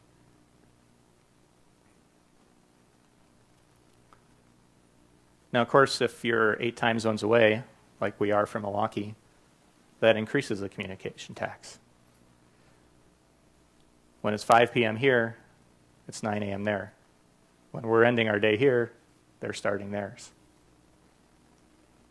So they start early, come in a few hours early, or start at home. A lot of times we'll stay a little bit late. And we get a few hours of overlap. But that overlap starts filling up really fast because we like to have a daily stand-up. And we need to plan our sprints. And we need to have grooming sessions. And we have sprint review showcases. And all of a sudden, there's not a lot of time left to talk. So if I have a problem at the beginning of the day, if I'm lucky, I might get the answer at the end of the day. And if I'm unlucky, I might not get it to the end of the day tomorrow. The tax got bigger. Language barriers. There's not many people in the US who speak English. I mean, Lithuanian. Actually, not many people in America speak English that well either. And even outside, in Western Europe. I mean, we're lucky that you guys seem to speak English quite well. But it's still not your native language. It's a little bit harder to understand for you, I think. And, sometimes the accents makes it a little bit harder for us to understand. Tax got a little bigger. If you don't have a good phone connection or a good video connection, the sound quality can really be a barrier. We've had meetings where we're just going back and forth. What? Huh? Huh? What?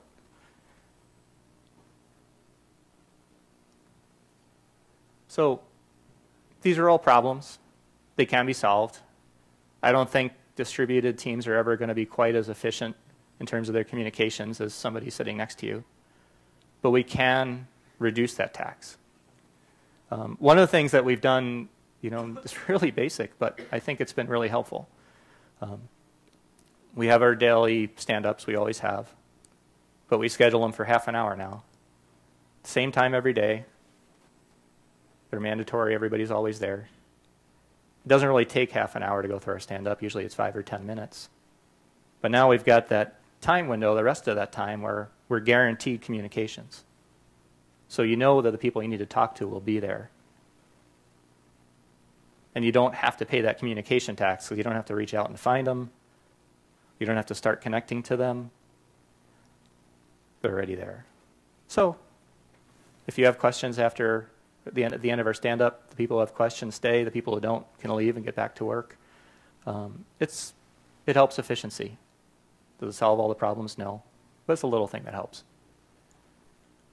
We do more written communication than I'd like, but we do. Some things really do require face-to-face. And certainly one of the principles behind Agile is that face-to-face communications is the most effective way. But we start doing more and more things through email. We can start things there. A lot of times we can solve them if they're not that complicated. And that communication tax gets smaller. Because if I have a question, I can type it up pretty quickly in an email. I don't have to think about it. It's not distracting me. When somebody on the other end gets it, they can reply. And there's even some benefits because now you're getting away from some of the language barrier. You don't have to deal with accents. You can read it at the speed that's appropriate for you. And a lot of our problems really are solved that way. Maybe half of them, I don't know. But even if we only solve half of them that way, those are problems solved more efficiently. And that now means that we have more time to solve the other ones that really do require conversations. Instant messaging is really similar. It's just for ones, it gives you the chance to have a little more feedback. For ones that you could almost get by with email, but not quite. video calls, I think, are really, really helpful, especially early on. When we started our project about a year ago, I think we really struggled with understanding each other. And part of it is, you know, there really is a lot from facial expressions that you get from body language. But also part of it is just that relationship and trust. So by seeing that person and spending time face to face, you can kind of start telling around, or is he serious? Is she pausing to think about something, or is she done talking? Psychologically, it really does improve the communications, helps you get past there. We don't do video as much as we used to anymore. I think the value is still there, but not quite as much. And we've just had some logistical issues. We're rebuilding our offices here, remodeling them completely, and other technology things on the other side as well. But I really hope we do get there. We are installing new phone system where we have every single person in the world who works for Intermedics has a video phone. It can dial anybody else with 5 digits. We're rolling that out. And we are putting pretty advanced Cisco video conferencing in several of our offices, because it really does make a difference. Another big one is ambassadors. So if our product owner is over in Milwaukee and we over here in Kaunas have questions, it really would be helpful if there was somebody here who could answer them. And that's one of the roles that I'm serving right now. I don't know all the answers, but I do know a lot of them. So I can act as a proxy for the product owner, speeds up a lot of the communications and the responses. Another experiment we just started a month ago was, 2 months ago, we hired Andrus as a business analyst in the Kaunas office. And he also is going to act as an ambassador, as a proxy for our product owner. Sometimes he'll have to defer to her with questions. But the idea is that's his entire job, is to act like the product owner, really master the business details so that he can answer all those questions. And that really shrinks the communication tax, because now we're having a face-to-face conversation again. And last off, travel and time together. So I have 3 teams here in the Kaunas office that work on my products, and I've tried to send almost everybody on those teams over to the States. I know there's a few of you guys who I still need to work on, sorry. But, you know, it's really, especially at the beginning, when you don't know our business, you don't know our products, you don't know our systems, you get over there, you build those relationships with the people that you need, and you get a chance to learn. You get rid of that communication tax in terms of you're face-to-face again, you've got the whiteboard, you've got the screen, you can see each other and hear each other clearly. And you get around the time zone issue. Because now I can spend all day talking to you and working together instead of a couple hours in the evening when everybody's shuffling between meetings anyway.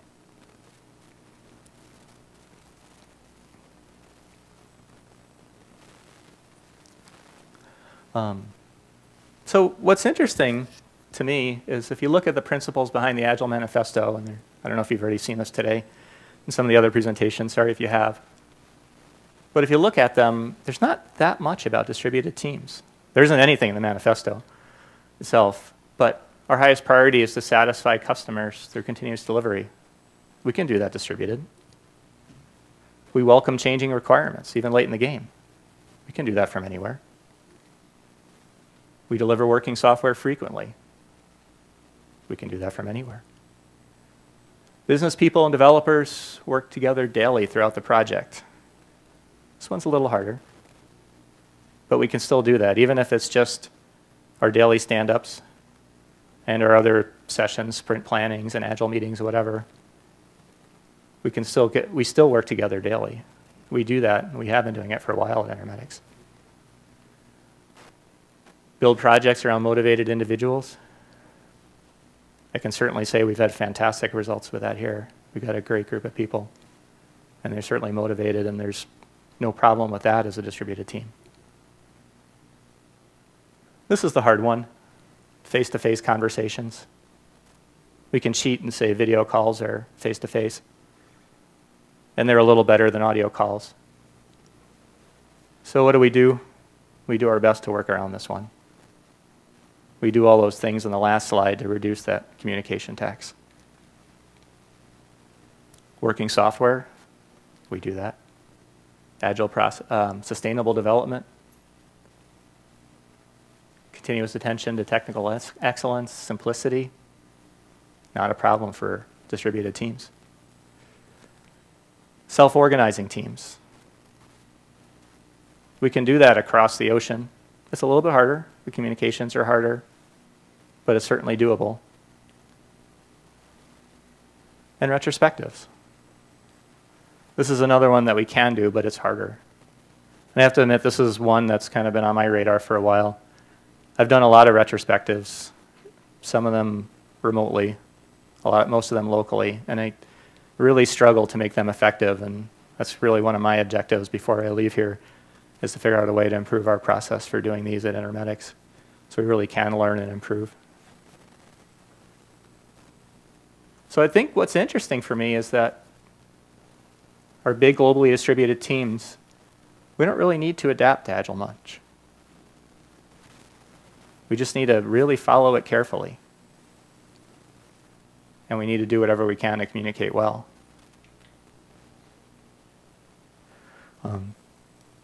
One of the things that I found, I think probably makes the biggest impact for us in terms of improving our ability to deliver agilely across team, as a global team, is improving our ability to write user stories. We did have quality issues early on when we started. There was a lot of commotion, a lot of concern. But when we looked back, when we reflected, well, we saw that it was bad requirements or bad communication of the requirements. The guys here didn't really know exactly what they were supposed to build. So let's just talk for a few minutes about how do I write better user stories. Well, here's one. As a user, I want to register for a session. Okay. Here's another. As a conference attendee, I want to register for a session so that I'm guaranteed a spot in my preferred session, and I can receive updates about that session. I think that's a lot better. I mean, I like that the first one's short. But user stories are trying to answer 3 questions. Who? What? And optionally, why? So in the first one, who is a user? That's just lazy. What? That doesn't tell me anything. I can't get in the head of I'm a user. I can understand what it means to be a conference attendee. I hope you guys have a pretty good ability to imagine that right now. What do I want to do? I want to register for a session. It's really the same in both those, so it doesn't matter. But I think actually the second one helps a tiny bit just because it's more clear that we're talking about a conference attendee, that it's a conference. The first one, you could look at that and not be really sure what it's talking about. And then the last one is we address the why. And you look at this one, you get a little imaginative about that why. I think the first one is kind of obvious. I want to register because I want to make sure I can get into the session I want to see. You guys are probably wishing you'd register for the other session,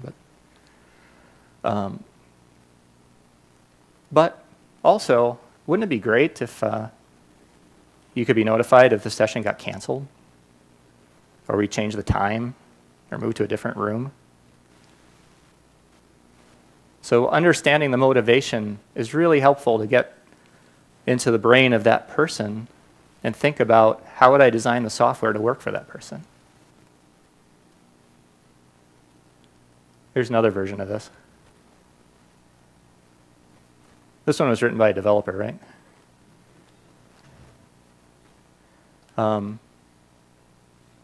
So, who? I'm sure this doesn't make any sense either, and haven't been developing for too long. you know, as a user with registration privileges, well, yeah, that's precise. I could understand and look in the database to see who has, you know, permissions. But really, I'm just a user. I'm back to being just a user. And with the limited ability to imagine what that person's thinking and what their experience and motivations are. All this other technical stuff makes it really hard to read. Because in the end, it's really the same as the first one. It's just got a whole bunch of implementation details. And the truth is that by the time we get to implement this story, and who knows how long it is between when you write it and when you implement it, I mean, half the technology stuff could change. I mean, maybe we'll need a 50 by 50 pixel icon for Retina display, or 150 by 150 for iPhone 6. Maybe we're going to be using different JavaScript libraries, maybe whatever, it doesn't matter. So you really want to avoid getting any implementation details in this part of the user story. You want to keep it clean and where people can understand it. Ron Jeffries was kind of famous for the 3 C's of user stories. And this was back in the extreme programming XP days, I think before Agile really even started being called Agile. First C is the card. That's because they did everything on index cards. We don't really do that so much on distributed teams because they don't travel well. But the card was the user story that we just read as a I want to, because, or so that. The conversation. And this is really the power behind user stories. User stories aren't a contract. They're a subject to have a conversation about. To go in and say, you know, okay, now I'm a conference attendee, I want to register. What do I need to do? Why? How should this thing work? We don't have the illusion that 500 pages of requirements that say the system shall display a cancel button that's 16 pixels wide and 8 pixels high and it's in the right corner, and that's not helpful. Developers and designers can figure that out when they build it.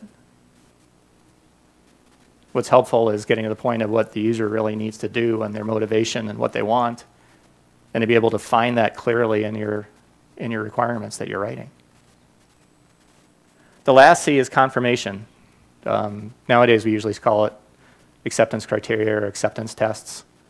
Basically, how do I know I'm done? And I think this is probably the area where we have been and need to improve the most, that really makes the biggest difference for a distributed team. So just some examples. If you really think about those user stories we talked about, what are some acceptance criteria you might have for those user stories? Well, first thing is you need to think about who are the other users? What are the other roles? So conference attendee wants to do it, but you know, a speaker might want to attend some of the other sessions too. And there's probably other roles as well, isn't it? Is somebody who's an administrator here or who's running the sessions, should they be able to or not? I want to be able to choose from all the sessions, but I shouldn't be able to register for a session that's at the same time as one I'm already registered for. That's just going to cause me problems.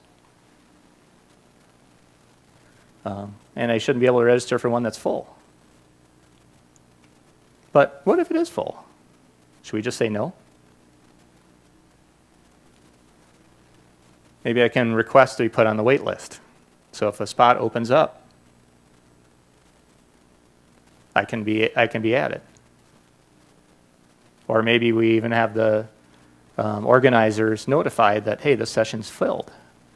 Maybe we should look at switching rooms so that this really popular one gets switched to a different room, to a bigger room. And then we can automatically update and move all these people from the wait list into the session. I can see the information I need to make a good decision.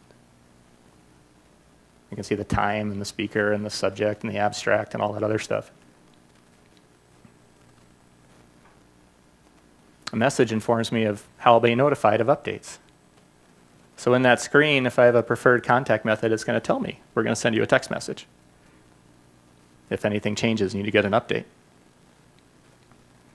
Or if you don't, we'll say, hey, you're not signed up for anything, and if you want to, go to your profile. Or we don't really care at this point exactly how that's implemented, but we know we're not done until there's a way to do that.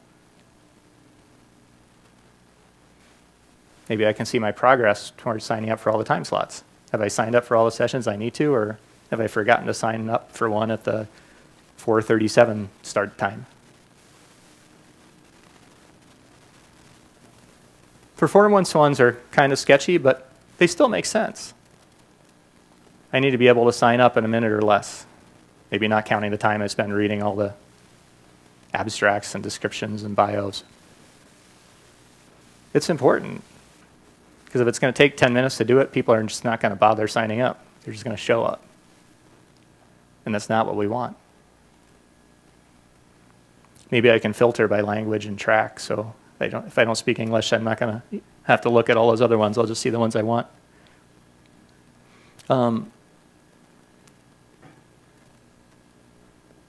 Again, distributed teams, because the communication's more of a challenge, having really, really good acceptance criteria is even more important.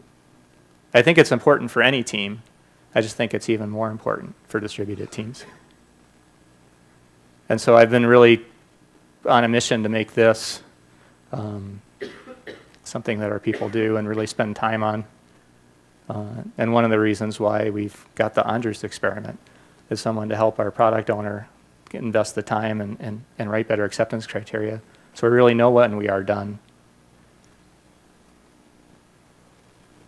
Okay. Any questions?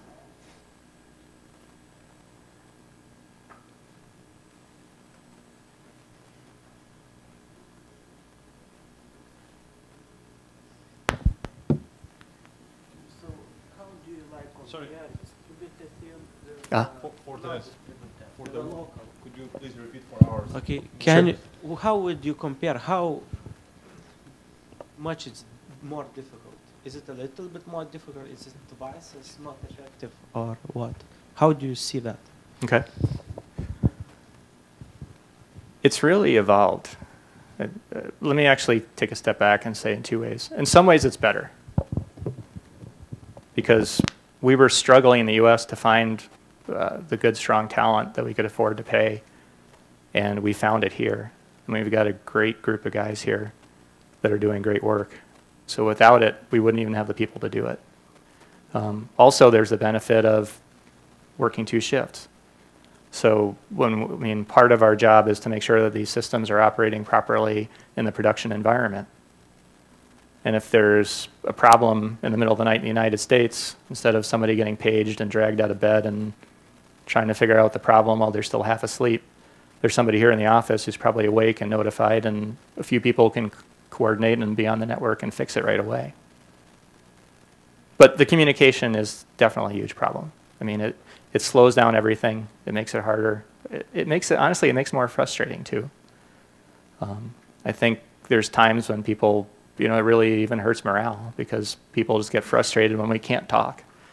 Every now and then you'll have a bad phone line, and you throw in all the other challenges, and you have this what? Huh? What? What? And you can hear people as they repeat it themselves just get more and more frustrated. And that's bad for productivity. And it makes it less fun to work. But I think we've gotten a lot better. I mean, I think when we started, we hadn't learned a lot of these lessons, and our infrastructure for communications wasn't as good. And I would say, distributed teams, maybe we were 20% as effective as a co-located team.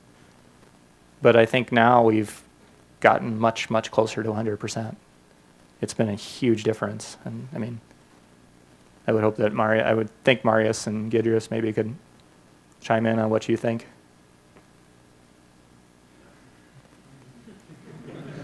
Okay, we got a yeah.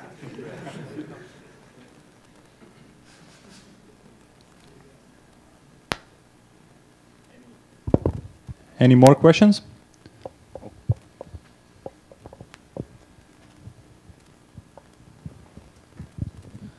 I'm curious whether there were any communications problems or any other problems in working this way that you didn't expect. I know there are a lot of things that we think about distributed teams and what are the typical challenges, but was there anything that went wrong that you just thought, wow, none of us saw that coming? Probably is, and I've forgotten them by now. But the one that pops into my mind is just the stupid infrastructure ones when the phone system goes down. We've had a few times because our building we have an old building that we're remodeling.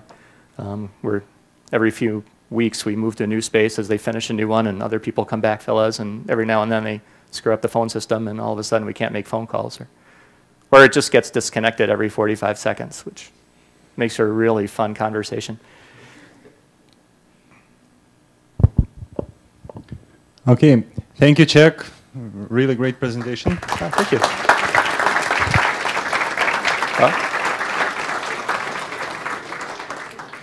Okay, then the next speaker also will be talking something similar to distributed teams, so we are waiting for him. Sorry. Sorry. One more thing. I would like to thank also Arunas for his workshop on Lego and Agile.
I couldn't have a presentation about collaboration without, I don't have to point, I can do that, can't I?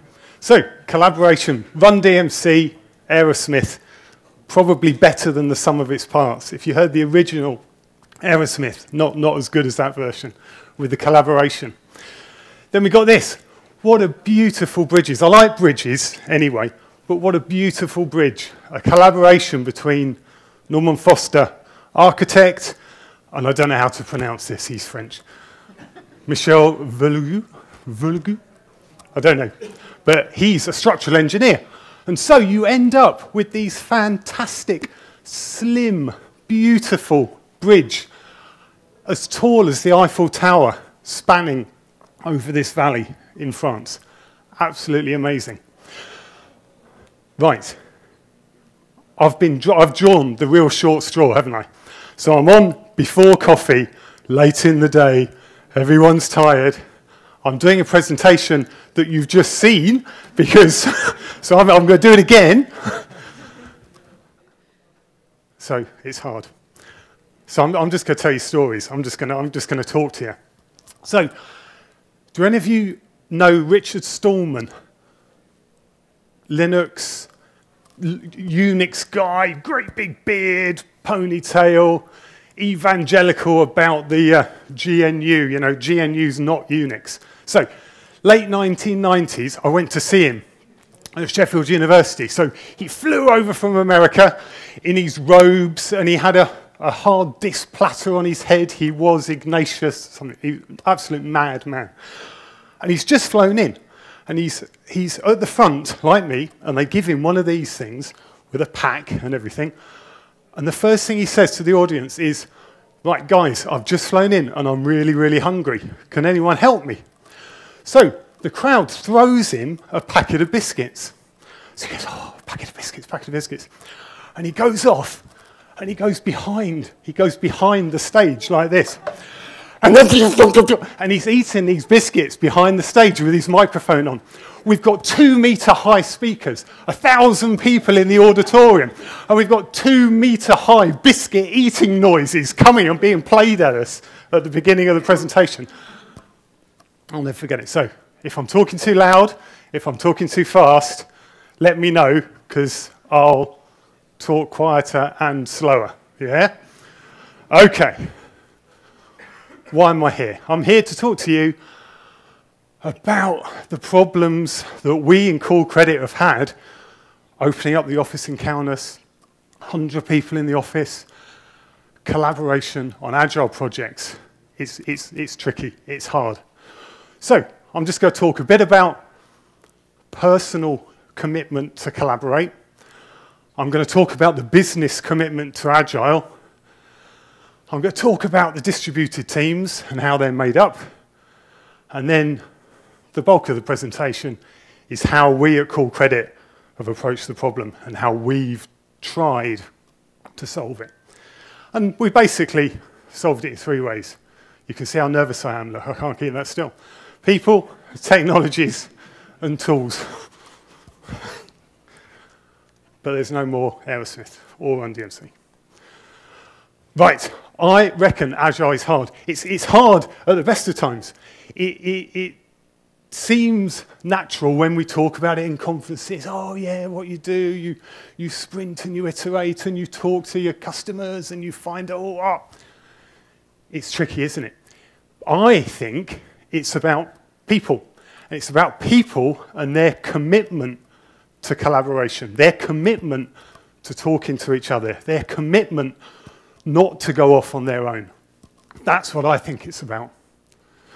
There's lots and lots of ceremonies, aren't there? There's ceremonies in Agile. You've got your sprint time box planning, you've got your task sizing, you've got your stand-ups, you've got your retros. We've heard all about those today. But they're all about people.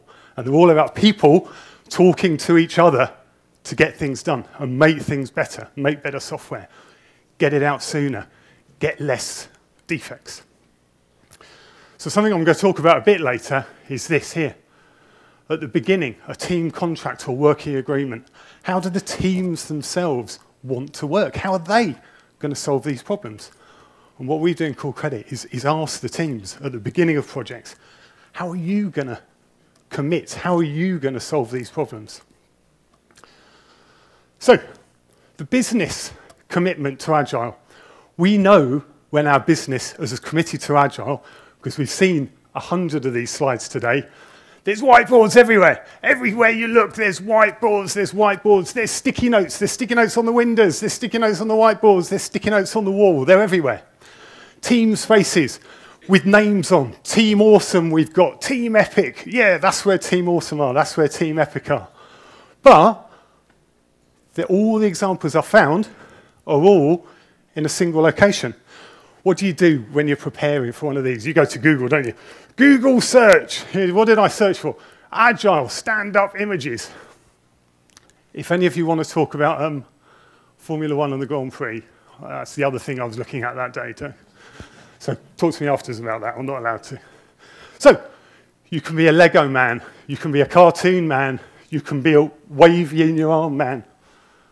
But they're all in one place. None of these images are about distributed teams. And I think Chuck said exactly the same. We seem to be doing stuff that's not been invented before. We seem to be doing stuff that is different to the normal way of working.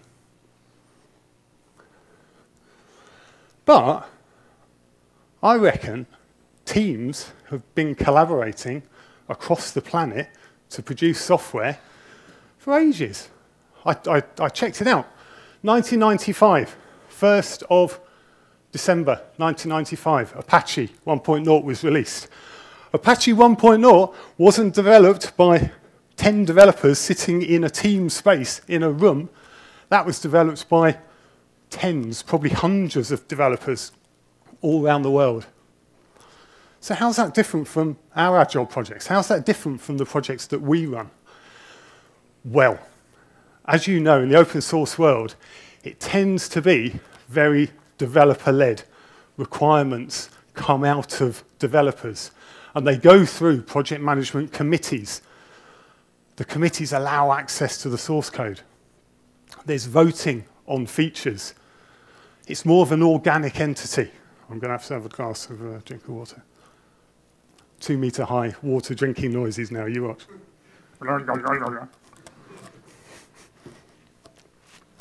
Very organic entity. Our projects aren't like that, are they? We've got project managers. We've got customers that you can point at. They've got requirements. They've got customers. They've got shareholders. They want things done in a certain way, in a certain place, delivered at a certain time. Apache probably weren't like that, really. So, tiny bit of background about Core Credit. We've got people in 4 physical locations. 3 of them in the UK, 1 of them here in Kaunas. We've got 2 partners that we deal with, 1 in the UK and 1 in Poland. So, I hear you all say, go on, say it, but why don't you just have co-located teams? Why don't you have your teams all in one place? Get rid of this hard problem of distributed Agile, distributed teams. It would be good. It would be handy. But all of our internal customers, all of our product owners are all in an office in Leeds. They're all in one place.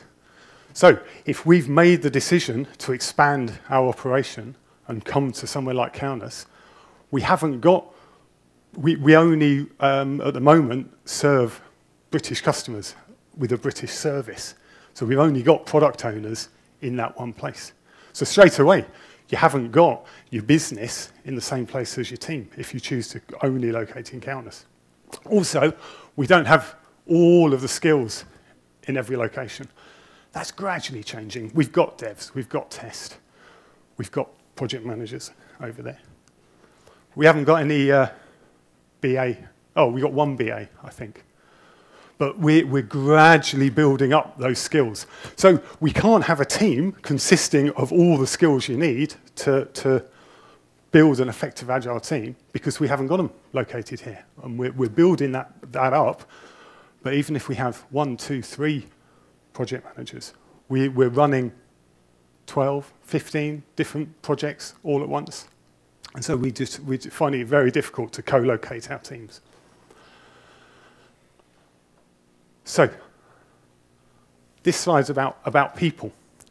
And what we ask of our people, that everyone commits to collaborate. They know they can't build the system on their own. So individually, you make that commitment to collaborate with everyone on your team. And we ask the team, how are you going to work? What's important to you? Oh, am I going to blind you if I accidentally poke you with the laser? We ask the team, how do you want to work? What's important to you to deliver this project? So what teams come up with are working agreements. Now, you're not going to believe me, right? And I'm telling you this is true. I'm going to turn this slide over, and you're going to see another slide. Vitautas knows this is true, because the original of this was in a document that I just pulled off our SharePoint site. And I'd have to send the document and get the link right and have a link embedded here. So in the end, I popped it in the presentation. I have not changed any of these words. So this working agreement was done on a project by the team probably a year ago. So I just want to read through a few of these lines. So what the team want to do, they want to follow an agreed stand-up etiquette. Be prepared, be concise. Everyone is silent. Only give actions and blockers. Discussion is left for triage. Respect location. Now, there's a few good things in there. Chuck said this. His stand-ups have grown from 15 minutes to half an hour. We've done exactly the same, but we call that extra 15 minutes triage. So the guys do their stand-up, but then they know they've got that time slot booked for the next 15 minutes to have those conversations, to triage the problems. More etiquette. Meetings will start and finish on time. They've got to have an agenda. Only get the relevant people along. What's worse than going to a video conferencing room where you're the only person and you're sitting in a meeting and you're not needed? It's soul destroying. Only invite the relevant people who've got something to say, who've got something to input. This is why this is good. Collaborate. Collaborative discussions. Face-to-face is best. We all know that. Chuck knows that. Intermedics know that. Core Credit know that. If you can get everyone face-to-face, then that is best. We do things a bit different. Well, this team certainly does. Don't discuss via email. Group email is to inform, not to discuss. We'll talk about that a bit later. Keep up morale of the team. Regular get-togethers. Chuck said exactly the same. If you can, fly everyone into Kaunas that's on a project team. The team are going to bond. You go out for beers. You go to Avalis with your big, tall tubes of dark beer. That's what you do. Get the right balance of your documentation. Visible, agreed. Discussion on stories, but document it. Document lightly what you've been discussing. We've written this down, or this team have written this down. Treat your teammates as you expect to be treated. Imagine yourself on the end of that phone call, phone conference, video conference. Make sure you remember what it's like. Achieving common understanding. Make sure you share your knowledge. Think about business, not just technical. This is agile stuff, isn't it? Eliminate blockers early, proactive, consistent planning.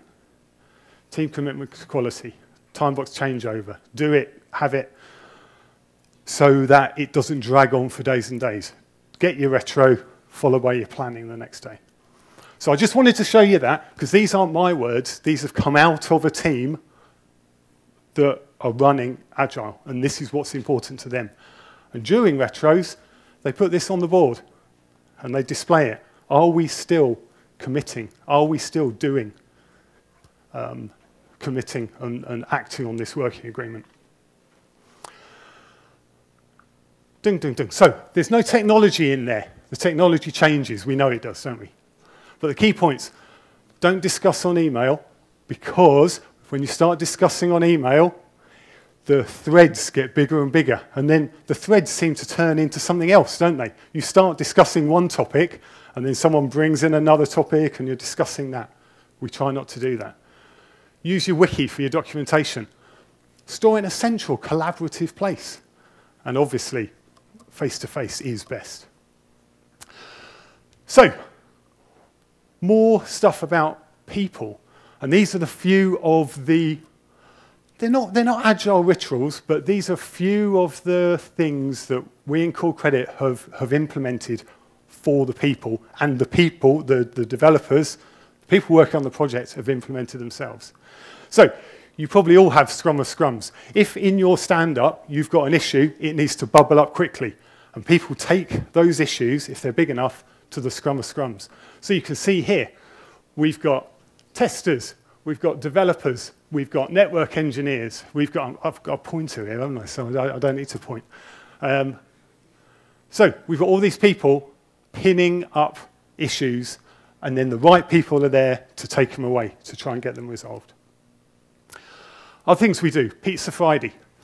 So, we know that all work and no play makes Jack a dull boy. Have you heard that one? Yeah. Have you heard it through the Psycho film? Yeah, that's good. So, we need our guys to have a bit of fun. So, once in a while, probably every 6 weeks, every 2 months, we have a Pizza Friday. And we actually do that local. So there's a Pizza Friday in Kaunas, and there's a Pizza Friday in Leeds. And what we do, the developers all get together, and they chuck topics for discussion up on a board. And then the team, once they've finished their pizza, decide what they're going to talk about. They've got an hour, and so it's stuff that is relevant to those developers. Or the test Pizza Friday, they discuss stuff that is relevant to the test community. We run dojos. So dojos are all about community skill sharing. So Rimas has come up with a fantastic new algorithm for matching, and he wants to let the other developers know about it. So he'll run a dojo. He'll tell you about the new techniques. He'll show you the code that he's implemented in. He'll give you examples. So it's to share those skills, usually focused on a particular topic. And then, this is the big collaboration, we have lunch breaks. And that's usually product owners, usually people maybe in the sales teams, actually getting a group of people in delivery, a group of the developers, testers together to talk about a new project that's starting. Whoa! A new project that's starting, or a technology, but for information share. Is this all right? Yeah? I'm not too loud? I'm not too fast? Good. I had to get that in, feedback, and, you know. I'm agile, me. So, the technology. We've done the people, and then we'll talk about the technology. And we've said it 100 times, Chuck said it as well, face-to-face is best. So the technology I'm talking about here, in our instance, is usually a train or a taxi to the airport, the technology of an aeroplane, landing, getting another train so that people can actually be together. It's a longer flight to Milwaukee than it is to London, but it's still the same technology. We try and get the teams together. Get them together at the start of a project. Get the team together. Buy some beers. Go to Avalis. Get together at big points. You know, if you can get some of the team together at the retrospectives, even better, rather than doing it over video conference, teleconference. Get the team together at deployments. Once you've continuously delivered, we haven't got that far yet. We cannot, at the moment, continuously deliver to live for any of our projects. So we always end up with a deployment. So that's a good opportunity to get the team together. And of course, when a project's finished, you get together to celebrate. And it should be the product owner getting their credit card out and paying for the team. That's the ritual in Core Credit, that it's the product owner who are going to be probably getting a bonus because the developers did it really well. So they're the ones that pay. Okay, we talked about it earlier in Chuck's presentation. This is the backbone of collaboration in Core Credit. We've probably, in the Kaunas office, how many stand-up rooms have we now got, Rimas? 8, 10? So 10, there's 100 people in the Kaunas office, and we've got 10 conference rooms ranging from a 4-person conference room up to a 30-person conference room, and every one of those conference rooms has got video conferencing capability. In the Leeds office, probably the same, 10, 12 rooms. All of our stand-ups are done via video conference. We've got video conference in all locations. What we're starting to do, I like the idea of video phones, but we're a bit Microsoft, and so we at the moment are tied into using Link on the desktop for one-to-one video conferencing from your desk. A little term that we're starting to use here, we had a problem, right? So in the Leeds office, which is traditionally our base, people have known each other for years. They go for coffee with their friend. They go up to the restaurant with their friend. And they chat. They chat about the projects. They go for a cigarette with their friend, and they chat about the project. And as those friendships move around and get new jobs within the company, those relationships still are maintained. So an enterprise architect who's formulating the vision of the architecture of the next core credit product will still be talking in the Leeds office to the developer that he used to work with. So there's that constant communication. And what we found is that there's a bit of a gap. In Kaunas, the guys in Kaunas haven't got that relationship with their old work colleagues because the Kaunas office is new. It's only 2 years old. So what we tried to do is have one of these boards in the Kaunas office in the middle of the floor and one of them in the Leeds office in the middle of the floor. And what we do, we have them always on, always just showing what's in the other office. And so people walking past, you might have your cup of coffee, depending where we put it, and we're moving it around. So you've got your cup of coffee and you walk past, oh look, there's Audrius there from Kaunas, and he's got his cup of coffee. So you're going to stop, aren't you? You're going to stop and have your coffee with Audrius. And there he is, there's Audrius. See if you can pick him out in here, look. If I point there, oh look, there he is. And this is Ian. This one was faked, it's a fake photo, so it's not real. But this is what we do. They're constantly on. So it's to encourage people to drop in, just to have a chat, say hello as they walk past. And we call it water cooler window. A colleague of mine, when he saw these slides, was Googling water cooler window, and he's saying, Chris, I can't find it. I can't find it anywhere. So I go, no, I invented that. So it will be trending soon, won't it? Water cooler window, hashtag. Go on. So we're also starting to see virtual teams appear on people's desktops. So if a team is in Leeds, but they've got 1 or 2 people in the Kaunas office, we're starting to see always-on video of the Kaunas person at their desk with their headset on, and they feel part of the team. We're starting to see that. Of course, phones, conference calls, it's still an important part of our day-to-day life, but it's tending now to be with people outside of the core project team. As Chuck said, text-based, live communication, chat rooms, very, very good. Sometimes you don't want to talk to people, and it's just easier if you do an instant message. It's got the advantage that there's a permanent record. Those messages tend to get saved into Outlook because we use Link. And it also enables file sharing.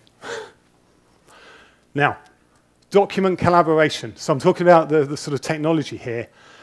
To me, this is the most important part of working collaboratively. Document collaboration. Keeping your documents in a central location. We'll talk a bit more about that. And as I said earlier, email, yes, it has its place, but for notification. What we say, don't send a document as an attachment. Don't do it.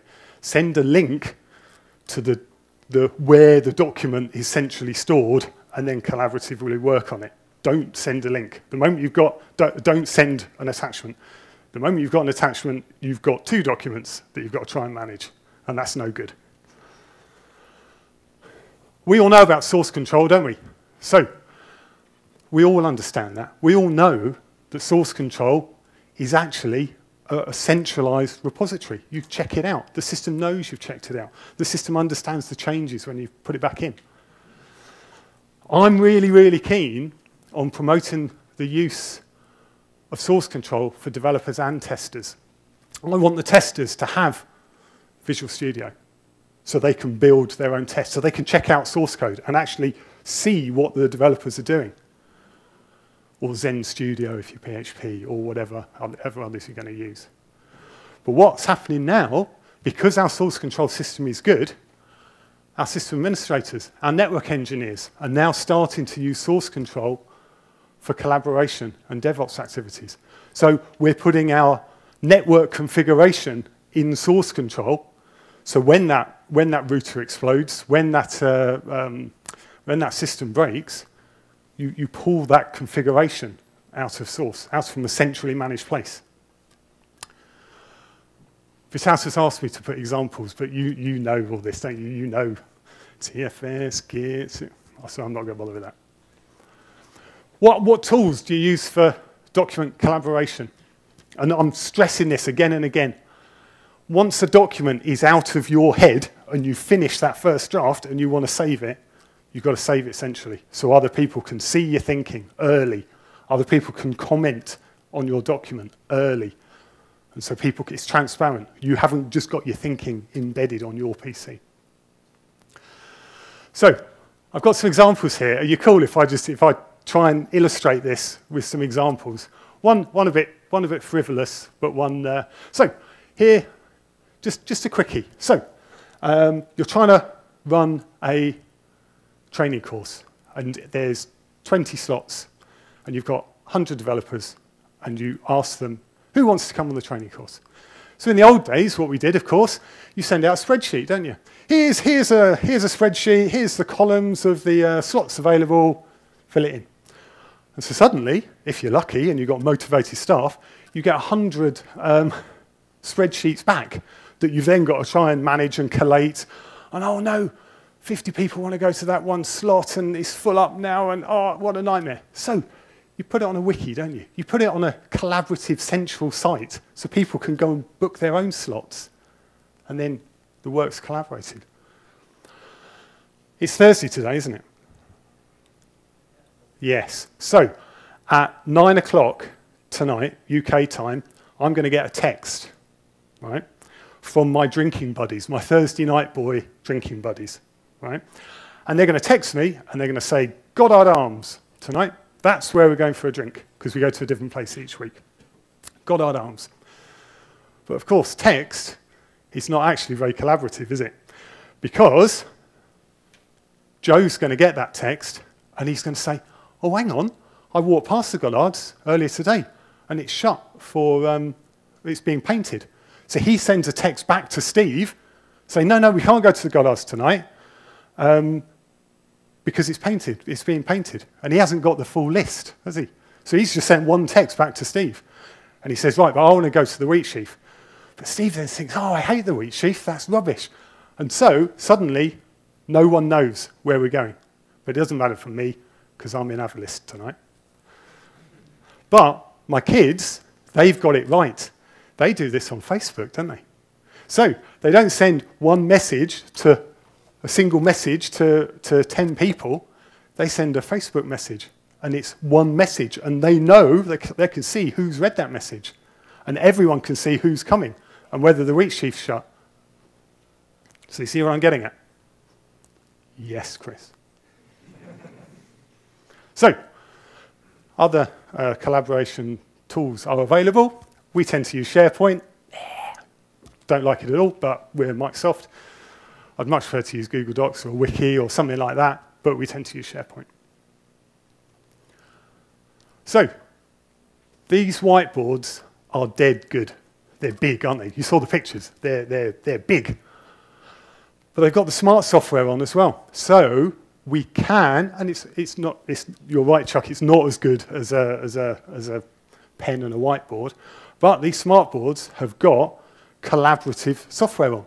And there's a pen and an eraser, and you can draw on the smart board in Leeds, and your session in Kaunas, you see it as though it had been drawn on. So those tools are becoming really, really useful. As people learn how to use them, those whiteboards are really ace. And for Vitautus, we use SmartTech 8070Ys. So we use them for the water cooler window and for the cross-site collaboration using the smart software. Do you all use planning visualization tools apart from boards on a wall? So your post-its and everything. Does anyone use TFS, Urban Turtle, Jira? Yeah. So we tend to use TFS and are a bit frustrated with it. So we're looking to the Urban Turtles to sort of sit on top of TFS to try and make them more collaborative. Yeah. So that's an important thing. If you've got a distributed team, it's very difficult having one whiteboard. We've tried it. You try and keep it up to date. The project manager there ends up talking to someone at the other. Right, they take photos. Oh, can you make post-its the same as those photos and put them on the board and move them in the same? It hasn't worked. We originally thought it would make people talk more, but in the end, people just get frustrated, and the second board just isn't kept up as much. So we try and use these online tools.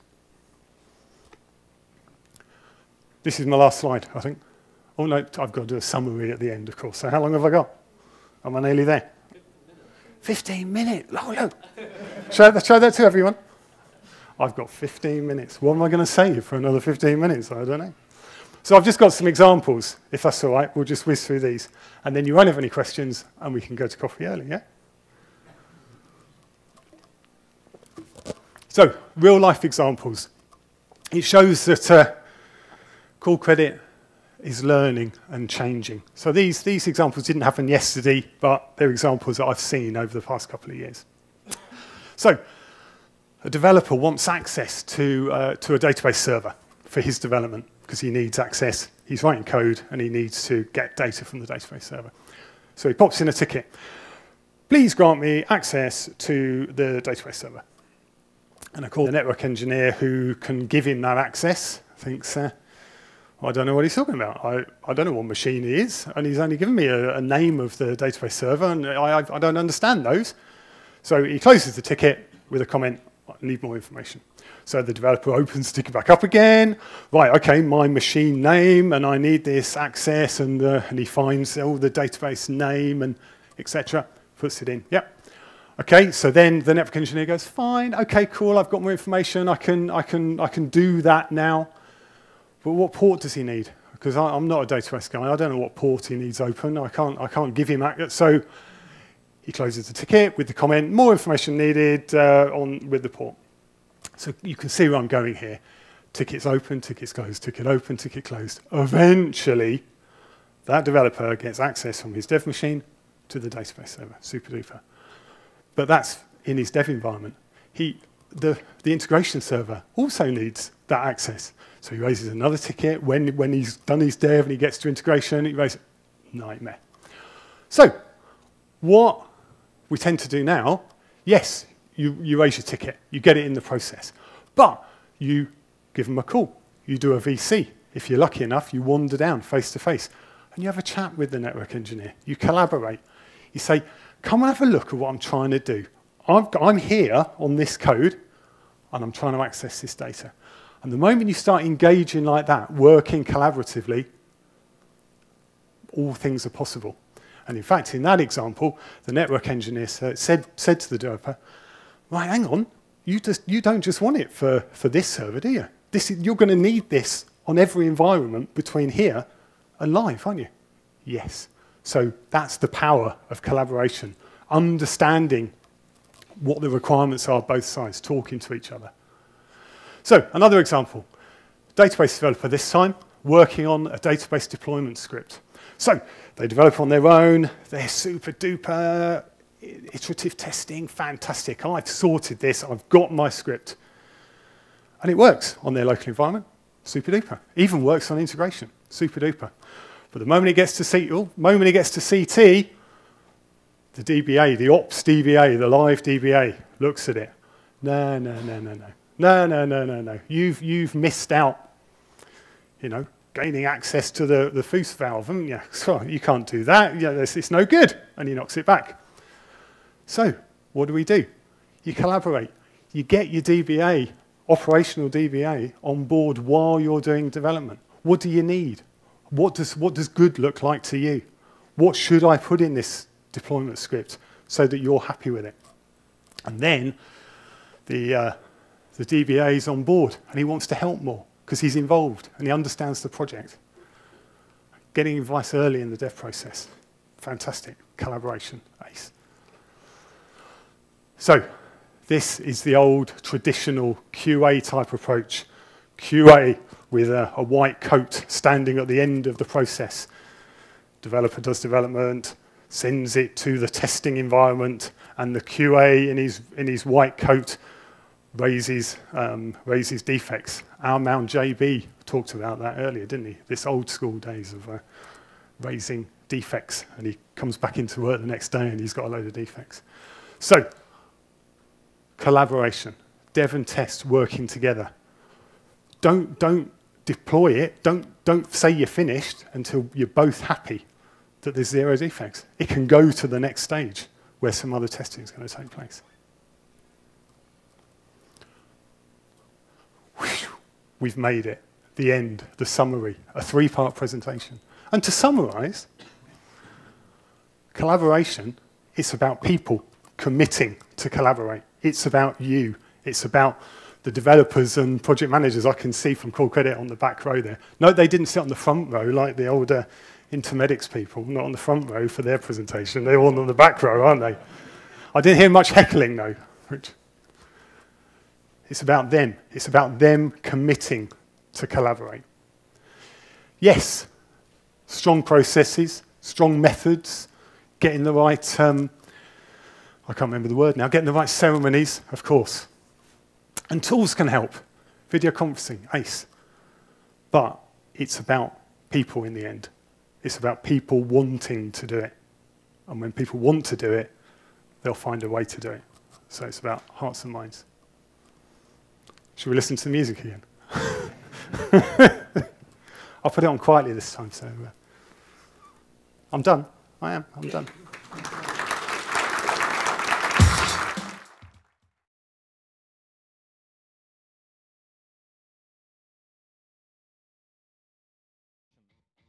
He looks like an English gentleman. He's walking around with his umbrella all day.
Ok, tai grįžtu turbūt į lietuvių kalbą.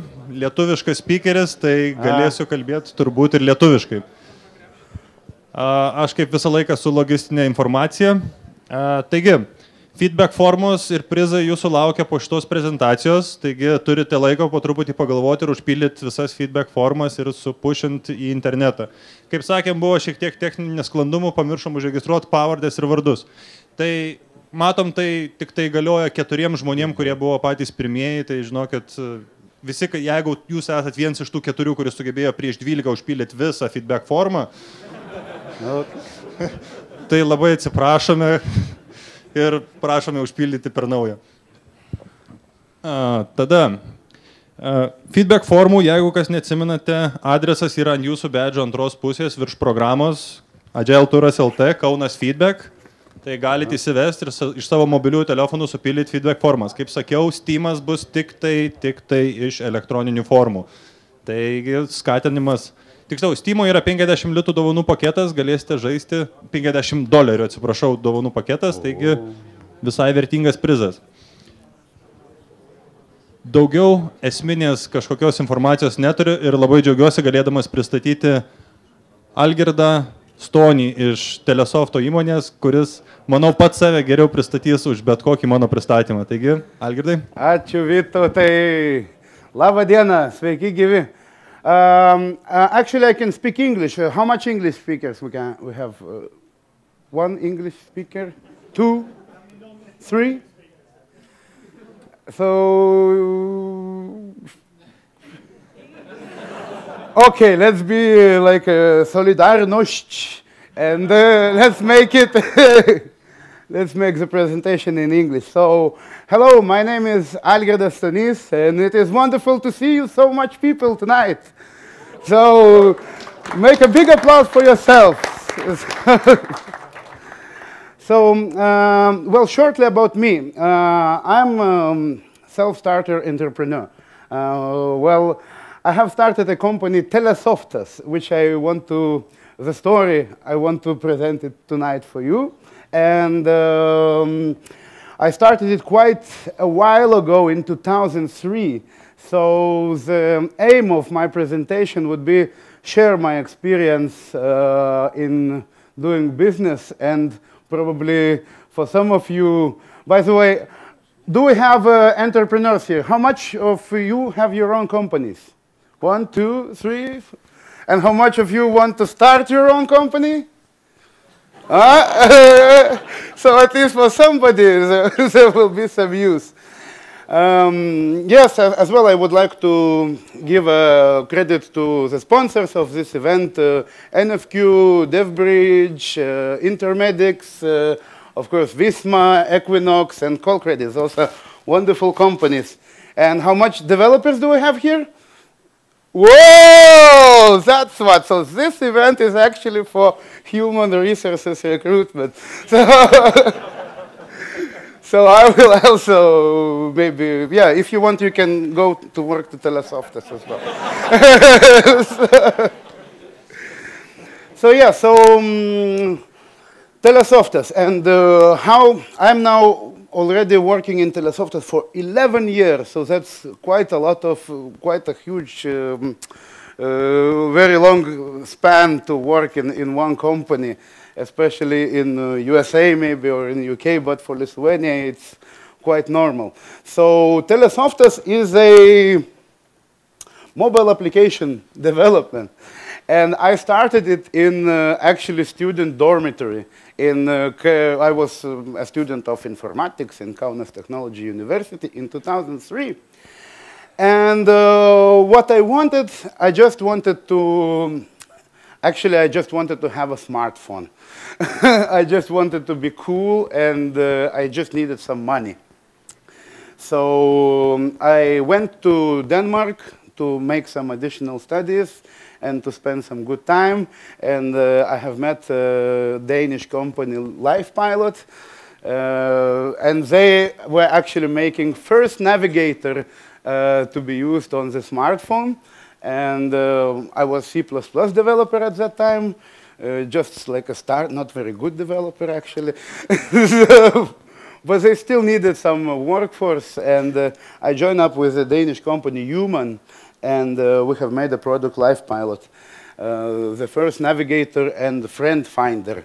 So, by the way, in the process of doing of that, we also made the first HTTP stack on Symbian devices.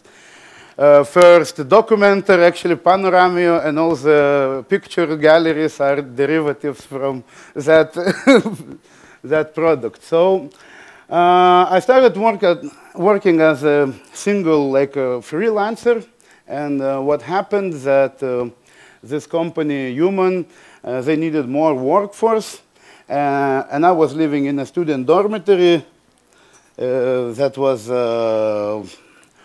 very turbulent. And so I didn't have any office, and of course, definitely, I didn't know anything about Agile or anything of process. I actually didn't know about the taxes as well, so I was not paying taxes. I was just having fun working from dormitory office, drinking beers with my pals.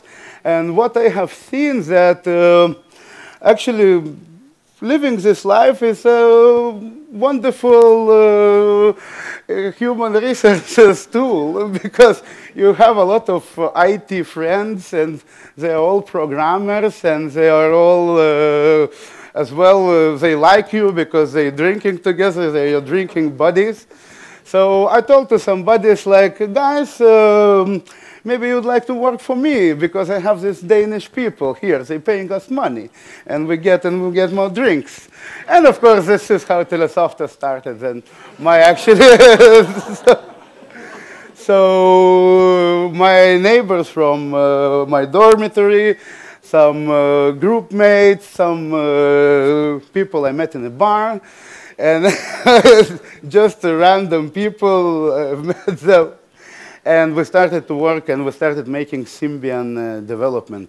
And at that time, in 2004, 2003, that was absolutely geeky stuff to do. So people were, actually, my mom was very worried about me, and she was saying that I will never get any job, and I will be always like, probably I will go bankrupt soon, and I will be like a bum, and I will ask for money for her. Yeah, actually, this kind of recruitment is very effective. Well, though company-wise, it's of course not very good, because we didn't have any CEO, we didn't have any owners. So Telesofta's organizational chart, we call it a carpet. So everybody equal, everybody on the same level, everybody doing what they want and what they need. No management at all. But it was fun. We were just like working for like $12 per hour, and it was good money for us at that time.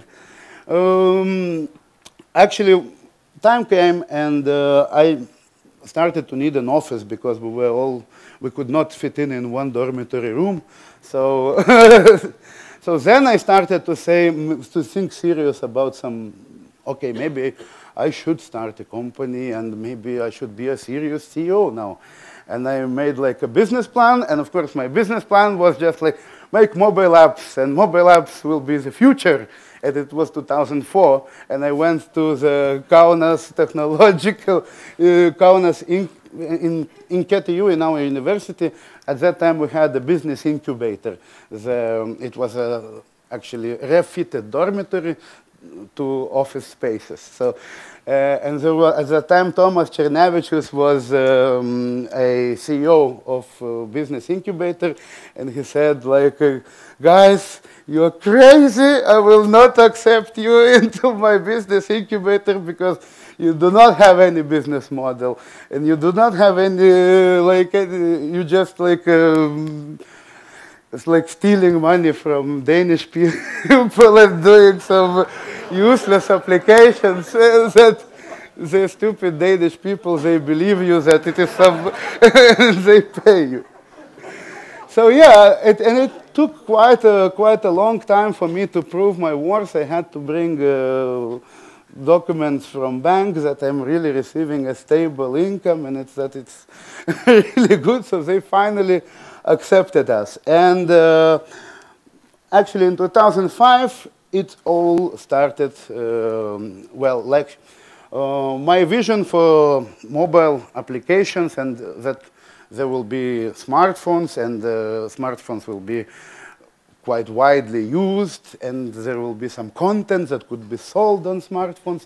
It all came true, and it was such an excitement to see this. Like in 2005, we got our first customers in Germany, O2. We got them through our partners in Switzerland, actually through my brother, because he was also working in IT space, and he thought like maybe I should give some contract to my little brother and help.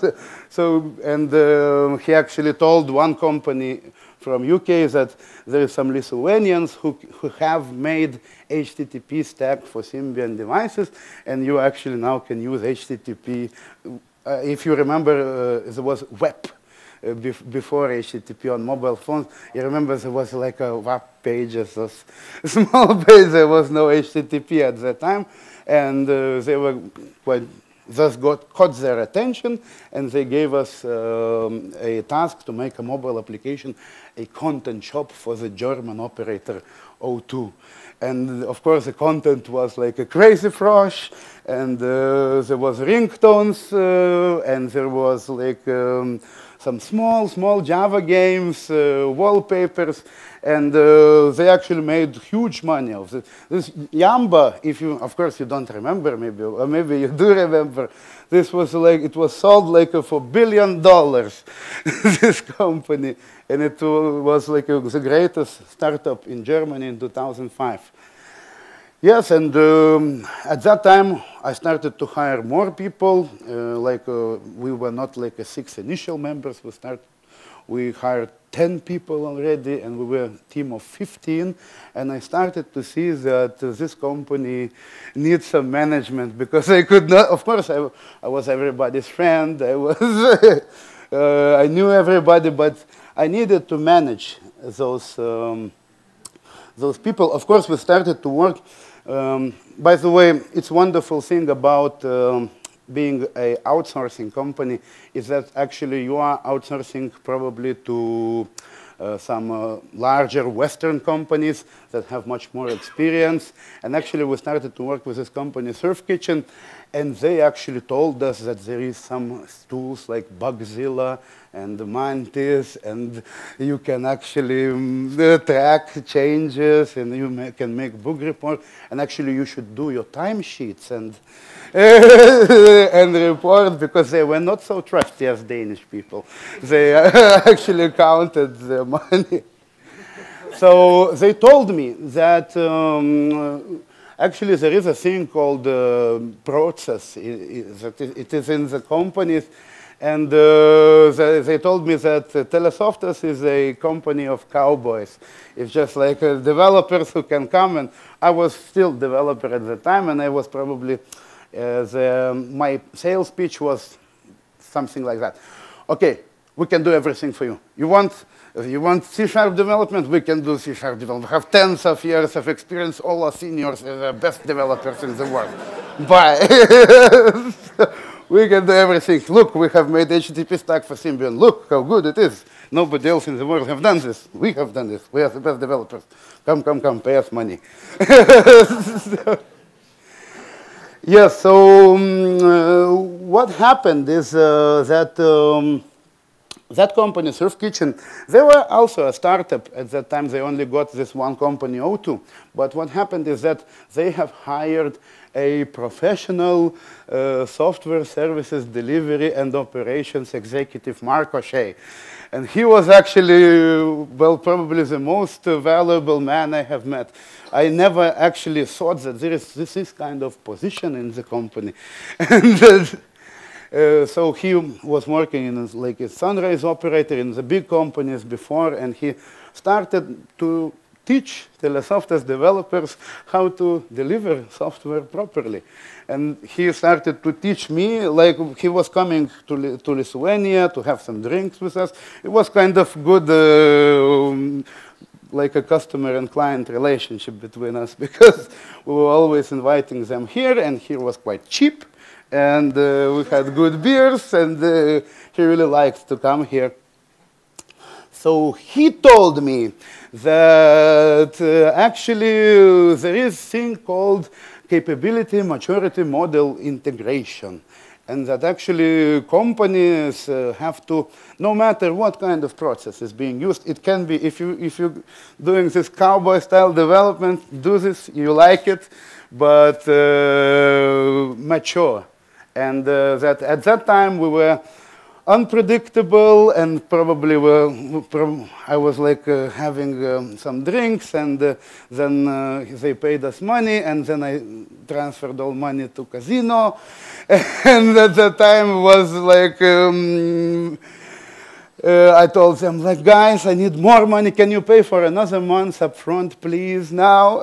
So, and they had to pay us. So he, after such events happening, he started to teach me a little bit about how I should run the company and what kind of goals I should accept. So the process in Telesoftas was completely unpredictable, poorly controlled, it's mild to say, and very reactive. Something happens, everybody's starting to fixing bugs, and wow, it's crashed, it's crashed.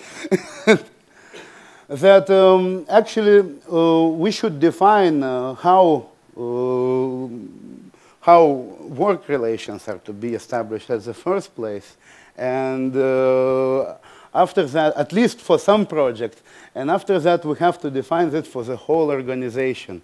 And if we can do this in a measured and controlled way, and then improve further on, make it iterative, Telesoftas can grow to really, really good CMMI level 5 company. And it's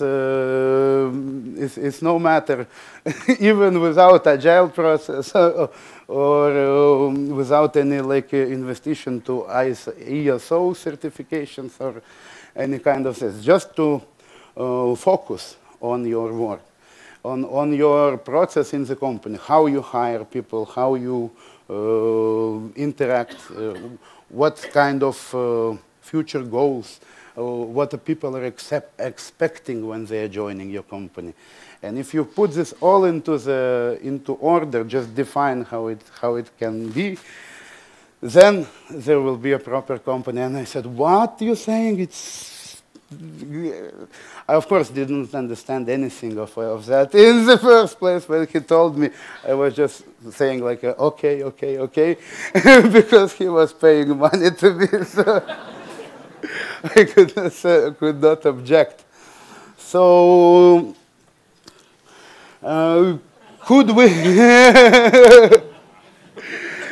Agile? Nah, really. I couldn't call it like I couldn't. Actually, Agile is very. It's as you know, it's a very broad term. But so I definitely could not name the process in our company at the time, because as I said, we were outsourcing to the we were not making our own product. We were purely outsourcing. So we actually adopted the process from the company that was above us. And they could not do Agile as well, because we were creating app shops for Orange, we were creating app shops for Vodafone, O2, huge organizations, and they had like, the sales works completely different when you work in telecom business. You just come, you wait for a year or two, then raise a budget of like $10 million, and then say like, okay, for this time, to raise this kind of big budget in telecom business, you need to bring before a lot of like plans, delivery plans, Microsoft projects, Gantt charts, and everything, and all like a huge, like maybe the documents of delivery is like this thick, and they have this huge amount of money, and they have strict deadlines. You have to deliver. So it was quite difficult to work Agile with telecom companies. So our customer did not adopt that method. They were working like more in maybe iterative waterfall, probably like we were doing mostly like sticking to the plan and contract. So, and it actually worked because sales were great. Like it was, we were actually making a mobile application store for Wimpelcom in Russia, in Bangkok for smart telephone, in Dubai, Etisalat. So it was actually 2008, 2005, 2008 were like a booming market, and people were just buying anything, and telecom operators were so rich that they could spend money on apps even if they didn't need them.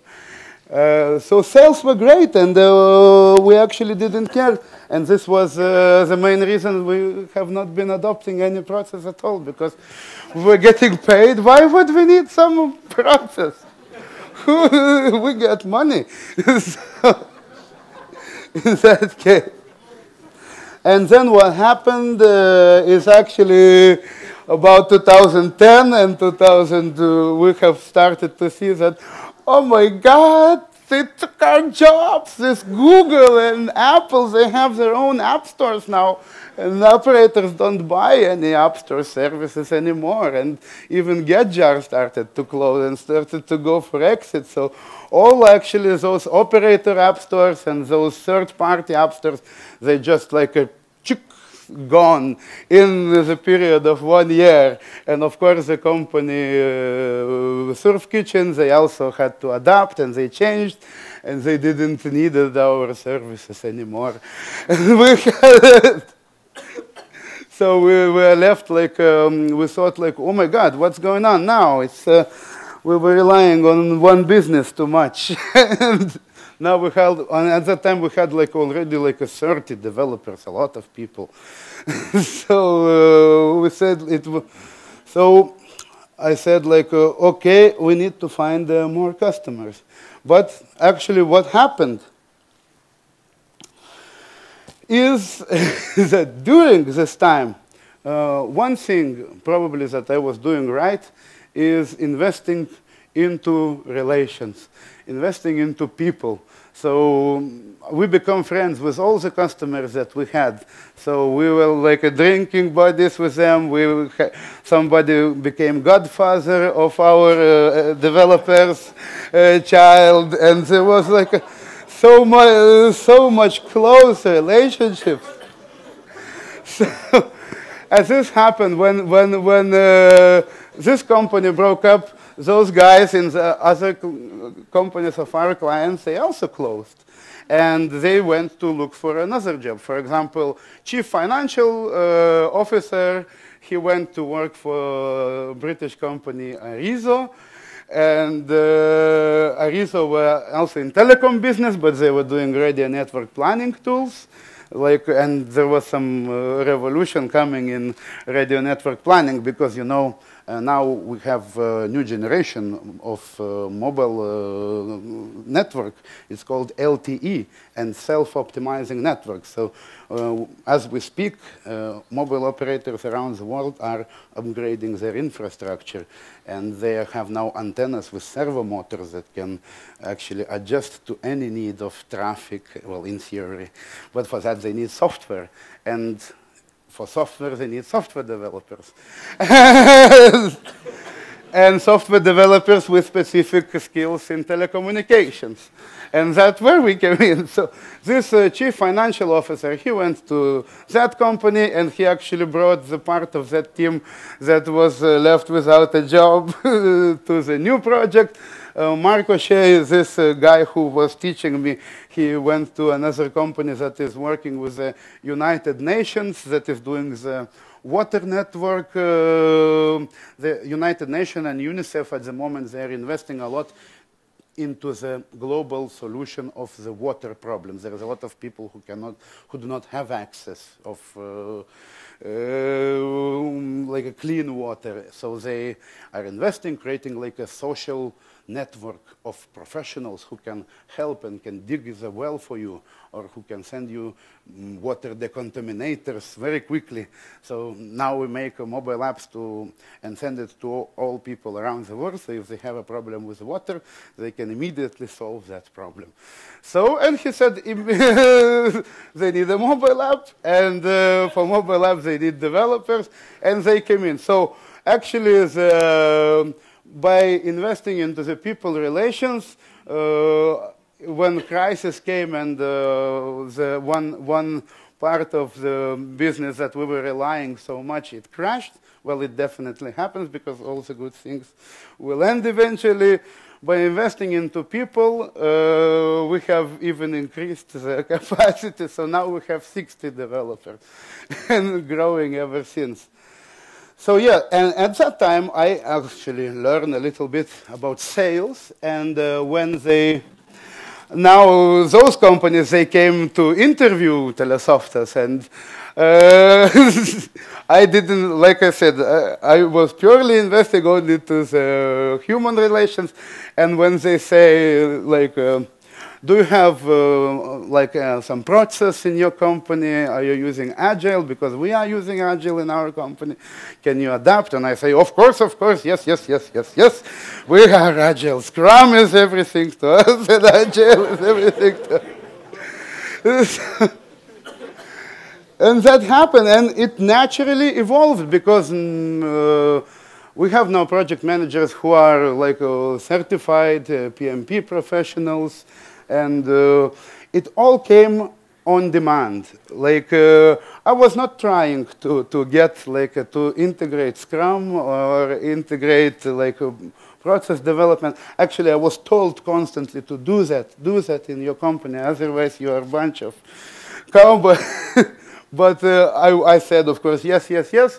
But I only done that on demand when people came with that process, and then I started it, and now we have it. Of course, for United Nations and ERISA, there is a quite good process in place for the projects. Of course, we're still outsourcing companies, so it's not for all the companies. So. In the new year actually came, we started to make wonderful applications that are really matters, and this UNICEF social network make it into a water network campaign, already have a million users, million of professionals. The tool for radio network planning is actually now the most advanced tool in the world, again.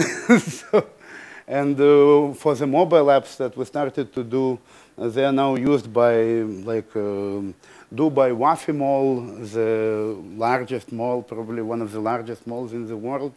So a result did came out of that, out of our okay, good. For that, I just see that there is wonderful results, and I was not trying to make any process. What I did probably from the best thing I like in Agile Manifesto is that actually, what did I have? I actually lived my life. I was just making friends, making family, having fun. And I was investing in all those people, in actually all those 60 employees I have. I'm friends with each of them, so I know personally, have personal connections to everybody. And what is mostly important to build in your company, if you want to be successful, is to actually invest in people and just keep constantly doing that.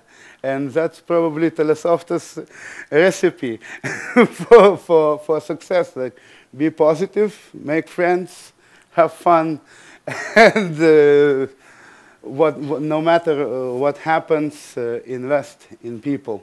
And as for you, what I would say, in any project, whatever development you are doing, I think this is my greatest advice, that be yourself, do not go over, like do not set your private goals first and then set the company goals.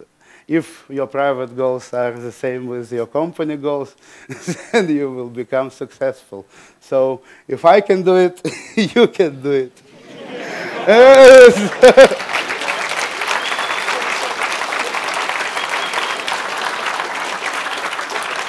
Okay.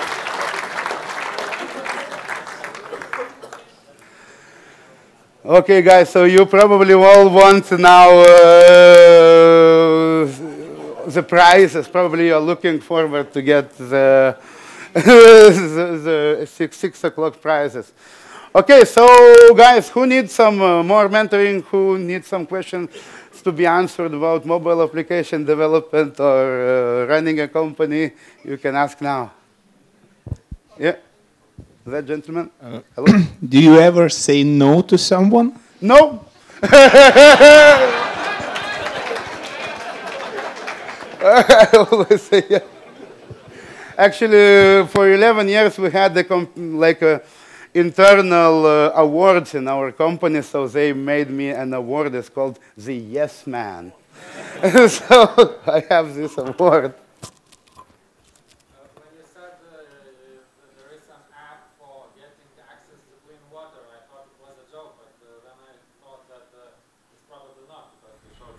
No, it's not. The water network. How do you, can afford the smartphone and app, but we cannot afford that? Well, it's actually a big actually, it's a paradox, because as you know, the biggest problem with water now is India and Africa. Indian subcontinent and African subcontinent. And actually, African subcontinent have the best mobile network at the moment. They have the best infrastructure because they didn't have any old infrastructure here. And those mobile operators that are coming, like Etisalat, the Arab Emirates operator, they are very rich. They're coming to Nigeria, they're building towers, bringing with a ship whole lot of smartphones from China, and they're giving them away. So, but they do not give, I told them maybe those operators could maybe make some wells when they're making a tower, but they do not. It's purely due to business. Because businessmen, they would still make goals, and with Africa, they still look for profits, and it's not profitable for them to. Well, in the long term, I think they're making a mistake, and the project like the Water Network project, I think, is going to help and fix that problem. Yeah. Oh, yes, that gentleman, please, please. So then, bearing all the progress in mind, what are your future goals? What are the greatest opportunities? And then what are the biggest risks you are foreseeing in the future? Yes, so with risks, as I mentioned, probably it's it would be good to try and predict when our business areas are going to fail and what's next. But as I mentioned to you, in mobile business, actually quite big revolution is coming, because we will not be having any more voice plans, and we will have now only data plans, and there will be all about the capacity of network. And if you want, if you are foreseeing your business, you should foresee that your business should aim to utilize this increasing capacities of mobile network. So if you go to that direction and maybe set the strategic goals of your business, if you're doing mobile companies, so then you probably succeed. Of course, what can happen, another like some depression might come in software development, probably because now there is like a frameworks coming and this like language programming. Now probably when an artificial intelligence is evolving, so by doing more of that frameworks, maybe software developers will be not needed at all. And computers will program themselves. And that would be wonderful, but that would be a total disaster for me because I'll be put out of business. One more question. Yeah, that gentleman. Hi. Which room you were living in Katu for dormitory? It's 302. It's a room 302. It's where Telesofta started. I should put a badge on that. That should be a special room. In what room you are living in? 5 to 1. 5 to 1, I remember. Yeah, very beautiful. Very beautiful girls.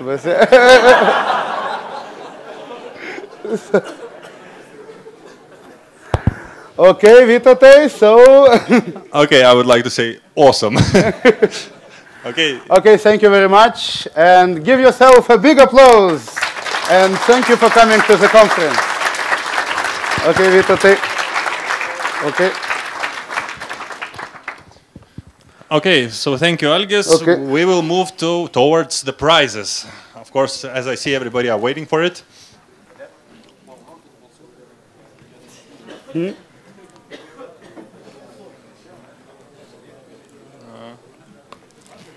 Tikras laimės prizą. Oi!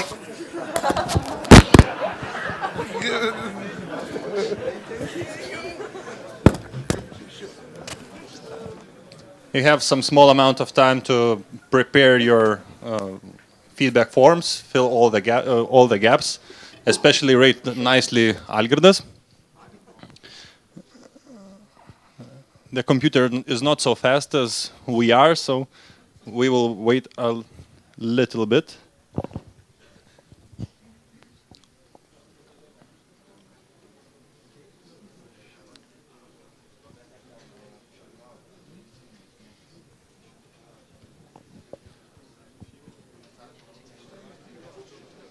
O tai skaidrės turi? Outro. Outro skaidrės. 7 skėčius. Suruoš. Vėliau.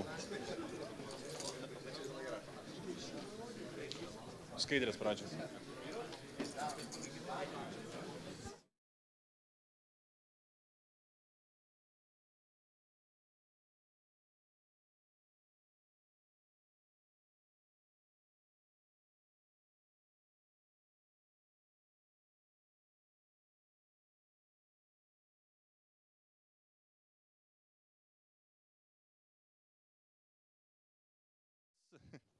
Still? Okay, so girls, maybe you could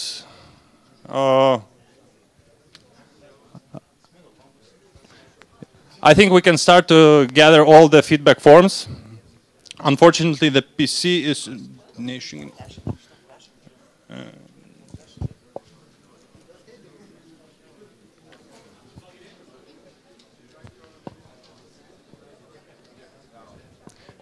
So, as I mentioned you before, I'm really pleased to have such a full conference. We were almost 260 people. And there is always a question, what's next? You have been in the conference, meet a lot of people. What to do next? Should you wait a whole year to the next conference? I think not. As Agile Lithuania, we are organizing user groups. The next will be in November, probably, if I spell it correctly in English. So we are waiting for you all.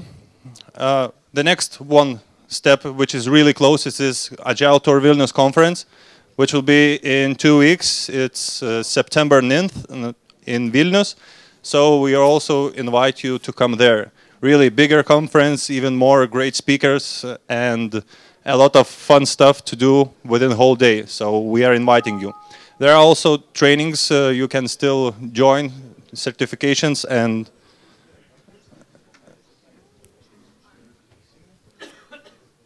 Not. So, looking towards the future, we are a volunteer organization, so we are always looking for people who would like to join us.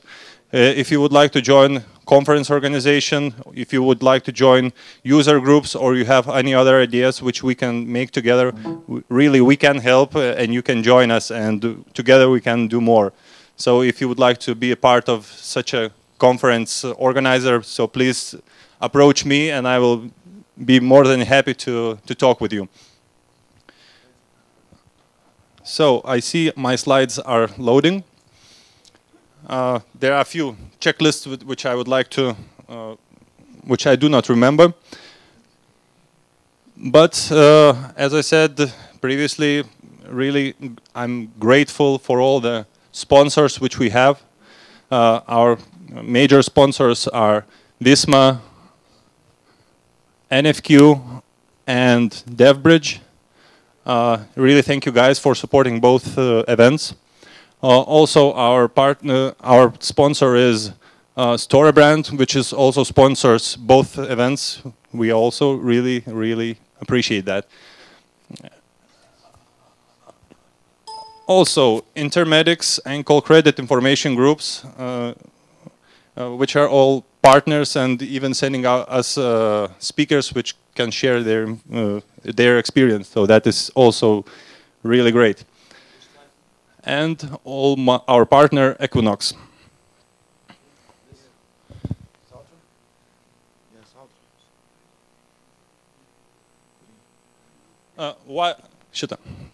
While still I have your attention, I mentioned our organization, and I would like to really thank people who are working freely without any pay. So at least I would like to thank for everybody which helped to invite you all here.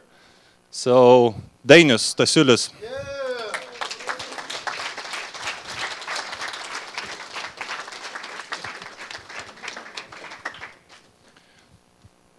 Marius Karotkis.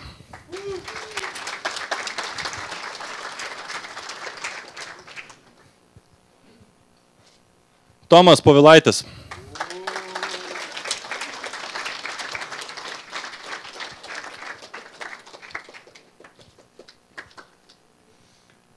Ramunė.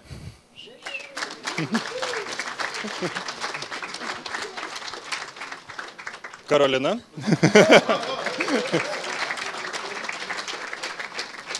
Ugnius.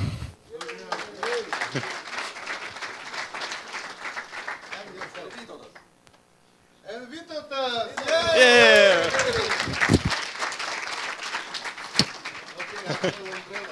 Yeah, it is Agile umbrella. So, the feedback forms, I believe everybody are submitted the forms. So, could you please bring me all the forms in one place, while guys will prepare and show you the electronic feedback forms. Okay, wait a second.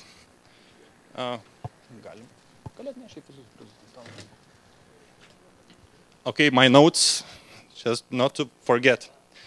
So for the simple feedback form, there will be a book. A book which is called Essential Scrum. So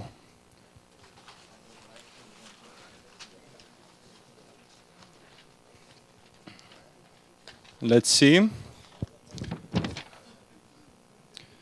Jurgis.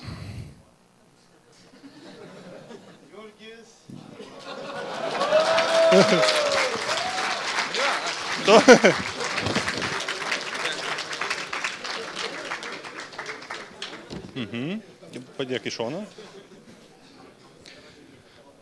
Okay, really the bigger prize, build stuff, conference attendee ticket.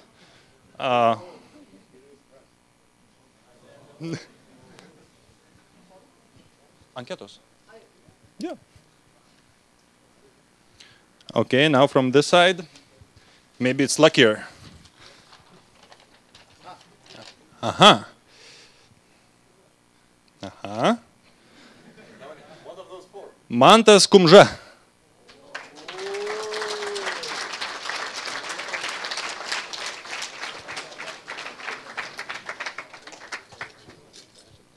Užrašyk savo emailą ir duosi man, atsiųsim paštu. I said to him just to write the email and we will send him an invitation during with an email. Okay. So all are simple. Now let's start with our electronic.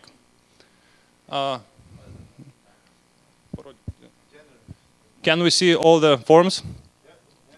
Yeah, we removed all the duplications and we can press it. 113. And who it is? Oh, by the way, the price, sorry.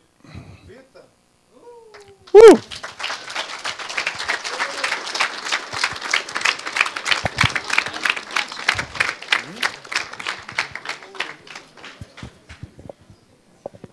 Okay, I think the top one book in the Jürgen Appello's list, Noob.nl, so you can check it out. He says that it's really great book.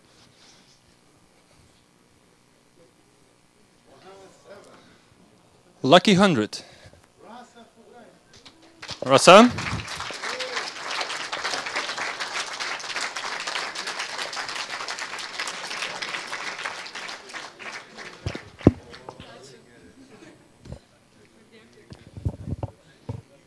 Okay, next.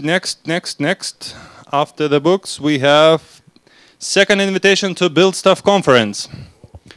And who it is? 7.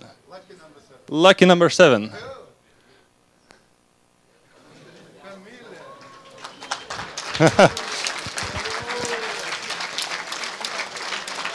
Sorry. Paštu įrašėt, ar ne? Gerai.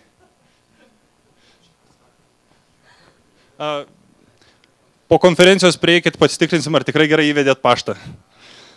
Aha. Toliau. Labai šaunus, switching the languages. Really great new design, Agile Tour Kaunas t-shirts are going to 31. It's a good size.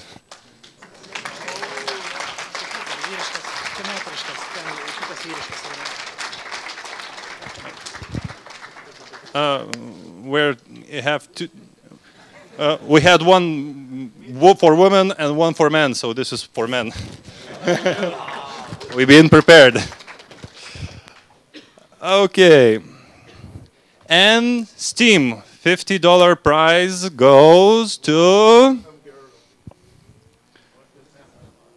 Lucky 47.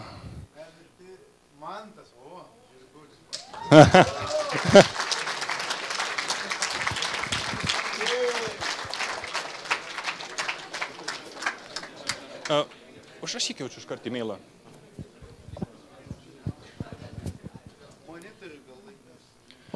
Okay, as far as I remember, I said everything what I wanted, and I hope to meet you soon in the other conferences. Thank you very much for attendance. You are great.